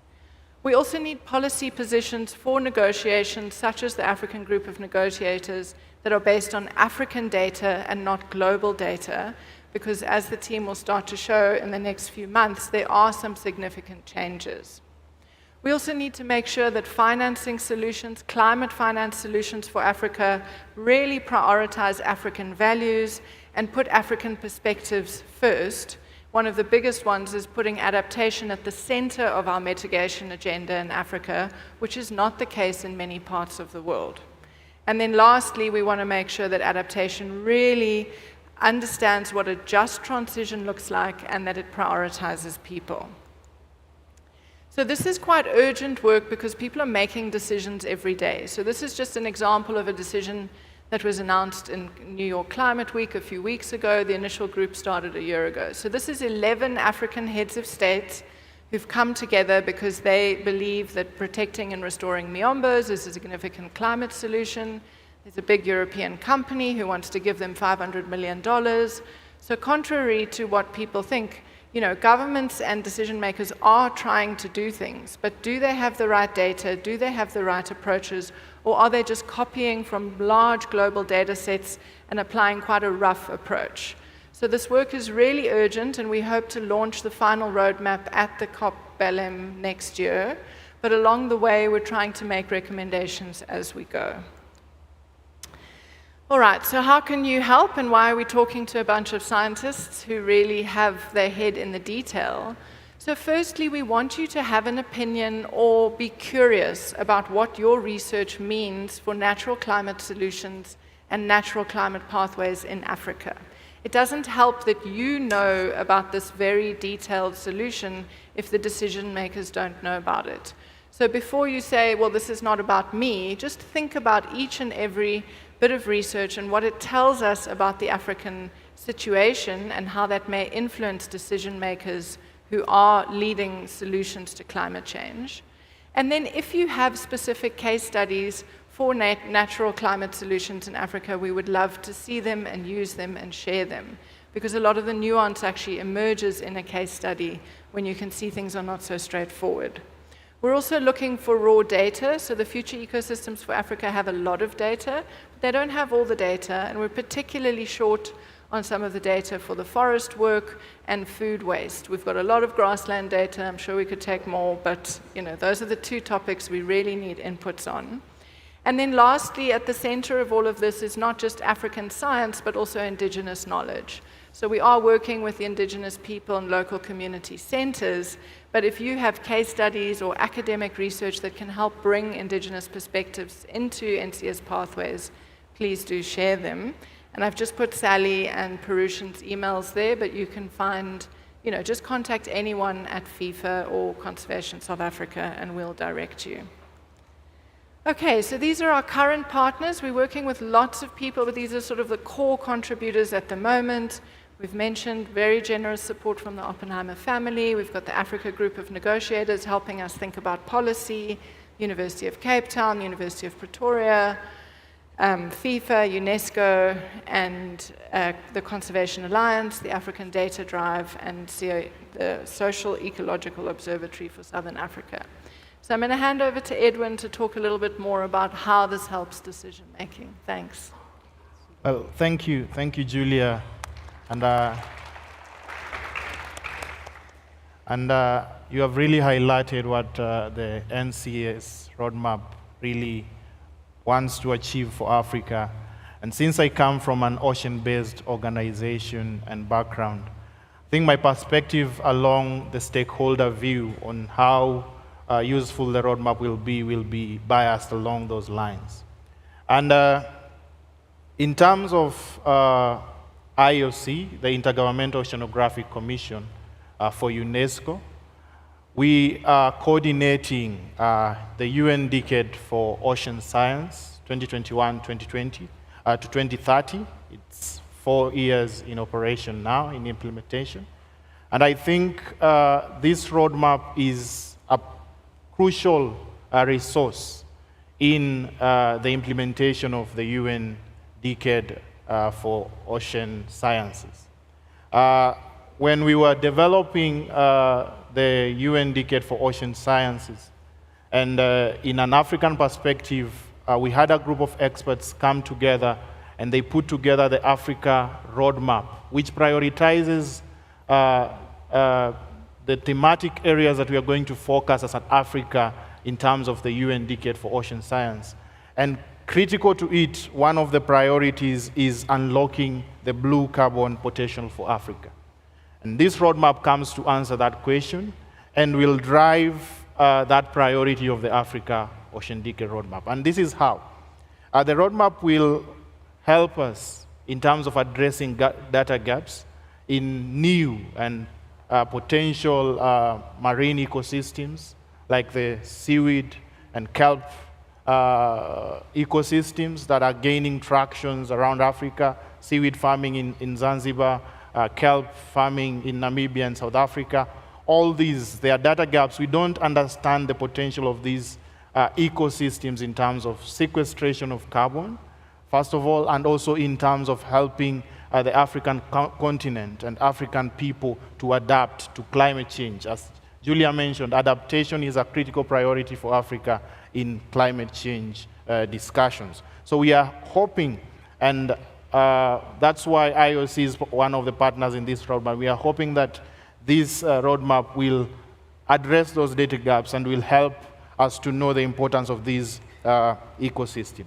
Additionally, it will ensure that we understand the importance of protection and restoration of marine ecosystems to ensure the maintenance of healthy marine ecosystems in the region.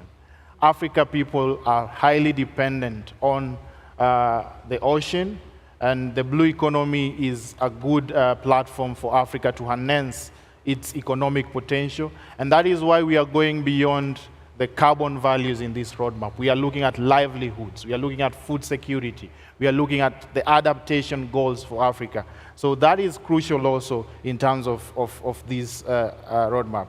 Then it will also help us in understanding the socio-economic potential of marine and blue carbon ecosystems.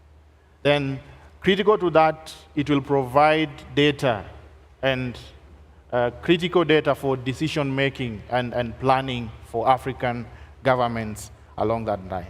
Another aspect is on climate finance. We all know that SDG 14 is one of the most least funded SDGs, and the roadmap will look into the flows of climate finance in Africa and how that climate finance will address mitigation. Yes, a lot of mitigation finance is coming in the continent, but with adaptation priorities for the continent. So it will help nations and governments understand the way climate finance is flowing and how those mitigation finance can help in addressing the adaptation priorities for Africa in the climate change sector.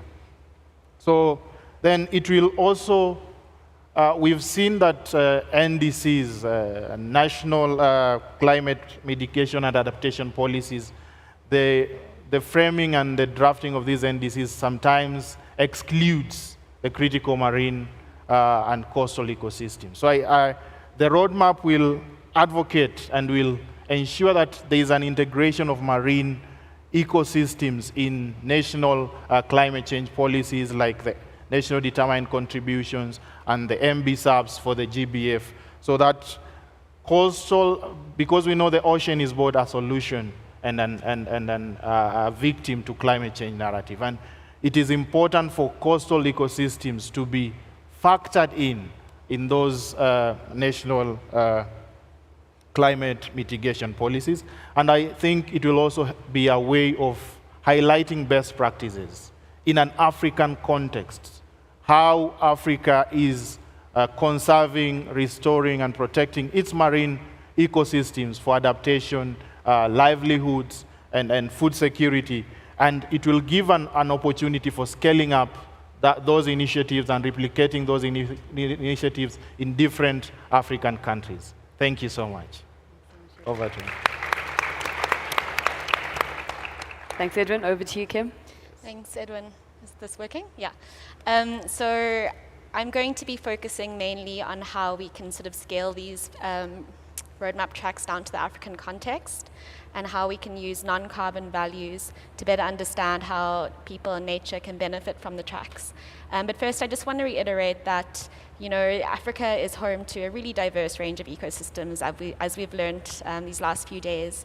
And these landscapes have been created over centuries of interactions with people.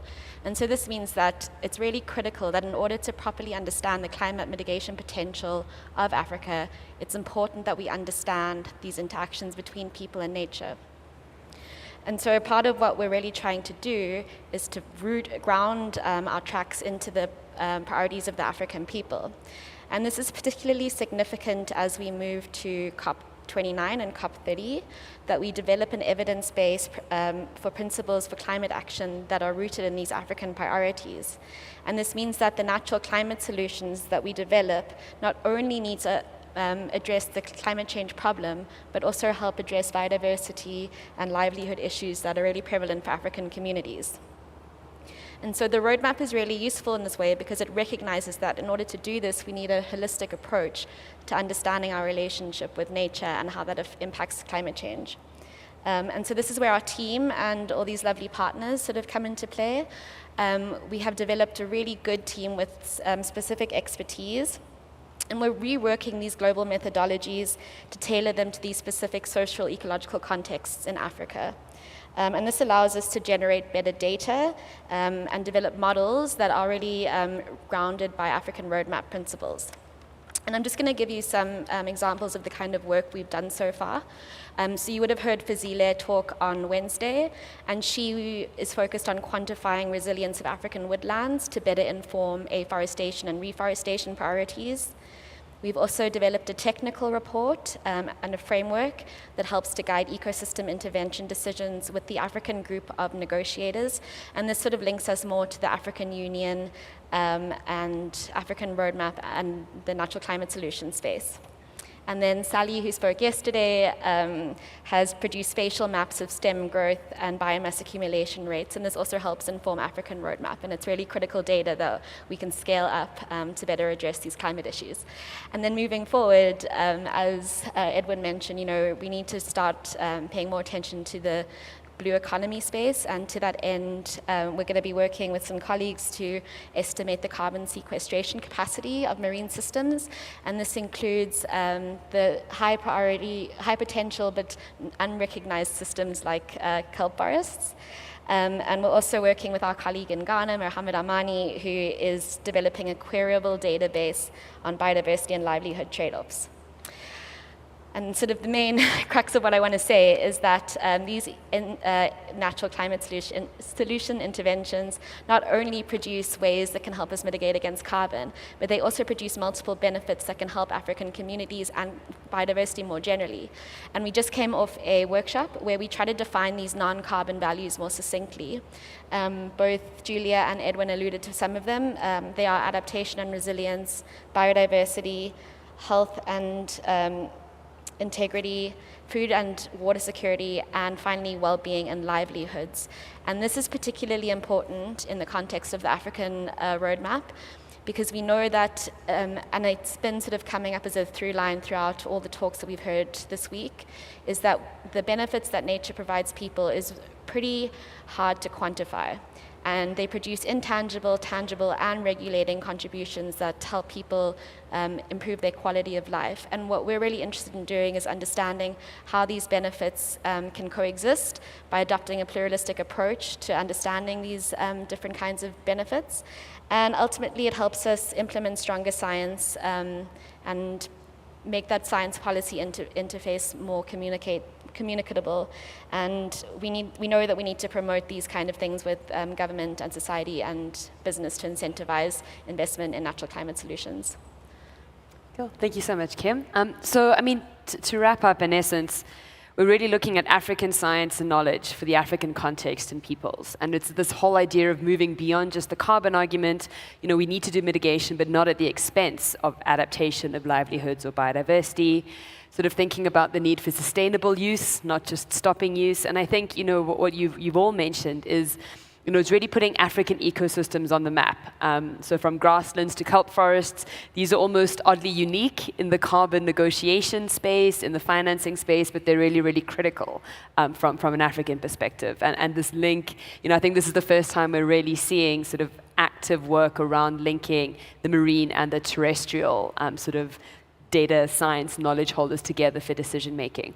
So I have a mean question that I didn't pre-warn you about, so I'm going to sort of ask it and sort of let it simmer in the last couple of minutes, while I will also open up for one lucky member of the audience who can also ask their own question to the panel. And mine is really, there's a pushback that Africa shouldn't be offering the solutions to address the carbon appetites of the global north. Right? So apart from the financial investment incentive, what are the other sort of benefits that African countries could be gaining from buying into this natural climate solutions approach? So I'm seeing some smiles, so I'll let you sort of think through that whilst I look to the audience and see if there's one question that we might want to ask.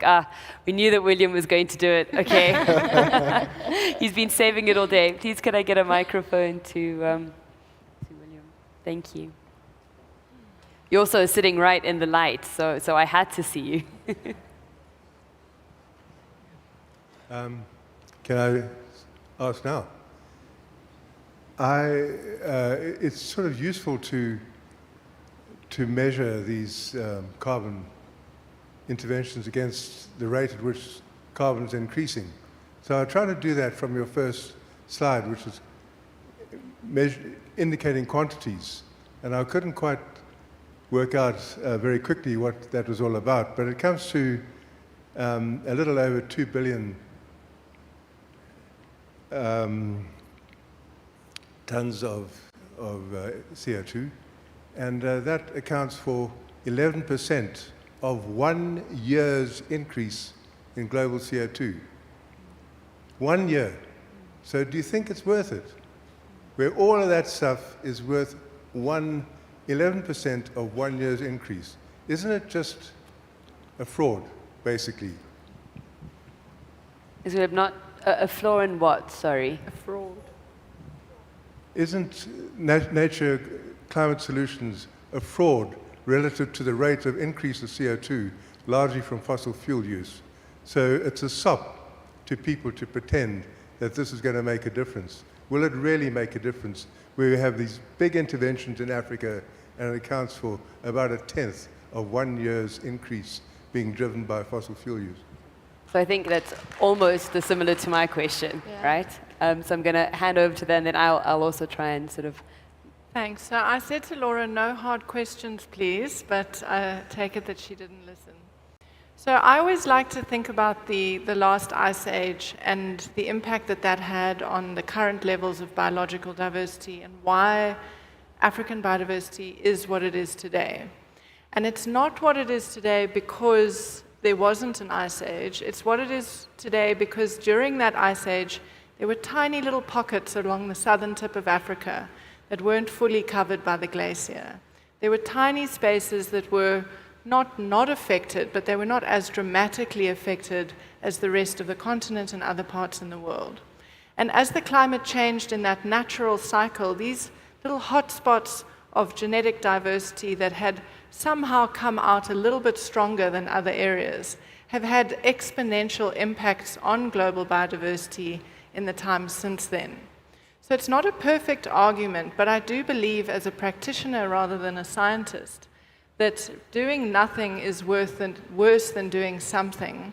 And while we can't control the global climate, what we can do is try and make sure that African ecosystems are as robust as they can possibly be, and that African people are as informed as they can possibly be. We will not prevent catastrophic change, but can we create a higher degree of resilience in a few places that might give us a better chance if the globe does not prevent catastrophic climate change from recovering and holding on to some of the gems that we currently have. So we're definitely not proposing a sort of carbon silver bullet. In fact, what we're trying to do is show that the global carbon response and the global carbon market is not actually addressing some of the core needs, which is to highlight resilience as much as it is to try and prevent change. And I think really our philosophy is just do what you can with what you have, and what we have is African ecosystems. So we're going to do what we can. Thanks. If I can... Okay. If I can also add to that, William, carbon is one of 3 pillars of the African roadmap, and I agree with you, in the grand scheme of global emissions, it really is a drop in the ocean.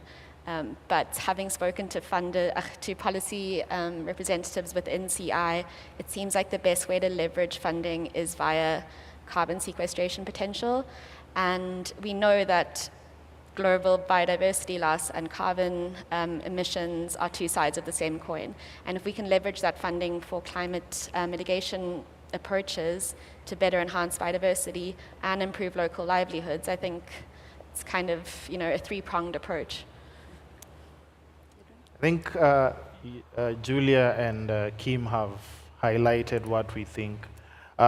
When we are looking at the roadmap, we are not just looking at the mitigation. As I said in my intervention, that we are prioritizing adaptation in Africa.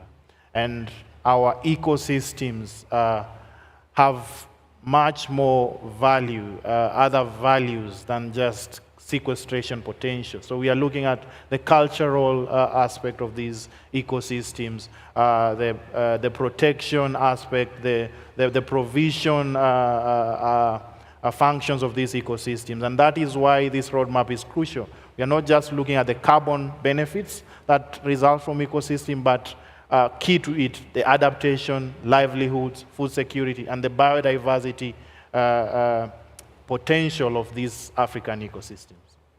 Thank you so much.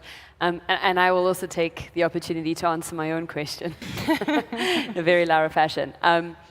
So I think, we've emphasized that we're moving beyond just carbon, right? That carbon is kind of a means to start opening up the importance for adaptation, for improved livelihoods, for biodiversity conservation. But as has been pointed out by the panel members, the money, the finance right now is flowing around those carbon numbers. And I think that's something that we need to prepare our decision makers for, to actually show where there can be some co-benefits, but actually where there might be really big trade-offs. And sort of we're going into a moment now, we're about to head off to COP16 in Cali in Colombia, where we're going to be negotiating the global biodiversity framework, where finance is going to be sort of front and center of that.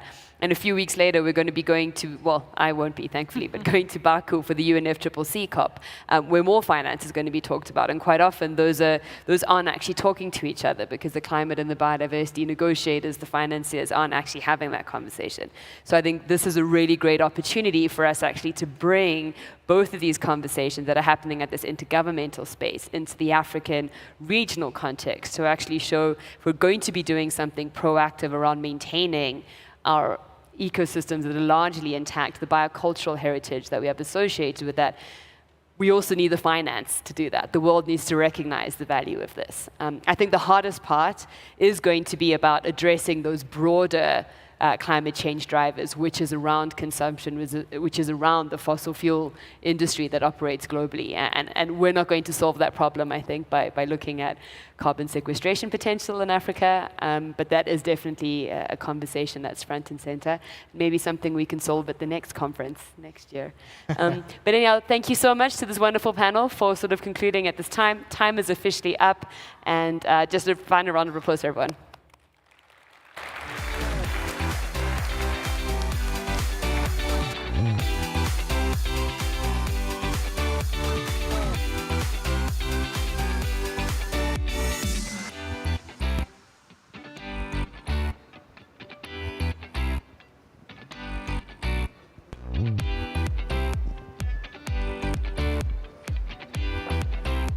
Great, thanks.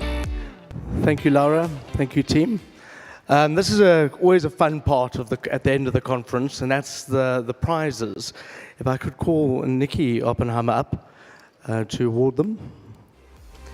So before we get started with them, I'd just like to call up Duncan Mitchell. He's actually was a 2010 Harry Oppenheimer Fellowship Award winner, just to receive a small gift for Andrea Fuller, who has managed the team of scientists who decided on the winners of the different categories. Duncan.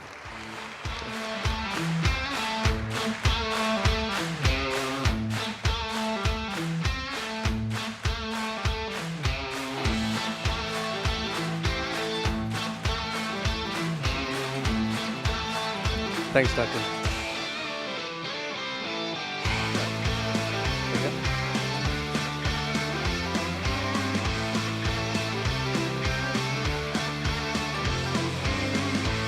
Then the poster session, we've got 3 prizes, the second and first runner-up, and then the best poster. You know, a lot of time and effort goes into those posters, and I think they were spectacular this year.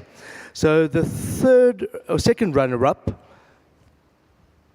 Mutsumishi Makunga. Is she still here? Just that. So it's just a bit of fun. Congratulations.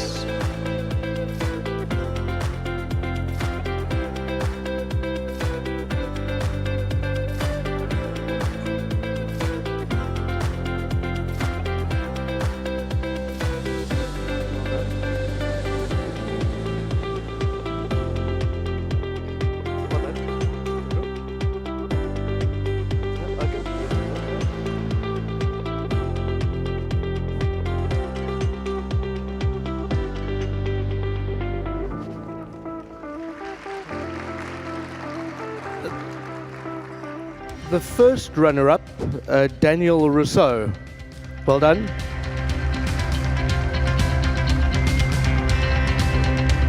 No. Just the...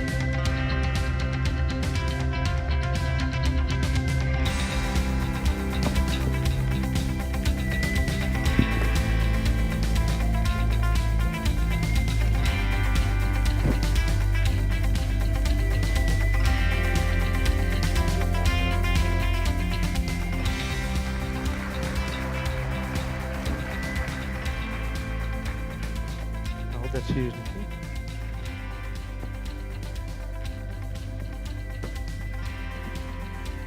And then best poster, you get this floating trophy which you won't take home because we battle to get them back, but your name gets engraved on this fine piece. You keep that to remember this. And the winner is Laurie van Dijk.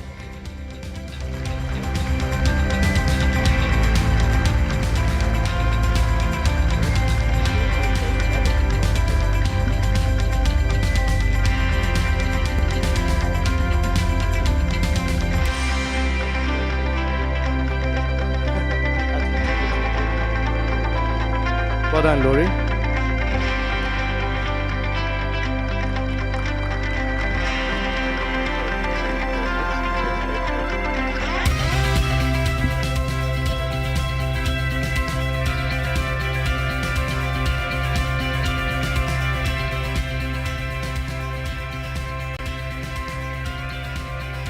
Then the best presentation, speed presentation. And well done to Amy Chen.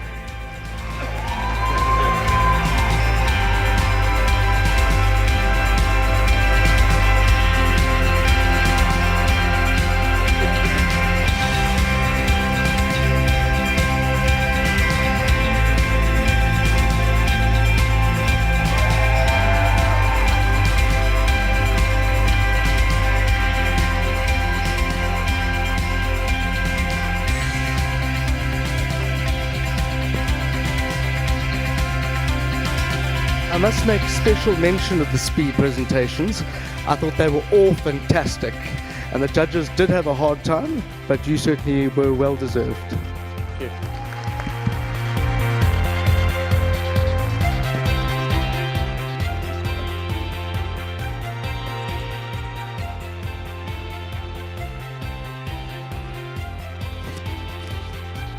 Then best presentation student for the conference, Chanel Ramatab.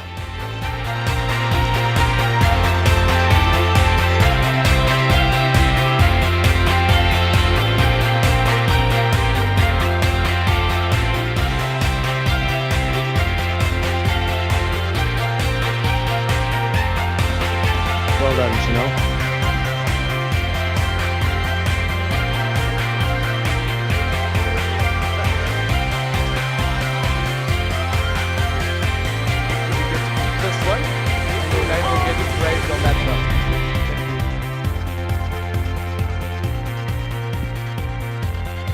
This one's quite dangerous, got thorns on it. This is a new award for the most outstanding contribution across the board, and that goes to Amy Dickman and Labmore Sibanda. Well done.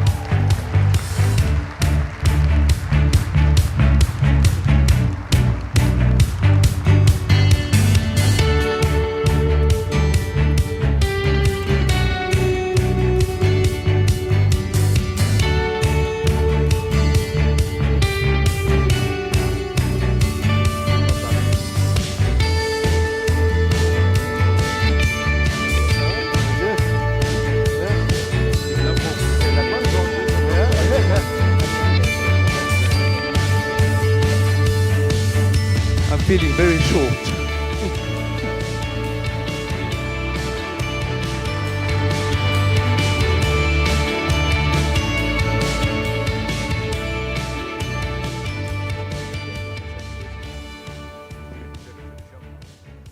Well, ladies and gentlemen, we're very near the end of the 13th Oppenheimer Research Conference, and it seems to go from strength to strength.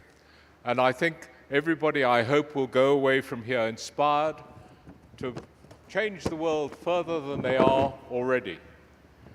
But I think what I need to do is pay a particular tribute to the Oppenheimer Generations team who put this together, led by the conservation people, Pumla, Rendani, and importantly, Duncan. So if we can give them all a large round of applause.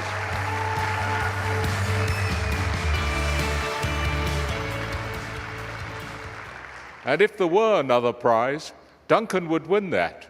And the prize would be for keeping the party going longer than most people thought.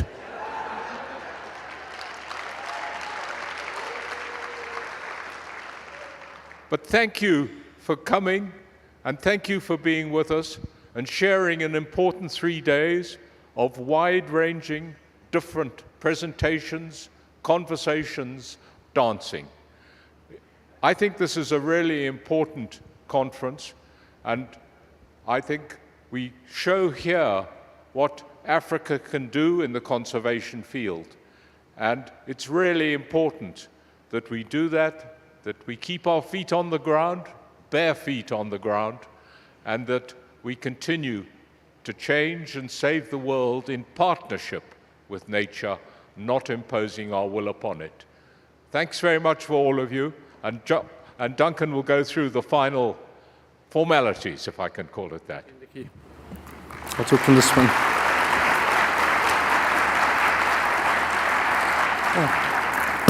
Oh shit, sorry. Okay, give it to me. I got it. As we come to the end of another, I think, fun, educational, and exciting research conference, I just wanted to say thank you to all of you for participating. It's you that makes this conference what it is.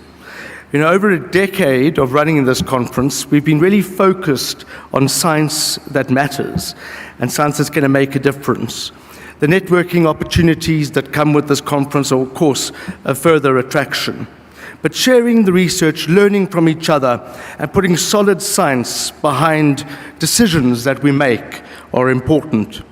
Of course, day one We had a great keynote address from His Excellency Hilberium Delsain, who inspiring us on the importance of this conference, but not only that we should not just have lip service, but actually action is required and time is running out.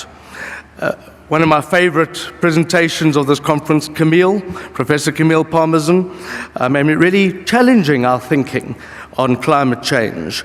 And I mean, she's the second most highly cited scientist in the climate change space. So it was a great privilege having you here. And thank you for coming all this way. Again, we listened to the Managing Executive of South African National Parks, Dr. Howard Hendricks, who spoke about tipping points and the fact that some uncomfortable decisions and trade-offs may happen in the near future in South Africa to ensure environmental tipping points are not reached. So the diversity and topics of discussions on that day, I think, were outstanding. And I think including leveraging ecological knowledge, bridging the gap between land reform and biodiversity, the future of grasslands and why do we need to conserve grasslands, upwelling in the Benguela microbe biome, and through to trophy hunting from a public furore to published figures. We were captivated by Jonathan. I know some feel, his discussion touched on some really, really exciting but interesting and difficult topics. The business of conservation and debating whether conservation could be done according to business principles and how good business is good for the environment. We ended the day with CEO of Wild Earth, Andre Crawford Brunt, and highlights from that Wild Earth movie, Live Safari. And that, I see, reached over 7 million people coming from this conference. So I think we really got the word out that this conference is happening. Day 2, we had a brilliant presentation of highly acclaimed researcher and wildlife biologist Winnie Kuru on transforming spaces of research and embracing transformational leadership. She said to me this morning, and I don't know if she's still here, and I don't know if it's the conference or the party, but if this is what South African conferences are like, she's coming every year. So we had, again, a series of fantastic speed presentations, ranging from estimating leopard densities, black rhino, rewilding, the effects of elevated atmospheric CO2s on dung beetles, testing possible drivers in geographic variation in zebra stripes, and then the development of call library for small mammals. And I must just say again, I thought, and there was some skepticism about the speed presentations from last year, would it work? And it worked beautifully, and well done to you all. Again, I must say the poster session was outstanding, and I think it really, really is a highlight of this conference. And I think it shows the diversity and richness of what we're doing. So well done to all the posters. Well done. The rest of the day, again, was hugely exciting, very varied, and it went ranging from getting the grasslands on the map, priority conservation and the impact of rainfall and fire on acacias, rethinking natural resources governance for a low-carbon future. The panel discussion with the Oppenheimer Program in African Landscape Systems, run by Andy Cunliffe, was again fantastic to get student perspectives on the fantastic work that they're doing. Then the excitement around Jonathan announcing the new 2024 JWO Oppenheimer Research Grant. Well done to Dr. Shannon Conradi again, linking physics and biology to inform wildlife conservation under global change and the interdisciplinary approach across terrestrial and freshwater ecosystems. Today, I think, lived up to the first 2 days. I saw a number of outstanding, fantastic presentations, starting with world-renowned ecologist Kevin Gaston on personalized ecology. Following through with aligning, looking at developing capacity in marine research in the Western Indian Ocean, animal vocalization, and I really enjoyed Marta Mans's talk on the meerkats, very exciting, elephant movements in Namibia, and so on. We also saw the progress of the snapshots by Lova Moline of the last year's JWO and the final of Bernard Coetzee, a work through JWO. So to all the presenters of oral and posters, I say it again, you've raised the bar. And it always worries me when we have a conference which I think is so diverse, that what are we going to do next year? The science community, as we all know, is vitally important, and people coming together like this gives Africa a voice. One of our scientists, one of our main core areas is developing the next generation of African scientists, and when I look around, I think we're all achieving that, and it's really, really exciting. Again, a conference like this takes a long time, and as one would know, a lot of people, a lot of effort goes into organizing a conference of this nature. I would like to thank Nikki, Strilly, Jonathan, and Carrie again for providing us the opportunity to have this conference. I was absolutely delighted to have Izzy here with us throughout the conference. Thanks, Izzy, for being here.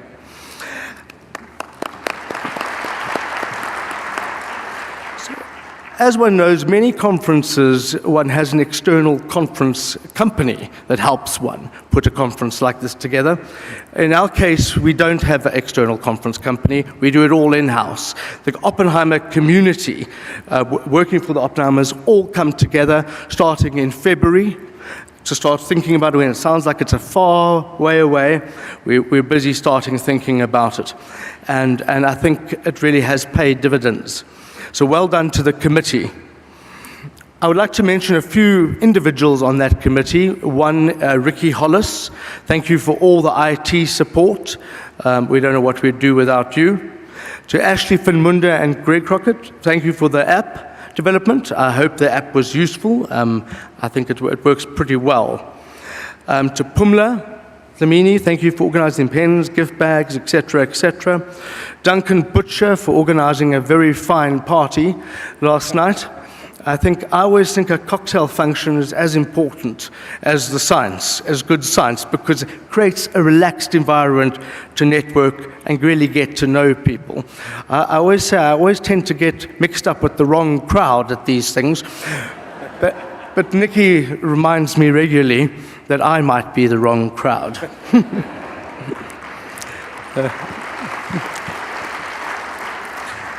The academic committee, we have 37 spaces to talk in this conference, over a broad, varied diversity of kind of areas. And we had 268 oral applications sent in. And it was really tough to go through them and put this program together. But I think we did a good job. And unfortunately, those who didn't get a place, please reapply next year. And we're very thoughtful about balance in the program. And I suppose I can say it, we don't want just all old white males. So we have a diversity, and we focus on that. Then to Philippa, Vicky, and Teeks, I just want to say thank you. I think the catering was absolutely fantastic.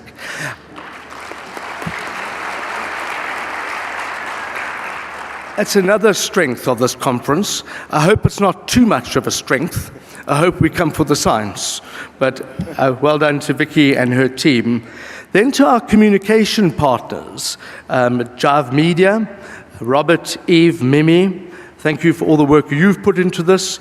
To Sabi, coming in at the last minute and helping us out. Henry, Alice, Saskia, and the team. We really appreciate all the effort.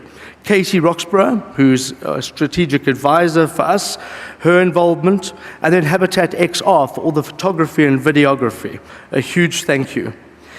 Then lastly, and very importantly, to Rindani and Pumla. You have been stars, and I don't know if we would be able to pull this conference off without the two of you. And I thank you, take my hats off to you, and well done. And then lastly, as I said, to the delegates, the presenters, the facilitators, and the panelists, thank you. I think we all pulled together, and it was wonderful to learn and spend time with you all. The dates for next year, 8th to the 10th October 2025. I know diaries fill up very quickly, so please put those in. And please remember the social media handles, and we look forward to having some of you here next year. Thank you.